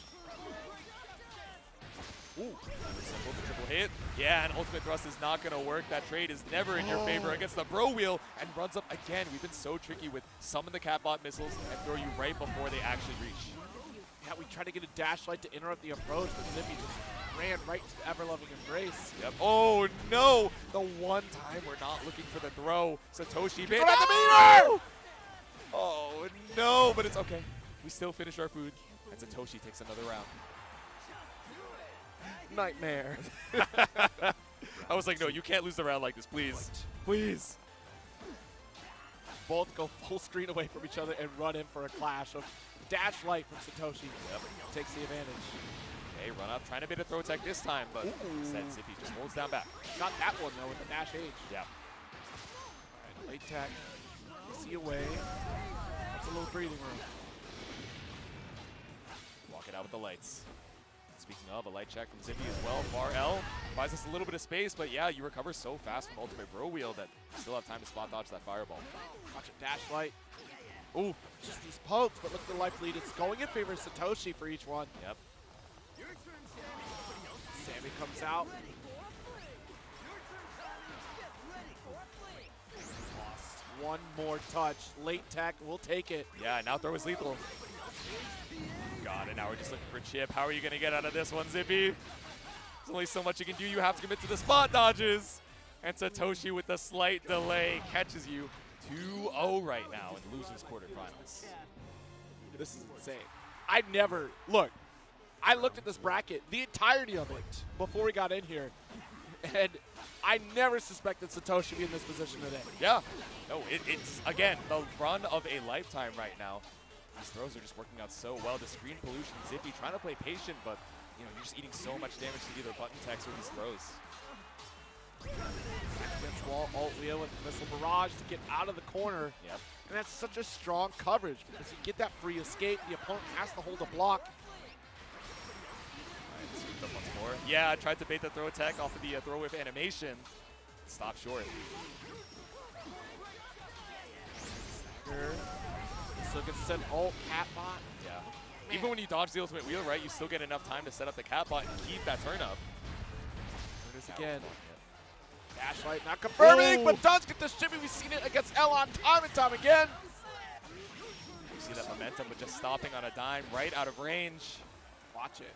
No brave points. Dash Light able to finish the job with an awesome sauce, threatening match point. Yes. Right, a commanding set of rounds from Satoshi. Zippy, how are we going to hold on? There's our toss.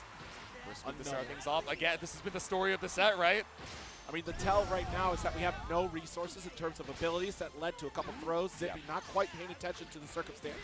Ooh, and again, that's the second time that we've misspaced that thrust. Maybe looking for, you know, a frame trap or something on Satoshi, but just so content to wait things out behind the back. And we still have one more Raging Strike to finish the job. Satoshi knocking out Zippy in losers quarters. After an emotional qualifying victory yesterday in top 24, I can't imagine what's going through Satoshi's mind right now that we've crossed the threshold into a loser semis. Dude, I hope that was clipped. Like, I need to check Satoshi's Twitter because the pop-up making it into the losers side top 8, it was a Shoryuken. It was unironically like the Ken critical art, a full 360 as they popped up out of their chair and went, damn, I'm good. I'm in losers side top 8 and now in losers semis, fighting it out in the top 4. My goodness. Yeah, so quite a feat here from Satoshi, putting themselves at least pretty high up in the listings, not breaking in the qualification, but this is a story to remember. Yeah. This is a starting point for Satoshi, if anything, because it is kicking off essentially. I know it's the end of Arc World Tour, but it is the beginning of the fighting game tournament season. Yes. As we head into the next potential Arc World Tour, maybe. Yeah. We'll see what happens, but it's a great start as we head into further competition. As Satoshi, I'm sure, will not be stopping here. Paid Actor versus Koji Coco coming up next. Yeah, we got to find a foe for Satoshi in that losers semis and now fighting it out, like you said. It's going to be Vera versus, so I keep thinking Belial, right? But we've been seeing a lot of Zoe in the run from Koji Coco, and I think we've seen a little bit of both over this weekend, but I wonder if we're going to go full Zoe for this top 8. I think that would be super fun to see. Yeah, I think it's really going to be matchup dependent here. I think this is one that we'll feel comfortable going with the Zoe. It's interesting if you look back how Koji Coco felt after the nerfs of Belial, that he wasn't quite feeling it. I think every Belial player was like, I'm not playing Belial ever again. Yeah, like, this I'm is good. not that good. But really, Belial, despite getting nerfed, is still a very effective character. Yes. And that has been the case here for Koji Coco, who brings it back into the arsenal. But Zoe, again, just having those buffs into this patch really makes her much more viable. We're still not seeing a ton of Zoe players, but Koji is really making a case for how much potential that she has. Yeah, exactly. You know, in the online scene, we see Sin tearing it up with the Zoe as well, and now Koji on the offline, just trying to make a name for our favorite Dragon Knight. Of course, Paid Actor bringing a lot of hope for Vera. I mean, Vera's kind of been that silent assassin in terms of the patch benefits with that alt Luminaria change, being able to corner carry, being as, honestly, the corner carry just as effective as what Catalina's corner carry is.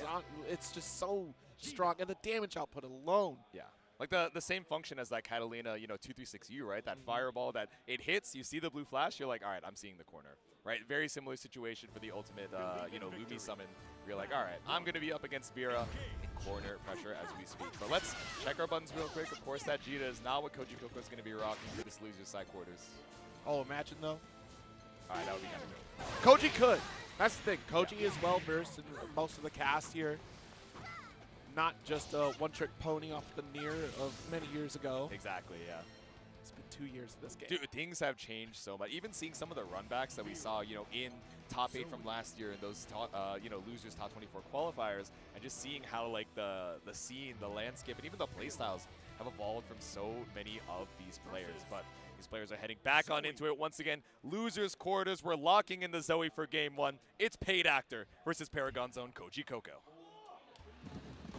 Round start is going to be so terrifying here because, again, you run into the same situation for Vera each and every time when she goes up against a projectile character. How do I close the gap and prevent projectiles from paving the way here? Yeah. We already get close quarters. Yeah, nice it down. Slash, you have to get the pickup off of the 2M. Basically almost coast to coast. Stepping on the beach as we speak. Zoe dressed for the occasion, but keeping the pressure up here with the L Dragon. L Dragon 6XL, L Dragon 6XL, 50% down from Paid Actor, and a big L on the throw whiff to find a 2M punish. Actually, wrap this up. Yeah. Well played for Koji Coco. Caught in the back foot at round start with Paid Actor. Oh, you believe? I actually thought that we were going to die there off of the link from Special, but 6XL finishes the job. Paid Actor, unfortunately, having to figure out a way to fight back out of the corner. Yep. DP was available. We don't get to see too many DPs from Paid Actor. Pretty conservative on that reversal. Ooh. Okay, Kachu. We've been seeing a lot of those resets and staggers from close L's, so just going to send out the early challenge, and we safe jab the DP as well. I spoke it into existence. That's my fault. I said, oh, the defense is so patient. The player's always trying to prove us wrong. We refill on the weapon gauge, too. Ooh. Outside the range for throw. Opportunity for Paid Actor. Okay, Kachu with the multi-slashes. Damn, and the slight walk back. It didn't quite whip punish the 2M, but Kachu afterwards. Still trying to whittle away. Trying to shimmy a little bit to see if he can get Koji Coco to bite. Yep. Ooh. Okay, kept your turn. Blocked out the Brave counter. Oh, but that's not what we need. Paid Actor minus and Koji Coco's facing with those double diamonds. The H spinning slash takes game 1. Another walk in the park here, it looks like, for Koji Coco. It's like, I've been here before. I know how this feels. Exactly. You see the slight smile, no change in the expression. He's like, all right, man, it's another day in the office. Okay. Spot dodge here. Dash light. Yep. We've got with the Dust Loop combo. Yeah, we go for the Ultimate Dragon. We're so far away from killing, so let's get that refund. I spot dodge again on the medium, but look at the threat that Koji putting out here with medium. Yeah. Because what are we looking for Vera here, right? It's 6XL, maybe a 2M to try and catch an approach, you know, and maybe a 214H for really trying to look for a whip punish like that. So Koji just holding down that space with far H. Nice block of the dash M. Yeah. You're also trying to dissuade the Vera player from going for that 5U interaction. Yes. Very rare from Paid Actor, but that is still a threat you want off the table. Yeah. Oh, clash throw. Ah, there we go. You're trying to look for a Brave counter there off of the clash. Or it already buffered, right, 5L into Raging Strike, but didn't react in time to the clash. So Koji comes out on top. Sometimes the corner panic takes over, where you're not fast enough to go for the throw tech or a DP if you do have one to try to challenge that rock, paper, scissors scenario. Exactly. Ooh, there we go. Finds the whip punish 6-6M that maybe we were trying for out of the corner. Ooh, it didn't reach. Things looked a little suspicious with that dance, says Koji. Took a back step away to get the whip punish. He said, I'm good. We found the punish for Paid Actor off that far L, but really awkward at that tipper range, especially off the airborne hit, but far M brings us back to the mid-screen. A little bit of a pushback, dash light. Wow. Yeah. No anti-air, wasn't ready. Walk it out, playing this dance by the beach. We've seen that Koji's not afraid to show a mash here or there, and finally lets it rock after the 5th 6-6L. Crumble state, tons of damage opportunity if we decide to spend, and we do.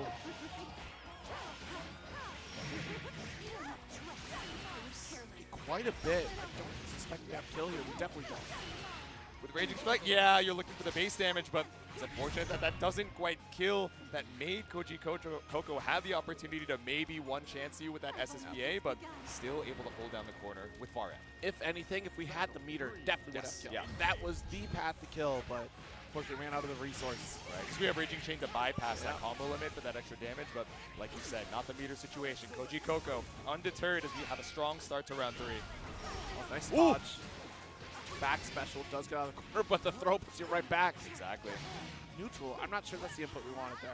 That was such a cool interaction too, right? Because the animation of the sweeping beam was still there, or the dragon breath rather, and we were just, you know, 214Hing straight through it. Oh, wow. There's poke with the 2N. Ooh, and right back at you. Yep. The life lead in favor of Koji. Late tech. Low block, but still going to get opened up. Maybe reversal opportunity was there. The 2N to chain. You off of the back step, the Raging Chain to keep things up. The basketball bombos down by the beach as Koji Coco takes a second game. Believe in victory. Continue down this path of victory here. Koji hoping to arrive for a run back against Satoshi in the loser semis. Just stop that with the far L. On hand. Oh, no. Never mind. I can't stop you now. Whoa! So I'll do it myself. 6-6L. Wow, DP. And that was a safe jab situation, so a little bit late. Yeah, maybe we just missed the timing from Koji Coco there. Brave for Paid Actor to bet on a misinput or a misexecution from Koji Coco when you're down 2-0. Uh-oh. Maybe start betting on a little bit more with the whip throw like that. Yeah, right. Pretty healthy on the Dragon Gauge, but again, gets caught up by 214H. Oh my god. 4 staggered close L's, and Koji Coco so content to either go for these late techs or just down back entirely. There's Thunder. Ground bounce to extend. Yep. Rekka get the refund. Next hit builds up 100 as well. And you have 3 Raging Strikes available too. This is nerve-wracking for Paid Actor. Back against the wall. Whoa! Reversal super for a round. Staggering for our life. Koji Coco putting Paid Actor on death's door. Okay. Is this it for Paid Actor? It's a long road ahead. We got to make something happen here and now. Yeah. Otherwise, Koji will look comfortable in a top 4 scenario. Dash light. Oh boy. There you go. Combo limit. Reset the lightning. Just keep it simple. A couple of close L's, and again, we're trying to bait out that Raging Strike, or the Brave counter rather, from Paid Actor. Open area, sends out, pushes for corner. Yep. Bro. This is nuts. We've not seen Paid Actor install at all in this top 8. It's like you want that meter so much, either for these ultimate slashes or the 214U to try and jump scare from the mid screen, or even the ultimate Luminaria to corner carry out of the East Coast corner right now. So spending 100 of those, you could have 2 ultimate skills is so scary of a prospect. Ooh, there we go. Speaking of, there we go. We got the ultimate Luminaria, and even with the meter penalty, we still have another 2-2U, a Raging Strike for a little bit of extra damage, but it's not necessary as Paid Actor stays alive one more round. Here we go. All it takes is one opening. And a way to capitalize Paid Actor. Battle 3. Engage.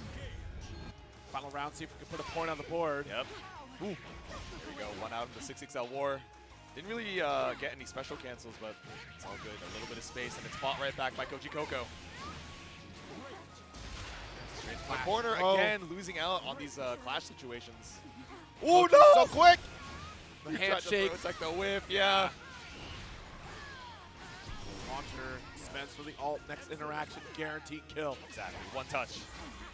So Brave counter out. Koji Coco not committing to the bait. 100 meter available for an SSBA. You still need a couple more good touches from Paid Actor.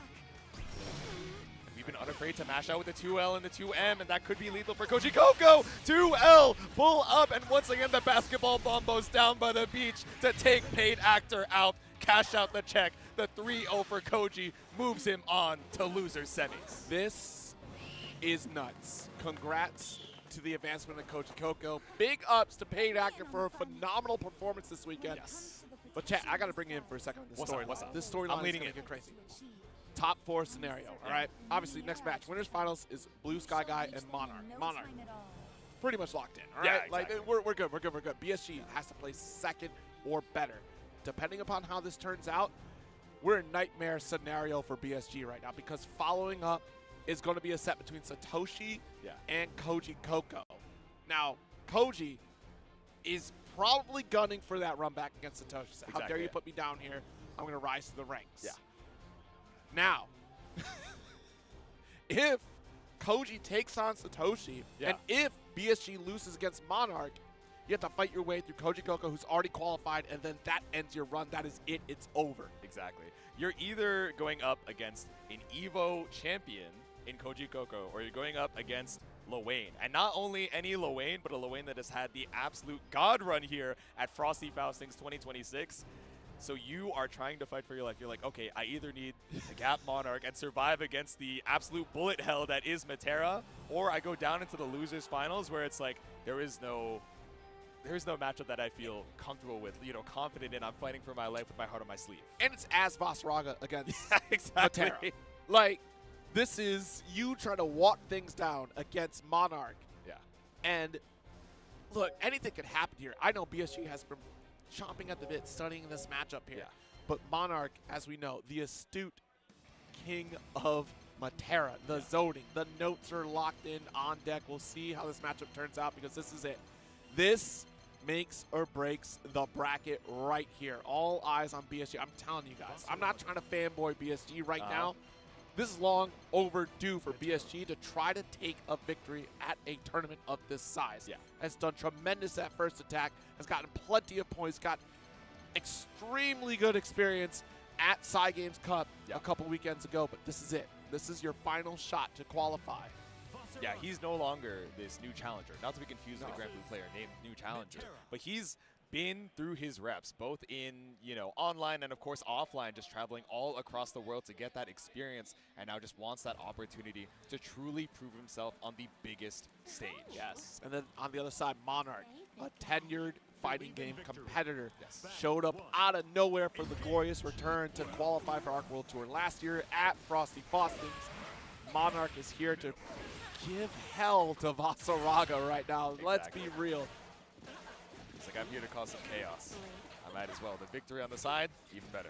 Health is a great resource here on the side of BSG, right? As we try to close the gap, Armor's certainly going to help out. We want to get as close to the corner as we can. We've seen these great conversions come out from BSG, but we've also seen that the patience of Monarch is nothing to be scoffed at here. Because Monarch has the mental fortitude of a Shaolin monk at this point. Like, it's nuts. Exactly. And Vasaraga, you know, as a character is in a solid state, but, you know, I'm thinking about you Instinction, right? Where this ultimate fireball used to be, you know, so excellent. And it's still very good, especially when you're up against the corner. But that's not the issue here for Vasaraga, right? Having Matera up against the corner is not, you know, a situation you needed more help in. It's getting in the first place. It's finding even a stray knockdown into Soul Forge without risking getting caught out with ultimate butterfly or having the, you know, ultimate arrows knocking you out as well. Right. It's making your way to walk down to that corner. It's going to be so difficult. Let's see if BSG's got it in him as once again we head into our winners finals. Blue Sky Guy versus Con Maze Monarch. BSG, certainly it's no secret. Definitely more of a heart type of player in a lot of interactions, right? Very calculated, but let's hope that the mental fortitude can hold out in this matchup here, because there have been situations before in the past where BSG would come out like in a 2-0 scenario and then already get ahead of himself. Like, I've done this, but then suddenly the reverse sweep comes through. Let's see if that maintains here, or if BSG has become a more mature fighting game competitor. Exactly. Have we been able to steal some of those emotions, right? Especially as you had that momentum. It's so easy to start that pop off a little bit too early, but popping on through as we catch you with a slide. Now, up against the wall, right? This is that win con for BSG. Are we going to try and escape? You have UDP, but of course, with that armor, it's so difficult to try and escape. We scoop you. Monarch probably already thinking of the next round. Right. Down but not out. Full screen scenario here. Does get to chip away. Yeah. BSG, massive patience here. Massive health pool as well. Again, like you mentioned, that health is a resource, so even if we get caught out here by a couple stray hits on our tackles, it's not the worst thing in the world. Oh my God! The land, the empty jump, ultimate Instinction, and ready for it as BSG takes round one. You hear the meme sound, the 5! It was the bass drop too, man. It hit so good. Oh! No hit to be seen. Instead, it's a throw. Once again, Monarch back up against the wall. It's going to be a while until we build that 50 for UDP, but don't worry. That 5L is meterless, I say, as BSG just charges through.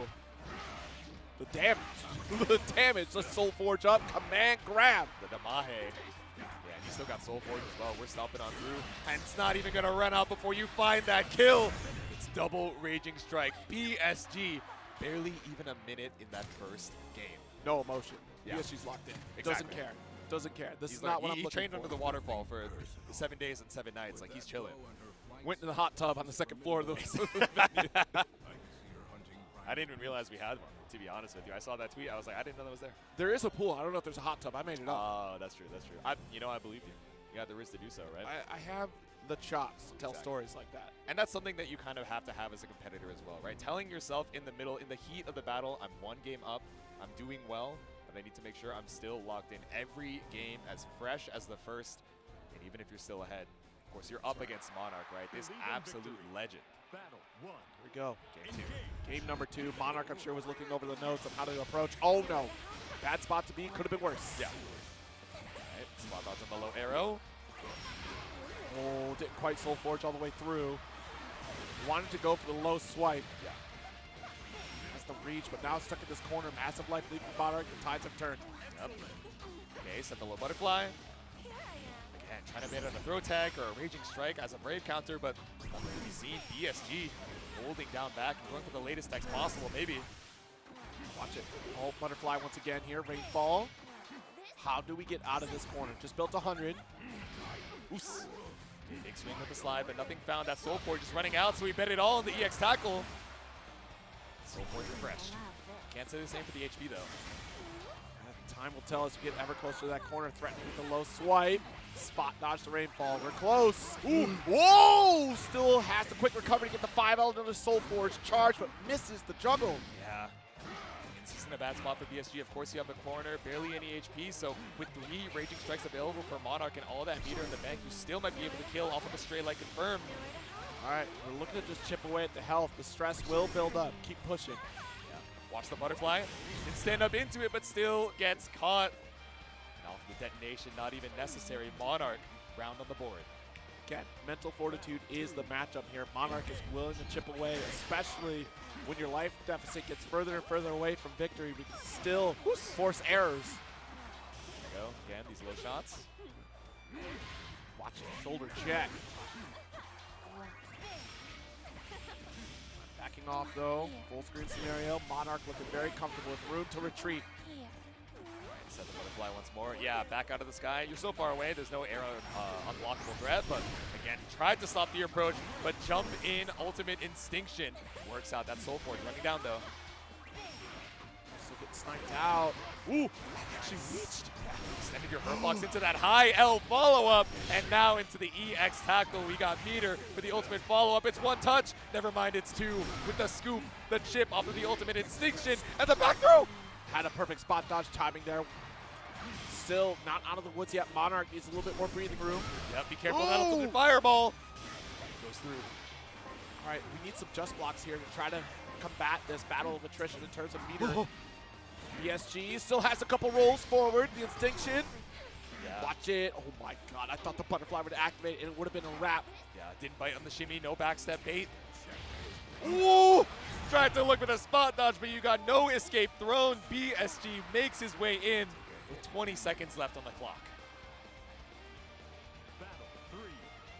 Going to this round 3, Monarch wants to draw at least a game out. Nice, actually recognizing that butterfly would not force a block scenario, so BSG goes for check. The roll! Lucky tech. Yeah, still able to recover in time. Stuck between a rock and a hard place. The detonation of the butterfly, the great fall, and that old butterfly as well. Slowly chewing through, but now Monarch below that 50-meter threshold. Oh, not gonna get the swipe. Yep. Ooh. Nice jump with the 5H. We'll get that anti-air. Big whiffs, both of them being so preemptive with the ultimate fireballs, the ultimate butterflies as well, but just threading the needles, we just stayed in the mid-screen. Pasaraga doing an excellent job threatening the approach, catches the roll. Yeah, no escape throw, late on the tech. Ooh. Okay, found the Soul Forge opportunity, but look at how much help we have to chew through for Monarch. Yes, you get the damage bonus, but you're not going to get the opportunity. The spot dodge into 5H, the single arrow from Monarch puts a game on the board. Shout out the bear. I don't know, Callisto's so good at just like weaving his way through the camels. How did he know? It's almost as if the production is conspiring with Callisto. Dude, I did not know that when he like streams his locals, he'll have a stream deck when he's playing so he can change the scene in between his own games. It's so dope.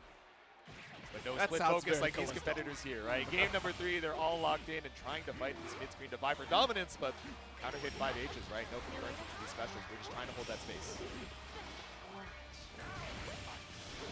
Nice. So whittling away with the old butterfly. Wow, with an extra hop to follow up there. There we go. Yeah, tech trap.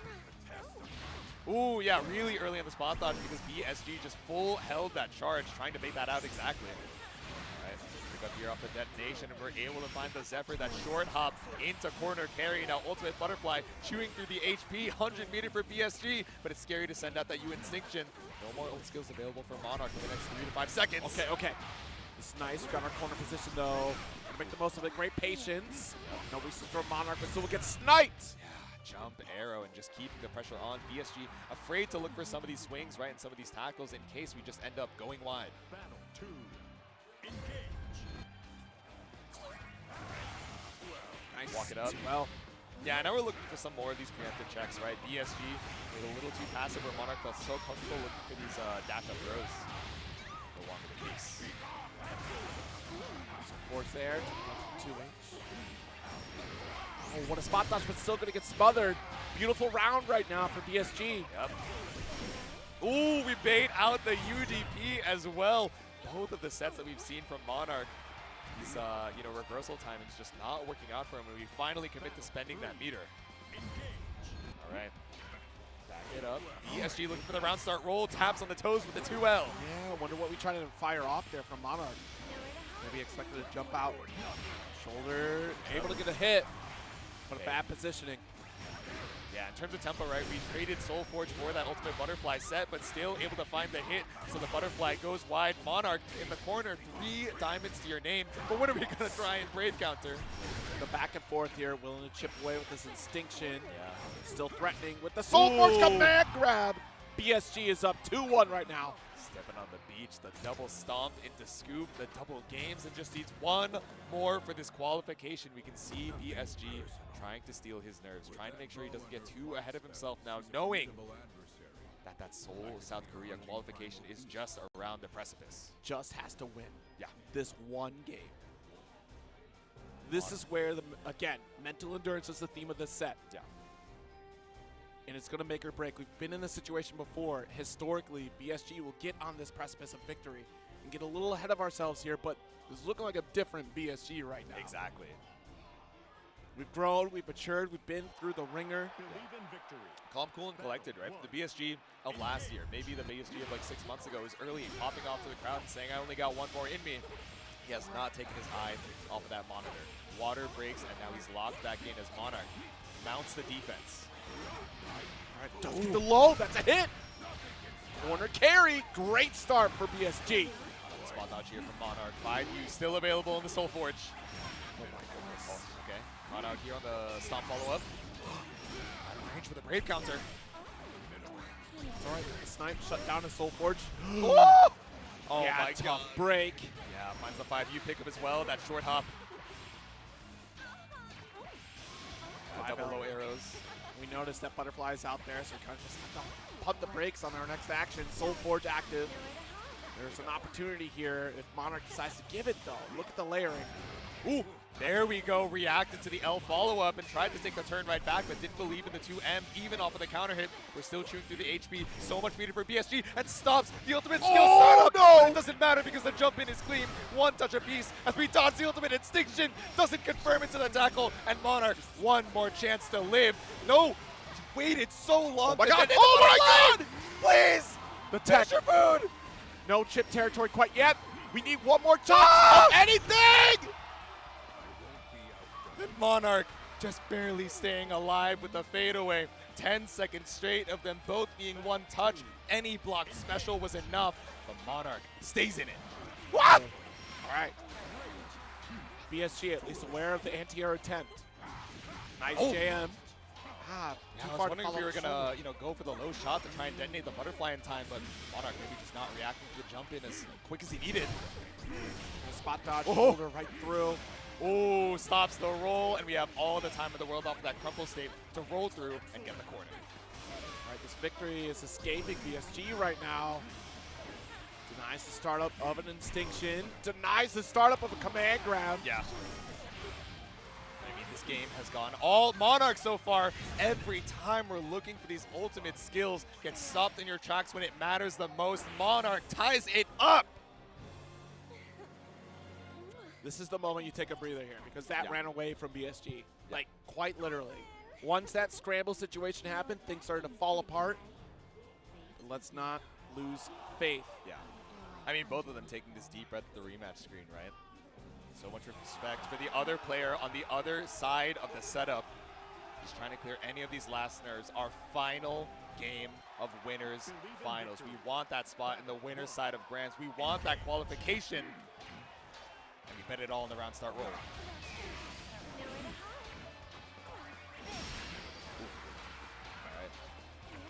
The EX low cougar shot ends up winning out here to push BSG to the corner. Way more 5L coming from Monarch in this round. I mean, excellent disjointed hitbox, recovers so quick, so now we're just trying to play that preemptive game, right? We give up a little bit of that full screen coverage, but now we go right back into it. Monarch shooting away.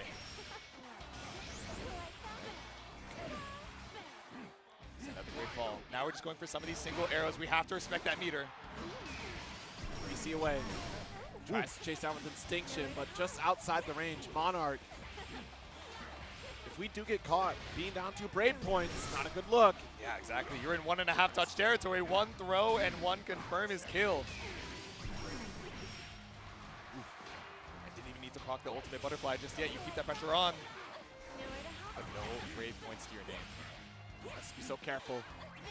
PSG taking our time, does get the low swoop. Doesn't disappear on hit, and we get the detonation as well. The wake up 2M mash as Monarch now on set point.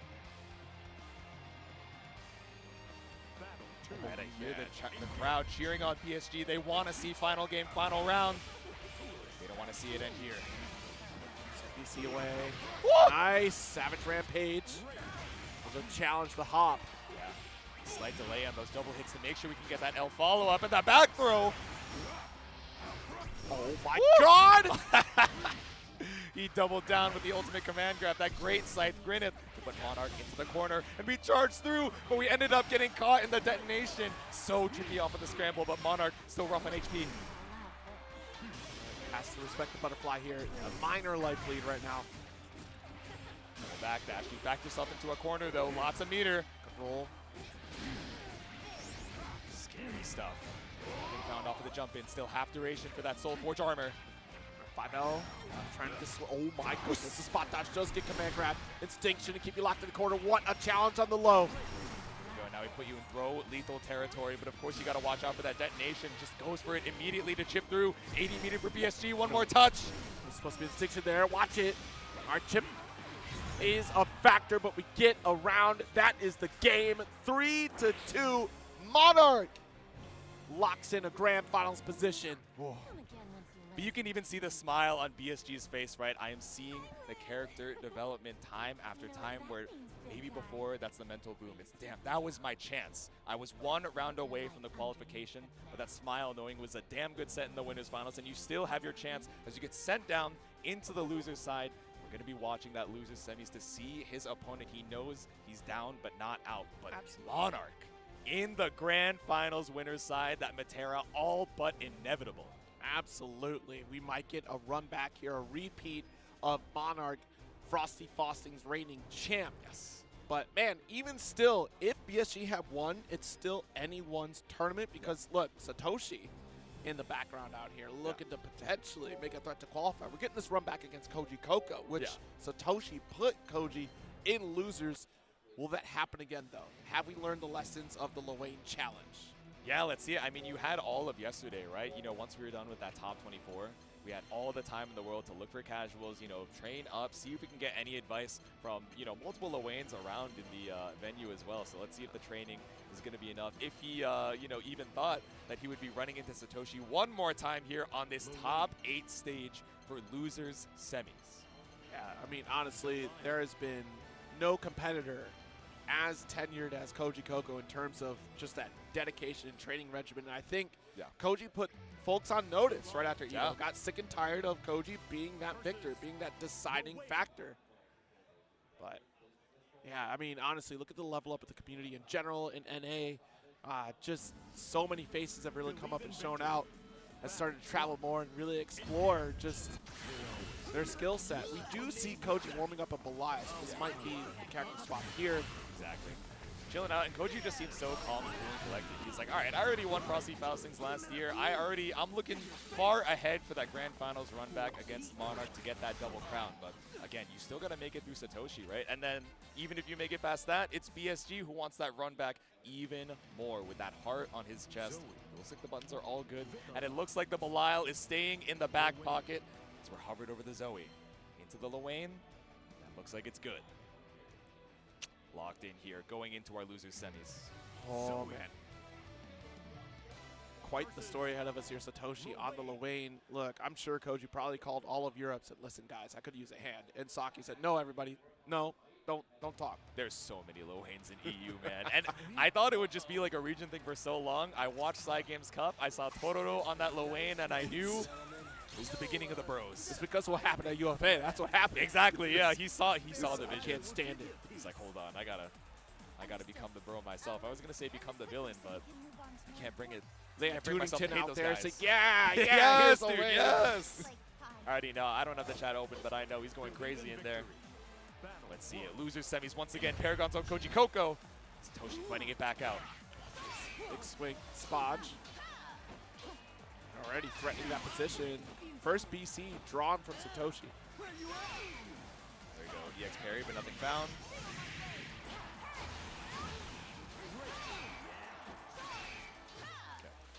Keeping it simple, couple buttons, L fireball, couple buttons. Finds a clean hit on the awesome sauce. It's back to the corner for you. Oh, instead, he's going for the eat. Which like a salad. That's what I'm saying, man. He was a little hungry. He went waiter mode real quick. PC away. Shane, all right. Back to the mid-screen we go. Willing to risk the 2 break points down. Actually, I said mid-screen. Let's go full screen. How about yeah, that? right? We got that corner carry, and we got the throw tech bait as well. We had the lightning for the full confirm, and these dust loops are going to spell doom for Satoshi. Absolutely insane. The evolution of Zoe. I'm so glad we're seeing more Zoe. Yeah. Sick to see that buff to the spinning slash. Koji Coco happy to represent his fave once more. All right. Poked you out with the 2M. Position here. Nice poke. Yep. Trying to shut down both Sammy and Tomy, but that gave room for Satoshi to press the issue. Go for corner, though. Safe jab and no interaction yet from Satoshi. No breakpoint spent. All right, poking on through with the single Rekka. Trying to bust out with a couple L buttons of their own. Of course, up against the wall. That Ubro wheel is so strong, but finds the punish for Koji Coco. Look at the damage output here. One more interaction for our kill. It will be SBA opportunity as well. Healthy on the Dragon Gauge, so fine to send out the Dragon's Breath. Spot dodge on the L Fireball, but that's not the end of the pressure. It's just avoiding a bit of chip. Dash light, and that is around a game for Koji Coco to draw first blood in this losers semis match. There we go. Koji saying, I've been around the block. I get that you're having a great run. That momentum stops here, but it's only game 1 right now. Let's see if Satoshi's able to lock back in. So I've been here before. I've done this once. I could do it again. Exactly. But different circumstances, right? Well rested. First sets of the day. Yep. Oh, nice. Holy smokes. Yeah, the mash out on the 2M. Single awesome sauce. Again, we see this a lot from Satoshi, right? Just run up before the Rockets actually make contact. Just look for that throw. But it looks like Koji Coco, a little aware, has been watching this top 8 as well and saw what happened to Zippy. Late tech. We'll take it, though. Yep. Swipe out, swipe through. Ooh. Okay, we'll take the trade. Yep, it's an ult for ult, right? Trying to clear out the fireballs. Yeah, it's kind of that Lowain tax, right? You have to be so aware of the ultimate bro wheel, and you have to be on point with the blue screen flash, too. Watch it. Yeah. It's not going to be the kill. It's still going to be a tough spot here for Koji Coco. Sneak it with a BC. Nice jump in, saw to the opposite side. Walk it out, the micro steps. Yeah, I'm so scared. The stagger here. Ah! Yeah, tried to stop Sammy, but Tommy was waiting in the wings. Now human pyramid attack, you gotta play perfect. The chip damage makes you risk the damage off of the spot dodge, and we crossed through to catch you on the timing. Satoshi takes a round. Moving in a tall order for Koji trying to come back for that. Yeah. Let's open up for round 2. Dash light is the opener for Satoshi. And that shimmy not falling for it, though. We've seen so many players get caught by that. Exactly. All right, now we're knocking under those with the 6-6L. The parry goes wide, and we still find the raging strike. Koji Coco bringing you back to the East Coast. Put up dash light. Maybe missed our parry input. It was already off the table, though. Yeah. Simple into the super. It's not going to kill, but taking away one more of those diamonds means one less Brave counter. I still think you live with a sliver off of the throw, but now that we're chipping away with L Fireball, that's not the case. Whoa. Found lethal. Koji Coco knew the safest way to secure the round, even with that 100-meter. In this third round here. Spinning slash, you ran into it. That's your fault. Yep. That I do not want to deal with any of those Lowain throw summons. I don't want to have to deal with 2U. Here by putting you back into the corner. Healthy on the Dragon Gauge.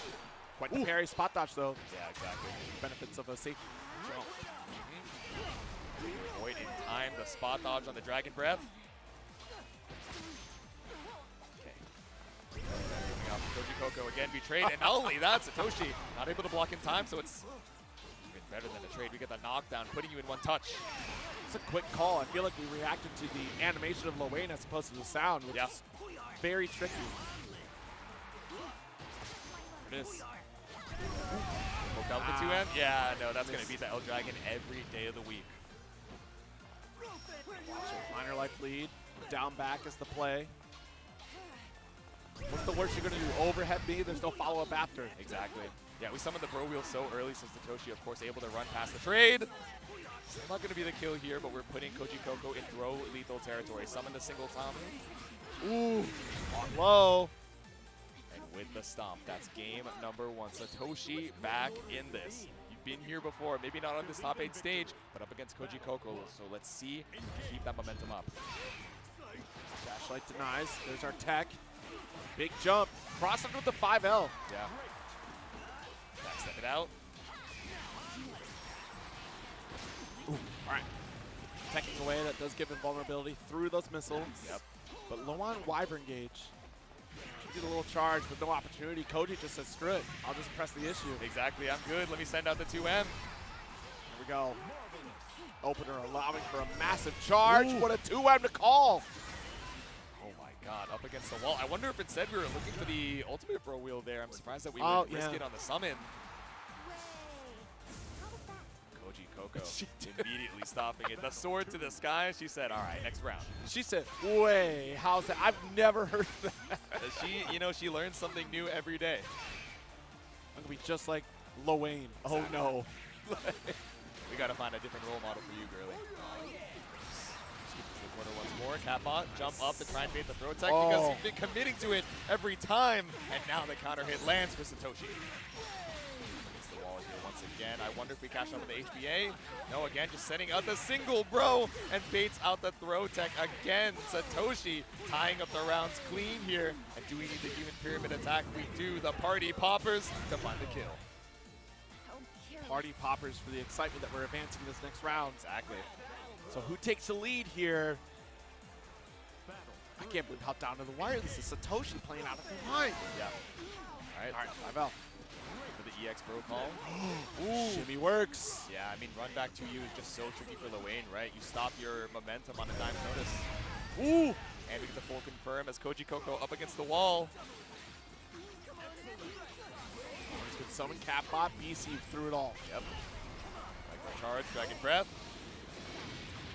And look at that. Back and forth we go. It doesn't get a full conversion, but the 2U opens up. This is a round for Satoshi. 2-1 lead. Wait a damn minute. And I mean, Satoshi, we've been seeing so many of those cat missile interactions, right? And Koji Koko committing to the throw techs, which I think can be so scary, right? At any throw point in Grand Blue, right? But specifically trying to go for it, I assume, so that we're not eating any of the plus frames off of the cat missile, like just entirely going through and trying to be in that even situation. But scrolling through the character select, I wonder if we're going back to old reliable. The Belial comes back out. Change the rules right now. He's like, I could change anything. I have I'm the control. master of my own destiny.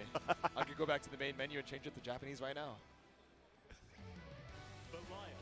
But I won't. We're back over to the Coliseum, but Zoe retired to the back pocket. Now in game number 4, Satoshi 1 game away from the losers finals.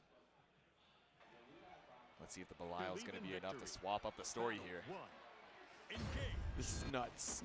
Absolutely nuts. But a testament to how much change has happened over the last year of Grand Blue. Yeah. All right, double punches with the Catbot. Sager backing away. Does not want to collide with that dash light. Yep. And we had so much space even off of the EX Felicia. Like, we still had time to set up the Catbot. But Koji Koko had the 50 to find the side swap. Sam, nice stagger. Got plenty of damage off of this. No super, but great safe jump setup. Yeah, tricky one at that. Up forward Goisha. Oh my god, and the Asmodeus with the cinematic also just goes straight through the Bro Wheel, even though it's such a good defensive option from Lowain against the corner. It does get a 5L to shut down at least one of the brothers. Yeah. Now we're looking for the button text here, right? Koji really does not want to risk that throw whiff in case we bait it, but now with a round on the board, Koji looking to tie up this set.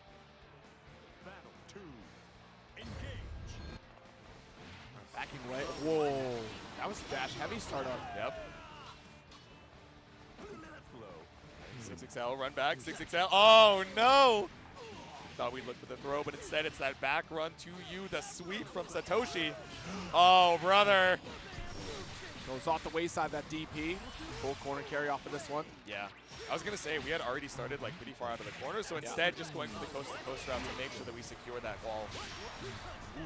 Does parry. No escape here for Koji. Does get the jump. What a throw bait for a round. Here we go. Set point. Satoshi keeping the run alive, but Koji down but not out.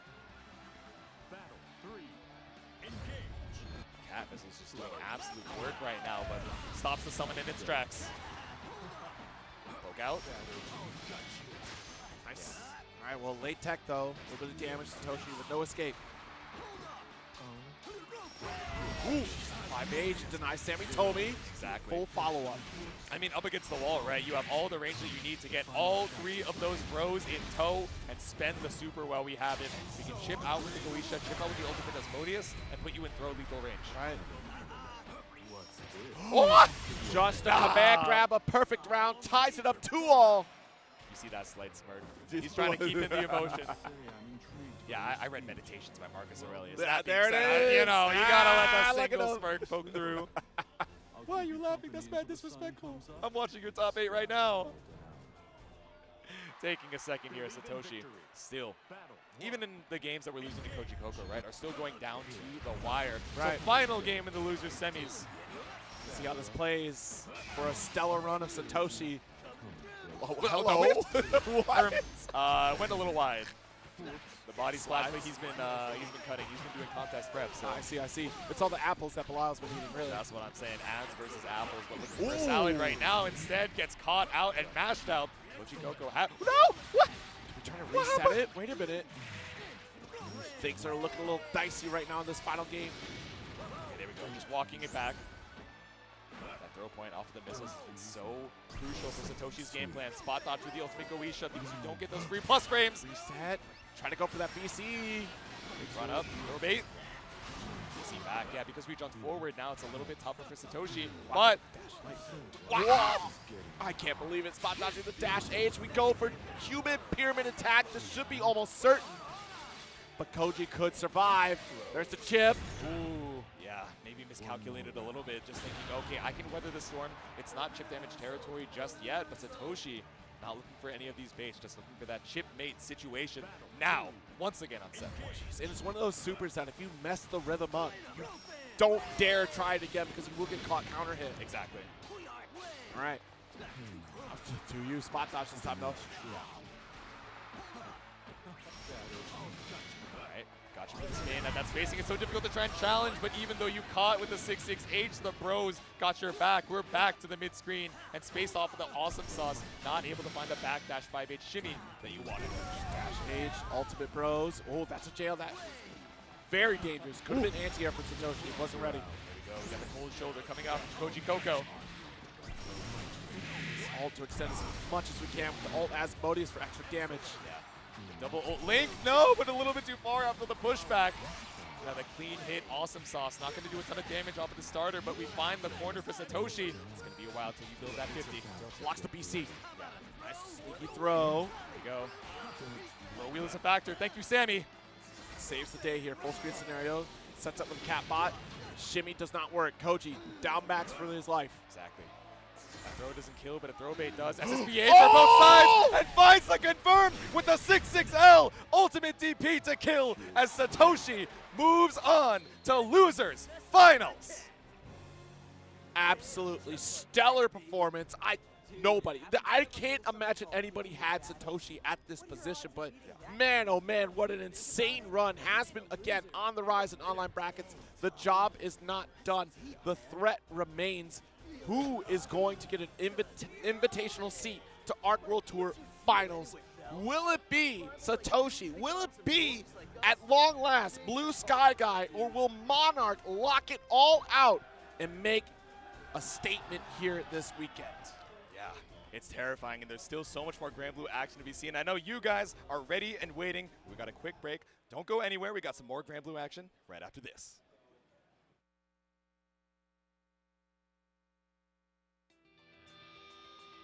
Strap in for Season 2. Fan-favorite characters make their way to the roster. Season Pass 2 is here. 6 months, 6 characters, a new fighter each month.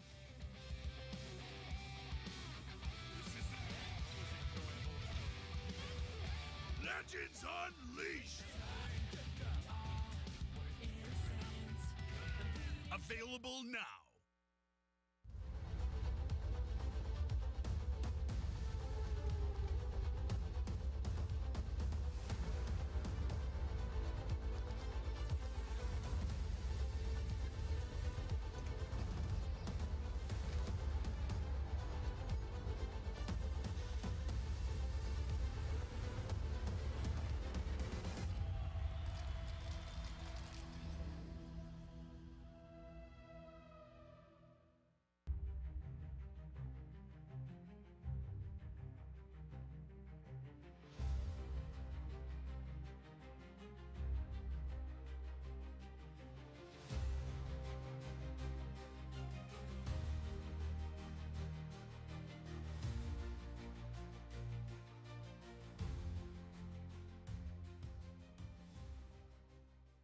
Shop.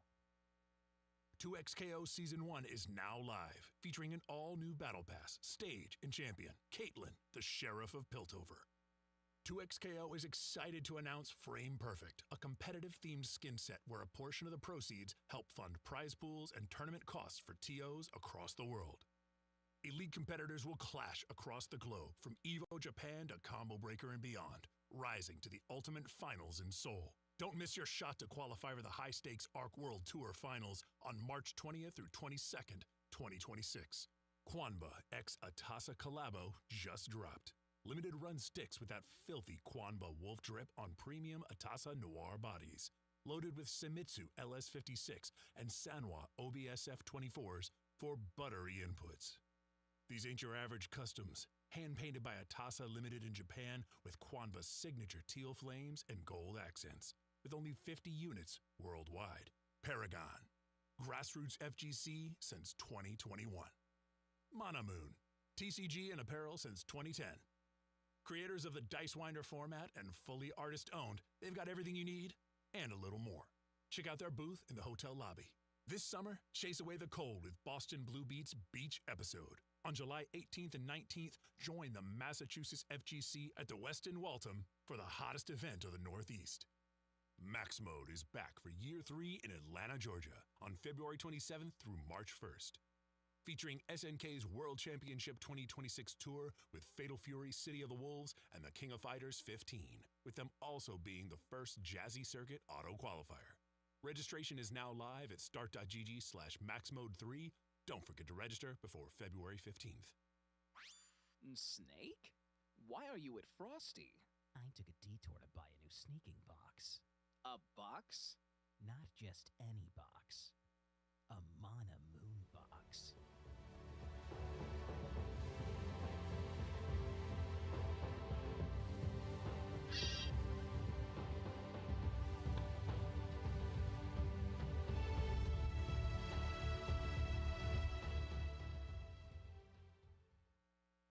Be sure to check out all of our awesome Frosty Faustings merch. Whether you're headed to your local or an important job interview, we've got the gear you need. Shirts, hats, pants, keychains, blankets, mugs. But it won't be here forever, so get yours now. All right, folks, it's Frosty Faustings, but this room is not chill at all. We are down to our final 4 for Grand Blue Fantasy versus Rising. This storyline has been absolutely nuts. We're about to get into this Losers Finals match, and it's looking pretty tight. Satoshi up against Blue Sky Guy. I mean, look at this run. Satoshi put Koji Koko in losers and then double jeopardy Koji Koko to knock him out. And that's it, right? So we're looking at any one of these players will receive an invite to ARC World Tour. Now, the one that stands to win the most is either Blue Sky Guy or Satoshi, depending upon who takes the dub today. Yeah. Satoshi has to win the whole thing. Exactly. Has to. BSG just needs to win this one match. Yeah. Monarch already pretty well comfortable in the rankings. Yep. Doesn't matter what happens, but we could deny somebody's invited seat if Satoshi advances over BSG. Exactly. Fighting out for that final spot, whether through points of the Platinum qualifier or for just love of the game to take that #1 spot home. BSG was watching that losers semis with bated breaths, either running into the Evo champion on Belial/Zoe or running into the Luane, who has been tearing it up, not only just in this top 8, but this entire tournament run, taking names and making a name for themselves as well. As we head on into it, it's our losers finals, BSG versus Satoshi. I can't believe it. This is nuts. This it has been quite the run for Satoshi on the Luane. An online warrior now solidifying a position here in the best performance they've had at any offline event. Yep. This matchup can be a little dicey, of course, but Vasaraga has some armor to really kind of handle some of the Sammy and Toby shenanigans. Yeah. I can only imagine this is still pretty annoying for Vasaraga, Oh, as yeah. you're kind of alluding to, right? It's like, okay, we have some options, but especially with that back run, just making it so tricky to chase them. Even with Ultimate Instinction, some of the tackles to try and, you know, make our way in and space out for plus frames, we finally got our Soul Forge. It's so scary even just to get there. Satoshi takes his turn. Get back over here. thrown. All right. Look at this. You got me. All right, guard crush through. Gonna block low. Nice call out here from BSG. Tech. Okay, walk it out. U-skill for U-skill. Again, everyone is so aware of the Luane tech. Save your 50 so you can react to that blue flash. This is what Europe has done to us. Exactly. All right, nice. Actually, gonna get both Sammy and Tomy with an awesome cross. Then with throw, bad news bears for Blue Sky. Exactly. Satoshi, they will put you in that HP. I think with the Vasaraga HP, you're in throw range after this. Definitely not lethal. Going wild for that HPA, the human pyramid attack, the spot dodge on the ultimate instinction, and Satoshi takes round 1. That's so smart because the setup is there. You already have that life lead. So you let Sammy and Tomy do the job, force the opponent to make the decision, and then you just close it out right after. You are just waiting for the reaction. So spot dodge, 6XL to chin to finish. Yep. Ooh, nice. There we go. And off of the slide as well, we're able to find the pickup with Cat missiles. Ooh! Double stomp, yeah, and off of the big swing. Didn't go for the L follow-up to catch that jump, so Satoshi able to bring you back into the corner with his L awesome sauce pickup. Come on in. Come on in. Oh, God. Okay, that's not what I meant. That's not what I meant. That's too close. Too Get close. Out. Get out. Leave. Okay. Run up after the missile. We're not going to bite them throw bait, though. Run away. There's no running away from the Savage Rampage like that. Way. Did he say way too? He said way. Just big slash. All right, Catbot with the beam. Yes. Okay, able to run up and get the 6XL pickup. I think, yeah, off of this starter, it's not going to be enough to kill, but we set up the single punch. All right, that's some damage. Woo! Jay, you. Oh, no, you had Raging Strike to confirm the kill. Bro. Don't let it be you. Don't let it be you. They did not let it be them. All right, game 1, Satoshi. Dude, I'm freaking out. Dude. It's a whole new year, J2. Yeah. It's 2026 Grand Blue. So much has changed. We have to fight Hover over the Luane. Nah, oh. The Willness, the yes. Willness The we've Willness, seen. yes. Wait a damn minute. We were talking about it at the top of the block.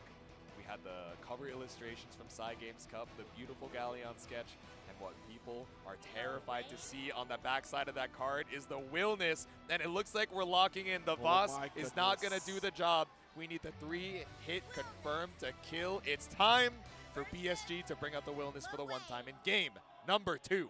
This character, the monstrosity that is Willness. People fear this character because at all given times, you are in danger. Yeah. Literally at round start, you're in danger. 99 seconds, it's danger time. Oh, okay, wait. Slightly less dangerous. Trust me, chat. Trust me. Still dangerous. Still dangerous. Oh, jeez. Try to sneak in a throw there. But yeah, so dangerous because of the explosivity and damage at any given moment. We're looking at a back special, which is the volcanic knee that will really start things off, or an alt Hadron smash. Exactly. It's going to put you in the corner off of any of these hits. That's heavy. So much damage already. I know. Chilling out in the bro wheel here. Yeah, we're fine. We can weather the storm. Again, another one of these big bodies with such big HP, so we'll take a couple of these scrambles. There's the knee. Yep. Good spodge. Can hold these missiles, and that's the thing, because the movement is so different for Willness, you can kind of take your time and let the opponent come to you. Nice raging chain finish here. And it pays off, right? We didn't put ourselves in danger. The health is that resource once again, but in a different way. The threat is full screen because Willness has such trouble closing the gap. So Satoshi has to try to close in to open things up. Because chipping away at Willness is not going to finish the job. Exactly. It's going to take forever. You can play the resource game, and if anyone can do it, it's this character, but it's still scary knowing that that Lariat is always on deck. Oh, all right, able to block. Blocks the low. Eventually, overhead's going to come through here. It's terrifying, man. You know that threat is available, but caught you with a 2L on the way down. And staggers. What a throw. All right, another tag, and back against the wall. I'm at a life deficit, but still, one touch is all I need. Exactly. All right, but 2U would have been a great starter for it. That goes a great start. Don't let it be you. At the jump. There it is, finally! The 5U! What I tell you, just a few interactions ago, an overhead is on the way. We've already conditioned for the low. Oh, brother, let the full cinematic run. I don't know if I believe Zero. We're living. Trust me, we're living. Okay. Quite a bit of HP. I've done this enough to people. I've done this enough to people. Okay, you've seen it yourself. The perpetrator in question, but now we got Yigi. Weather the storm. It's more Mario Party. Okay, do you remember? So far from September, but so far away from sealing this round out. The shot! Too early! Okay, oh, yes! Oh my God! He whipped into the spot dodge and was ready for the EXDP. A game on the board for BSG. That interaction only doable because he got the late tech. Yeah. The late tech taking away the damage, guaranteeing a chip situation. So anything would have worked. We whiff. Yep. Don't worry, I got a DP right behind. Exactly. Jesus. One apiece here in the losers finals. Dash light. Oh, close heavy. Big counter hit opportunity. Yep. Oh, there we go. Caught out of the skies. Triple attack low, but the alt DP, get off of me. There we go. Just looking for a clean knockdown here. Oh. Yeah. Oh, so tricky. The fluttering feet. No, Fugitivo, 100 meter for Satoshi. He's got the champagne poppers rolling. Yeah, let the crowd do the job on that one. Cheering on Satoshi, another kill. Oh, man. If you are not awake watching this Grand Blue, I don't know, you might want to go to the hospital. Like, that's what I'm saying, man. Ooh. Yeah, tried to bet it all on the high parry, but caught up by the low. All right, nice flash. Shut it down. Big Hadron smash. Volcanic knee launcher. This is where the damage gets mounting. This is going to hurt. Oh, no setup either. Yeah, I thought we were going to reset after the air tech into high-low, but instead just going for strikes and throws. All right, massive life lead. Yep. BSG doesn't sweat quite yet on this one. An opportunity to eat here? No, we sent up the single summon. Look at that, the Hadron goes for me. Quite the parry. Still scary for Satoshi, right? We got the knockdown, but it's still chip damage territory. Any hit kills, and you're out of the 50 now, too. Oh, JL. Yep. Rising buttons to stop Sammy. Watch it. And we're not going to rip it all quite yet. It's too obvious, but we might need to on this next interaction here. Yeah. Got out the perfect JL shot every again. time. Unafraid. Oos. It reached that high. You cannot be jumping out of the big body's range. The slowdown from that blue flash as BSG ties up the rounds. Oh, man. Round 3. Engage.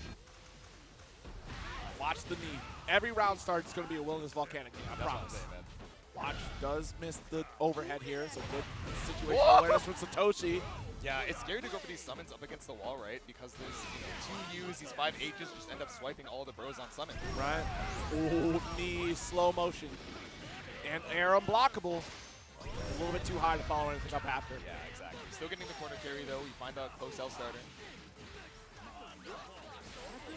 Body splash. Yes, but still, this is rocking because it's a grounded combo. Exactly. But look how little damage it does. I know, man. This guy got mad health. Still got 2 diamonds in tow, too. Oh, I'll see you next game, buddy. It's Satoshi with the Raging Strike. 2-1 over BSG right now. Look, if you got shimmy by a character that can't quite shimmy, you're getting cooked. I'm sorry. Like, you are mentally checked out. And Satoshi, pretty well aware of the scenario. Said I would never let that happen to me. But now back at the character select screen. We're able to get a game for the Wellness. We're down to potential final game. What worked? The explosivity of the Wellness or the comfort of the Vasaraga that we've been rocking for so long? I feel like the Wellness is fine. Yeah. You have an excellent pick here. You don't have to worry about popping Soul Forge, and even if you do get caught on the back foot, you have the damage output to catch back up very quickly, and you have your reversal TP. Yes. So few options to get Lowain off of you. And that coverage you mentioned as well. Like a lot of those normals or even just specials, clearing out both Sammy and Tomi, and within the spacing, catching Lowain in some cases. Yeah. All right, deep breaths from both. Containing the nerves as we head into game number 4. Commencing test. Trial 1. All right, then. You're not getting the bros on screen if I have anything to say about it. Okay, back run to you, the classic. So as I was saying, well, anyway, I started sliding. I started slapping kids around. It was. All right, Nautilus in the corner here as we get the cat bot punch. BSG just so worse for wearing the HP. Tries to look for sweep spot dodge, but nothing can be found. We summon the bros once more. All right, how do we get out of this corner here? There's a good tech. Blocks the low. Uppercut. Yep. I got nothing left to lose. Nice! That's big. That's low. big. Magic chain. Close enough volcanic. To the side. Swap. Guard button check. The crowd goes wild. Okay. HPA. You gave an opportunity to roll. Oh my God. You gotta play perfect. Oh, but that slight delay catches out the spot dodge timing, and that's barely something you can react to, right? You kind of just have to auto dial it and pray. Trial 2. All right. Final chance. Satoshi, one step closer to ARC World Tour qualification. Nice low. Run past the missiles. 1 diamond for a diamond. D, nice. Got our throw. Another. Really late tech there. A third in mid-screen. The body splash comes through. Raging Strike just to stabilize the combo routing. Yep. Oh, God. Blocks the BC. Nice throw. Scoop. All right. Do it again. Oh, my God. Afraid of the throw and looping, but keep it simple with the big smash. BSG. Round up here. Satoshi still on set point. I was so scared. The audacity of BSG to get that throw. Trial 3. Born from an individual that gets bullied back into corners time and time again, who's gone through thick and thin with Vasaraga, now on Wellness. Had the air-to-air, the big knee off of the EX, but Satoshi finds the counter hit 6XL. What a parry. Send the bros. Watch it, yeah, the anti-air not risking the button to get the massive counter hit. Yep. Corner. Ooh, wrong knee. Again, trying not to risk the counter hit 2H. Still doing good, very good on tech, but still got caught with the 5L. Yeah, still going to need a couple more good hits from Satoshi to work through this HP. BC out. Okay. Blocks the overhead, great awareness from Satoshi with the throw. All right, you have HBA now. Any hit should be a kill, but you drop! Oh, no! Oh, no! A spot Immediate dodge, spin. no! This is a lot of damage. Final touch scenario for both players here. Dragon drop kick. The BP is down. What's it going to be? The JH. My saving to the knee! 100-meter available. Bet it all on Yigi. The flames, the lightning. There's no way you mess up a second time, right? There's no way. When your tournament life is on the line, there's no way you mess up a second time, right, J2? Chipping through, play perfect. And oh my goodness! Unbelievable! We see Satoshi advance to grand finals. BSG falls at third place, missing the one spot dodge we needed to survive and guarantee our invite. Let me tell you. A heartbreaker of a set, a heartbreaker of a finish, but Satoshi, the hero of today's top 8. Jesus, so down to the wire. One last reaction check for it all. The Easy checkmate situation. And finally, with all that heat built up, shows the jersey as we have one last match.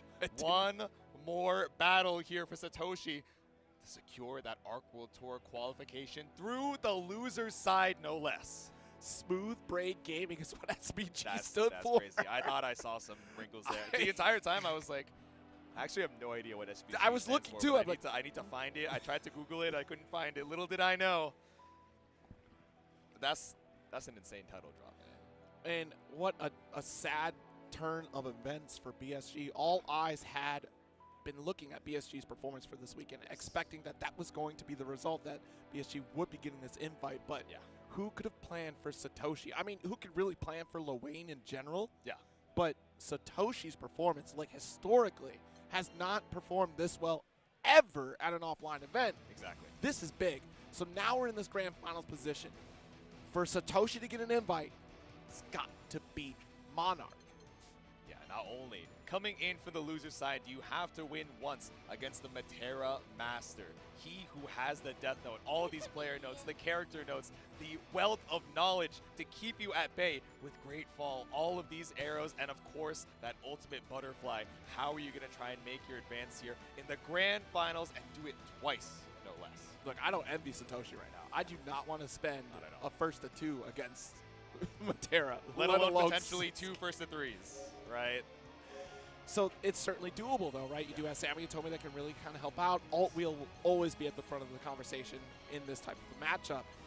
Yeah. And Catbot also has great utilization to try to close that gap. But the way that Monarch has been playing to layer on top of their opponents and still very easily find a way to push full screen away. Yes. You're going to be very comfortable at throwing out rainfalls. Butterfly setups are going to be pretty accessible.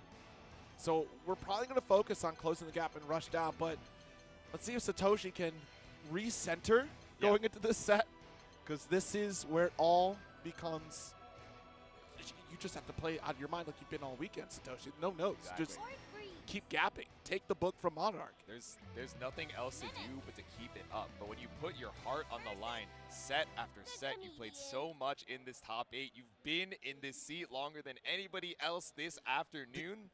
How much mental fatigue has that been? How much physical fatigue has that been up against Monarch? You're so quick. You got to turn the brightness down, buddy. No, he's got. I don't know what that. Put on hair gel Guam, save Guam Save Blue. Guam Blue. So true. What's going to be crazy is that this will be qualify for Arc World Tour, especially this one, right? Is such a life-changing event, especially if you haven't been able to travel internationally. Like, this is going to be huge. I mean, an invite guaranteed for Monarch, regardless because of the point standing. But Satoshi, I can imagine. Yeah. Getting an invite. I couldn't imagine. In that seat right there. Yeah. Like, if I win, trip to South Korea. Yeah. To play a video game that I poured my heart and soul into, met some of my best friends through, traveled across the country, created great memories.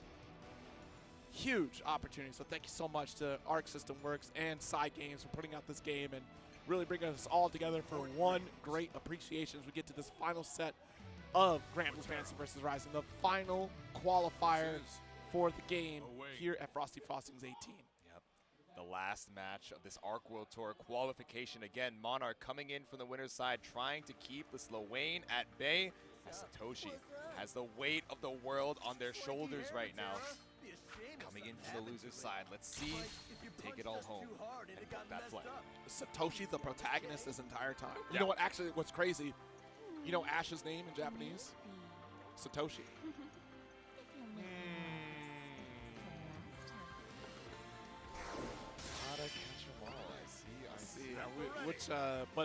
Which season of Pokemon are we in for Satoshi this weekend here is the question.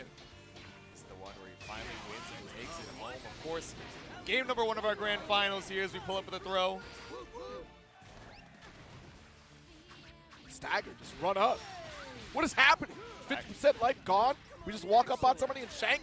Yeah, keep it simple. I mean, we've seen so many of these throw baits and these back runs coming out from Satoshi in all these matches, so maybe Monarch just taking this first game. We have a lot to work with here and, you know, suss out some of those player habits. Oh, no, that is not a good trade. It could have been worse, though. I mean, we got the corner. Still not great. All right, no alt homies, just regular. Not Butterfly the threat. Trying to backdash away, not going to work. Good just blocks from Monarch here to build back those resources, but the 5L, all for all. Ultimate wheel. Yeah, the detonation really early. I wonder if we were looking for the low shot there instead, but from downtown just pulls up with a 6-6L. Backing away, does not want to deal with Butterfly too early. Alt wheel forces the situation. The body splash not going to work though. Yeah, 6-6-8. Right in front of Matera's face. We're chipping away with the ultimate arrow. We fade in, we tumble through, and we find the throw for round number 1. A grueling set too. 30 seconds left on the clock there. Longest 60 seconds of my life, and we're only in round number 2, the red versus blue, and I'm starting it off a little bit more aggressive for Monarch, right? We're holding this space, becoming this wall with the high Cougar shot, and now just sending out the butterfly to stop the bros. Shout out to God. Shout out the butterfly, just keeping you locked down in this corner, trying to jump into the great fall, but ultimate arrow once again. Satoshi already down to 50%, and that goes through the bro wheel. Oh, dude, it's such a good defensive option. It's so fast, but stopped by another blue flash. Dash lights here, not finding the pattern quite yet. There we go. Not quite close enough for the detonation, but it's all good. Ooh, spent it all for that 50. The ultimate bro wheel finds you an escape out of the corner, but let's see, I was gonna say watch the ultimate DP, but we're 0 for 2 on that for Monarch, so instead spent it on the ultimate arrow. Poor Catbot didn't even stand a chance. Nah, bro. She was waiting to try and help out in the wings, but the point got. That's game 1, Monarch. Is this the wall that we need to stop the momentum of Satoshi? Let's see. And yeah, much more aggressive round starts compared to that first round, right? We kind of let Satoshi get a little comfortable to see where the offense is going to come from, but Monarch denying so much from Satoshi. Nice launcher. 50% life lead once again. Just keeps whittling away at the health. Monarch giving no room. Ult for ult, but a little bit too early on ours. It already struck against Lil as opposed to the homies. Yeah, exactly. Actually ends up being kind of the opposite of what we've seen in so many other sets, right? Where we're saving that 50 to react to the bro wheel. Now instead, Satoshi doing the same because that trade is such a good situation for Satoshi. And also the 6-6-H ends up crushing the Brave counter attempt, and such a great starter in the corner too. Body splash again, blocks the BC, tries to get a sneak. He close heavy, but triple attack low. Toss it out. Yep. Oof. Yeah, we got the chip damage off of the Catbot. This is all but inevitable for Satoshi. Not quite the finish here. But we drew first blood in that game 1, round 1 as well. Yep. Final chase away, does get the dash light. Caught out with the 2M as well. Big counter hit starter here for Satoshi. Oh, and jump up, baits out the throw whip too. We're not going to build 100 off of this, but we set up the single summon for the bro. Right. Oh, no, instead we're going for the... Yeah, we did not quite get the pickup off of the, alternate side swap, but we still push really good. Yeah, but that was a lot of meter build from Monarch because of just guard. Oh, you're right, yeah. Of course, prepared to such incredible ult skills. That could be the difference here in the round, but it doesn't matter. The walk under, the NTR 5L, and that raging strike ties it up. Smooth brain. There are a lot of wrinkles on that brain. I don't believe it. Yeah, exactly. I guess each wrinkle is smooth. I suppose so. That's the only thing I can imagine here as we head into game number 3. Smooth criminal just walking up behind the bros. So true. Oh, nice. The Monarch with his own wings, taking to the skies with the jump shot. Dash light. Ooh, stops the 5H. Yeah. There we go. Able to block in time. Oh! BC too far. Yeah, Matera, one of those tricky ones. Yeah, exactly. Disjointed off of the 5L. Oh, tried to get the run over. Very close to doing so. Roll would have saved it, but then you put it in a vulnerable position. Exactly. Now, Bro Wheel got you the knockdown that we need once again for this West Coast corner. Triple attack. Oh! Actually stopped after the U-Butterfly detonation. Alright, if it doesn't work once, let's do it again. This is where it gets so difficult for Lil Wayne. You're trying to full screen setup, but Matera will deny every second of the period. She is superior at the full screen zoning scenario. Now the EX arrow. Tommy coming in for that final hit, but Lil Wayne's already down, man. There's no man to wing. Round 2. I did it, homie. Looks back. Oh, God. Oh no. You gotta get an Uber for that guy. The Bros once again swept up with the 2M before they can even take flight. That goes maximum distance here. It still has the safety net of block stone with the rain ball after hitting the combo. Oh my god, the butterfly is just fighting to keep up. Help! On hand me. Little back throw action. Oh my god. Sammy just a hair too short to try and keep up with Monarch. Oh yeah. Has ult locked in. Yep. No need to make an approach here because this life lead, like, check the meter differential, right? So brief, we didn't send out the bro wheel until there happened to be meter for the ultimate arrow. Just a hair too late, so Monarch takes the game. What an outcome thus far. Satoshi taking a little breather. Yep. Does Monarch have the mic down on the headset? It is communicating. Hold on. You think he's I got need a Conte judge. I need a judge. in like the PS5 chat? Wait a minute. Guys, you're not going to believe this. Toshi's in Discord right now. It's like, bros, what do I do? Round one. Any tits with this Matera champion? Asking for a friend. Late tag. Another one. I got damage for late tag. Look at this. Same, man. Oh, and they ran right into the rainfall. Right, rainfall just locking you in. Ooh. All right, so be chased out. But that's the way, right? If you're going to deny that ultimate butterfly, that's the way to do it. You keep pushing the offense. Exactly. Run up, try and break the tracking. Okay. Stand blocking the JM. How do we close the gap? That's Satoshi trying to figure out here. Yeah, I mean, Monarch has just been so clinical about stopping the Sammy and Tommy summon, right? They haven't had opportunities outside of these knockdowns to kind of aggress for Satoshi. So now spent the 50 for it, but still not able to find a clean hit. Find a BC there. We had the spot dodge, but nice low. Yeah. Significant combo for Satoshi to start things off. Yeah. 6XL to stabilize, finds another hit with the Bros summon in the corner. Not quite chip damage just yet, but actually still going to go for Yiggy. Are we really reaction checking Monarch here with our life on the line? We're talking about a vanilla player here. Like, good luck. Going to work on him. It's not even a chip damage scenario either, so runs up. Ultimate arrow, but that doesn't kill. We can chip away. I'm good. Okay. Monarch threatening tournament point. Exactly. Not the worst thing in the world to try and look for those reactions, but Monarch just locked in. Callisto said it's time for the bear. Round two. Let's go. Potential final round here. Like you said, tournament point for Monarch. He's on Sammy, but not Tommy. Yep. He's denied that crown of Frosty Faustings last year in such a close set, and now trying to reverse history, Satoshi. Put a round on the board. El Awesome sauce to space things out. Get the trade with the U-Bro wheel. And was able to, yeah, just to get that spot dodge. Oh, what a roll. 5H, yeah. Excellent. Oh, Stagger. the deep dash. Still the 100 just yet for this, so we're going to send up the single row. Ooh, caught you with a low instead. No need to take to the skies. We got 100 for the party poppers. It's lights out for Monarch in this round. Okay. I'm like, excuse me. I was like, hold on now. Spend the super, please. All right. Tied up on the round. Still tournament point Monarch down, but not deterred. Round three. Still have the safety of that next game. You still have the safety of the reset, but of course Monarch not trying to let his own mental fatigue build up here. Caught out here with a couple 5Ls. Spot dodge again on the rainfall. Watch it here. It's looking like a nightmare scenario for Satoshi trying to close the gap. 5L denies the approach again. Yep. Fly still pushing back to this corner. Roll. There we go. High Cooper shot with the launch. There we go. The ultimate butterfly detonation is combo limit. We set one more butterfly in the corner. BC, but it's still a rough spot for Satoshi with no meter to their name.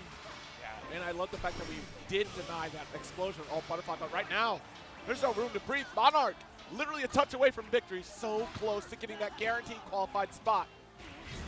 Does close it out. That will do. Monarch succeeding and denying a brand new entrant to the qualified rankings of Arc World Tour. Monarch gains the invite through thick and thin, making a run back for Frosty Faustings' appearances. Qualified last year at this tournament and doing it once again.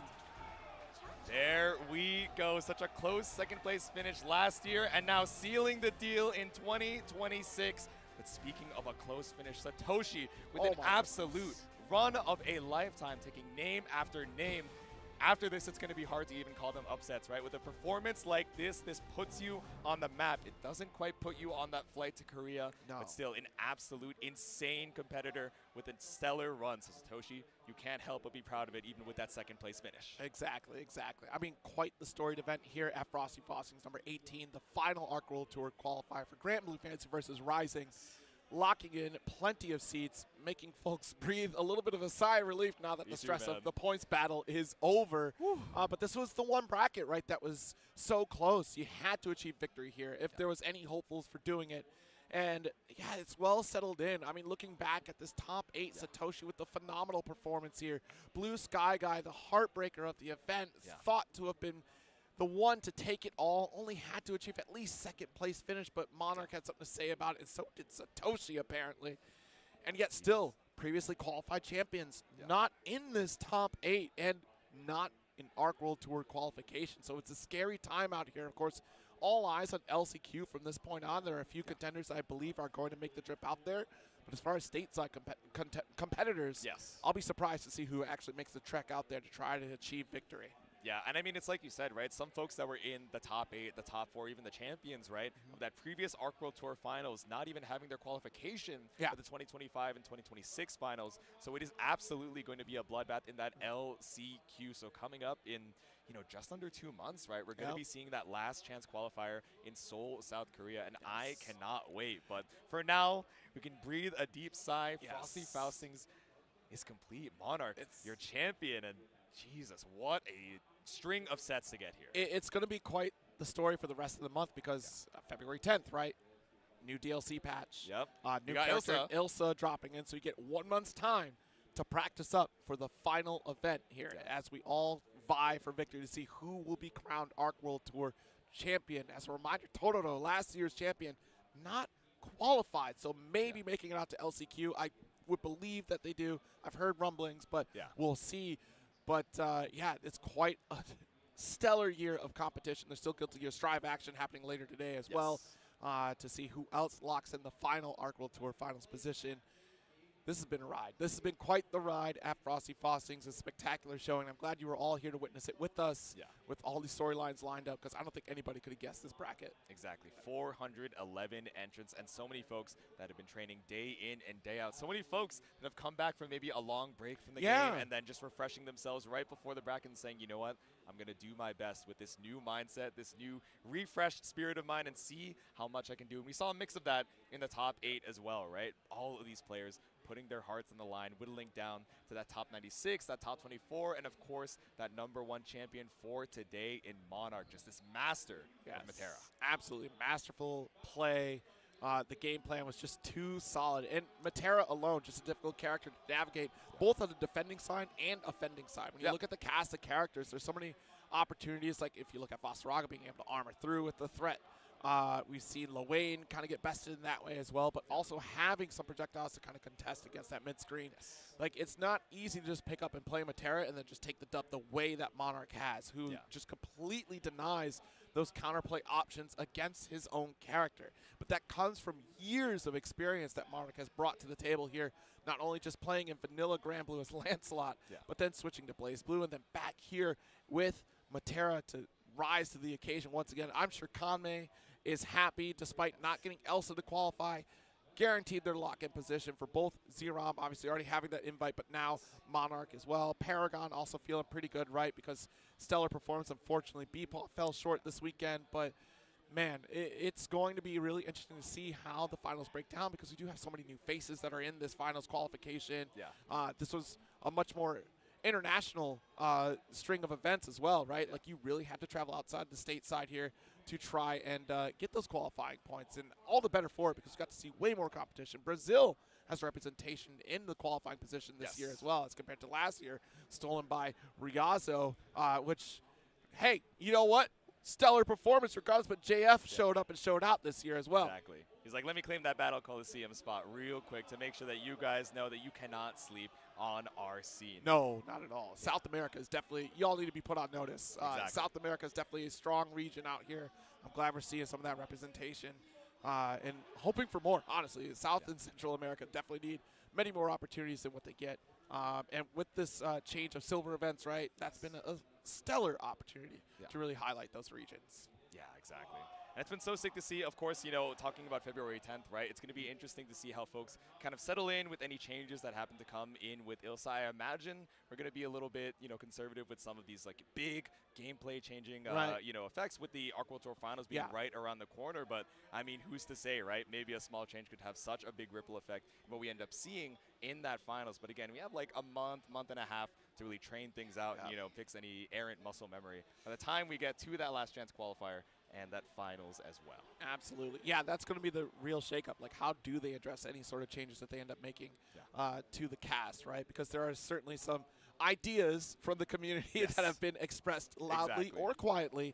But yeah, it's interesting to see. And Psy Games has always kind of made like that very fine tuning as opposed to taking the sledgehammer to the entire game to see how things slowly adjust over time and let things settle. They're not quick to knee-jerk react to community perception because, I mean, honestly, if you look at how things have kind of turned out, right, like Versusia, one of those characters that was, like, adjusted over time because of her strength in being in all zones of the screen. One character, oh, shoot, who's the one that has not been touched whatsoever? Was it, I think it is Sandalphon. I think so, I think has not been touched since release or something like that. There's one that stands out. Like, VRM did an excellent job of, like, breaking down, like, every single character that has, like, that has not been touched or how long since the last time that they've been updated. Exactly, so kind of that change history. Yeah, right? yeah. So it's going to be really fascinating to see because honestly, I think that's testament to how some of these characters are just built in this game. We're in a pretty solid spot, and I would be shocked if we see massive changes. But then again, historically, some of these system changes, like we saw with Overdrive and Vanilla, we're kind of seeing that here with EX. That is like the test bed of what if we do something a little bit different for the next game. That's my theory here, at least. So we'll see if EX changes brings a little bit more to the game overall. Yeah, I'm curious to see who might be like up next on, not on the chopping block, the opposite of that, right? Who's up next in the loading dock for EX characters, right? 'Cause right now we have EX Grand, we have EX Jita, and of course we have EX Narmaya as well, but we have the whole rest of the cast of characters. I would imagine the DLC is probably like, we can reasonably exclude them. They just got into the roster. Here. Right, you know, we can, you know, go back to some of the classics and see what we can swap up there. Man, that'd be fun. You know what? Whoever wins Arc World Tour gets an EX character. How about that? No costume. That would be insane. You know, imagine someone wins Arc World Tour with ILSA, and then we immediately get EX ILSA like a month and a half after she drops. It's like, I don't know what to say. I just didn't think we'd get this far. Actually, we're just gonna do costumes for you. Sorry. Yeah, like we lied. We'll take back our word on that one. Easier work for us. We're just gonna release costume 2 quicker. You know, we're gonna move it up a battle pass. Yeah, absolutely. I mean, it's really cool. They had a survey out this weekend at Frosty Faustings to give your opinion on the state of the game or like how you feel about the game. So definitely take advantage of that if you've been in the hotel or like in the venue in general and you are listening live. Definitely take that opportunity to share your thoughts. They do listen, even on social as well. Like they do pay attention to that and try to do the best to meet the middle ground for everybody so we have a solid game. I mean, I think, you know, it's very true. It holds true that Psy Games wants to keep putting out these awesome games, whether it be Versus, whether it be you know, Relink as well. You know, happy anniversary to Relink, actually. Yeah, it was a, you know, very solid CV, right? That new artwork that they dropped as well. So, you know, happy anniversary to Relink as well. I haven't had a chance to play it. You know, maybe after this, now that we've finally had a little bit of downtime. Yeah, you got a downtime. Frosty Faustings, and now that we've crowned our champion. And speaking of, we got to crown the rest of our top 8 and give them some of their flowers. So we're going to toss it over to the stage to get those medals on. Ladies and gentlemen, my name is Seth Holland. Thank you all for showing up for Grand Blue Fantasy Versus here at Frosty Faustings. Let's give it up for our top 8. Starting with awards, we have in 7th place, Have a Nice Day. Give it up! Also in 7th place, we have Londu 13.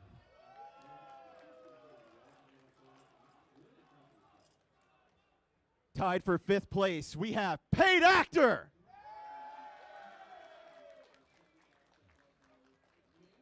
And give it up for 5th place, Zippy.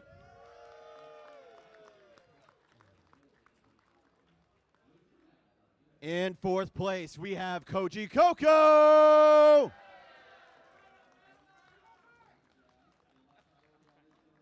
In 3rd place, we have Blue Sky Guy BSG.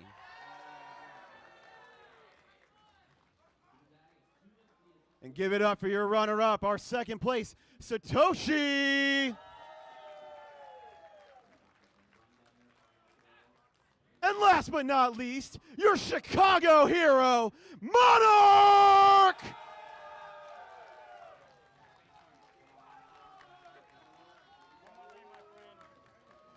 Thank you all very much.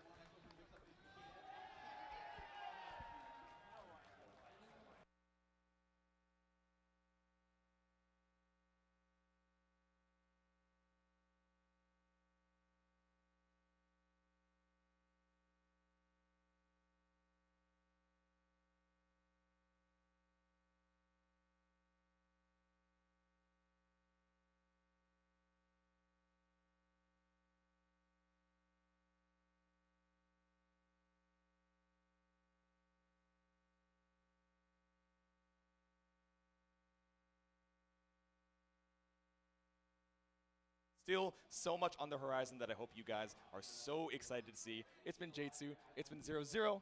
Any last words for the people at home before we send them on their way? You know what? If you enjoyed what you saw, be sure to download the game. There's a free copy of the game that has a rotating cast of characters, and it's been on sale several times. There's no risk to check it out. Just spend some time playing one of the best fighting games out to date. It is a real treat to see everybody enjoying this game. February 10th, we're looking forward to a whole new list of changes, and I'm looking forward to those finals. It's been a glorious time here at Frosty Faustings 18th, and until next time, everybody, stay happy and stay healthy. Later days.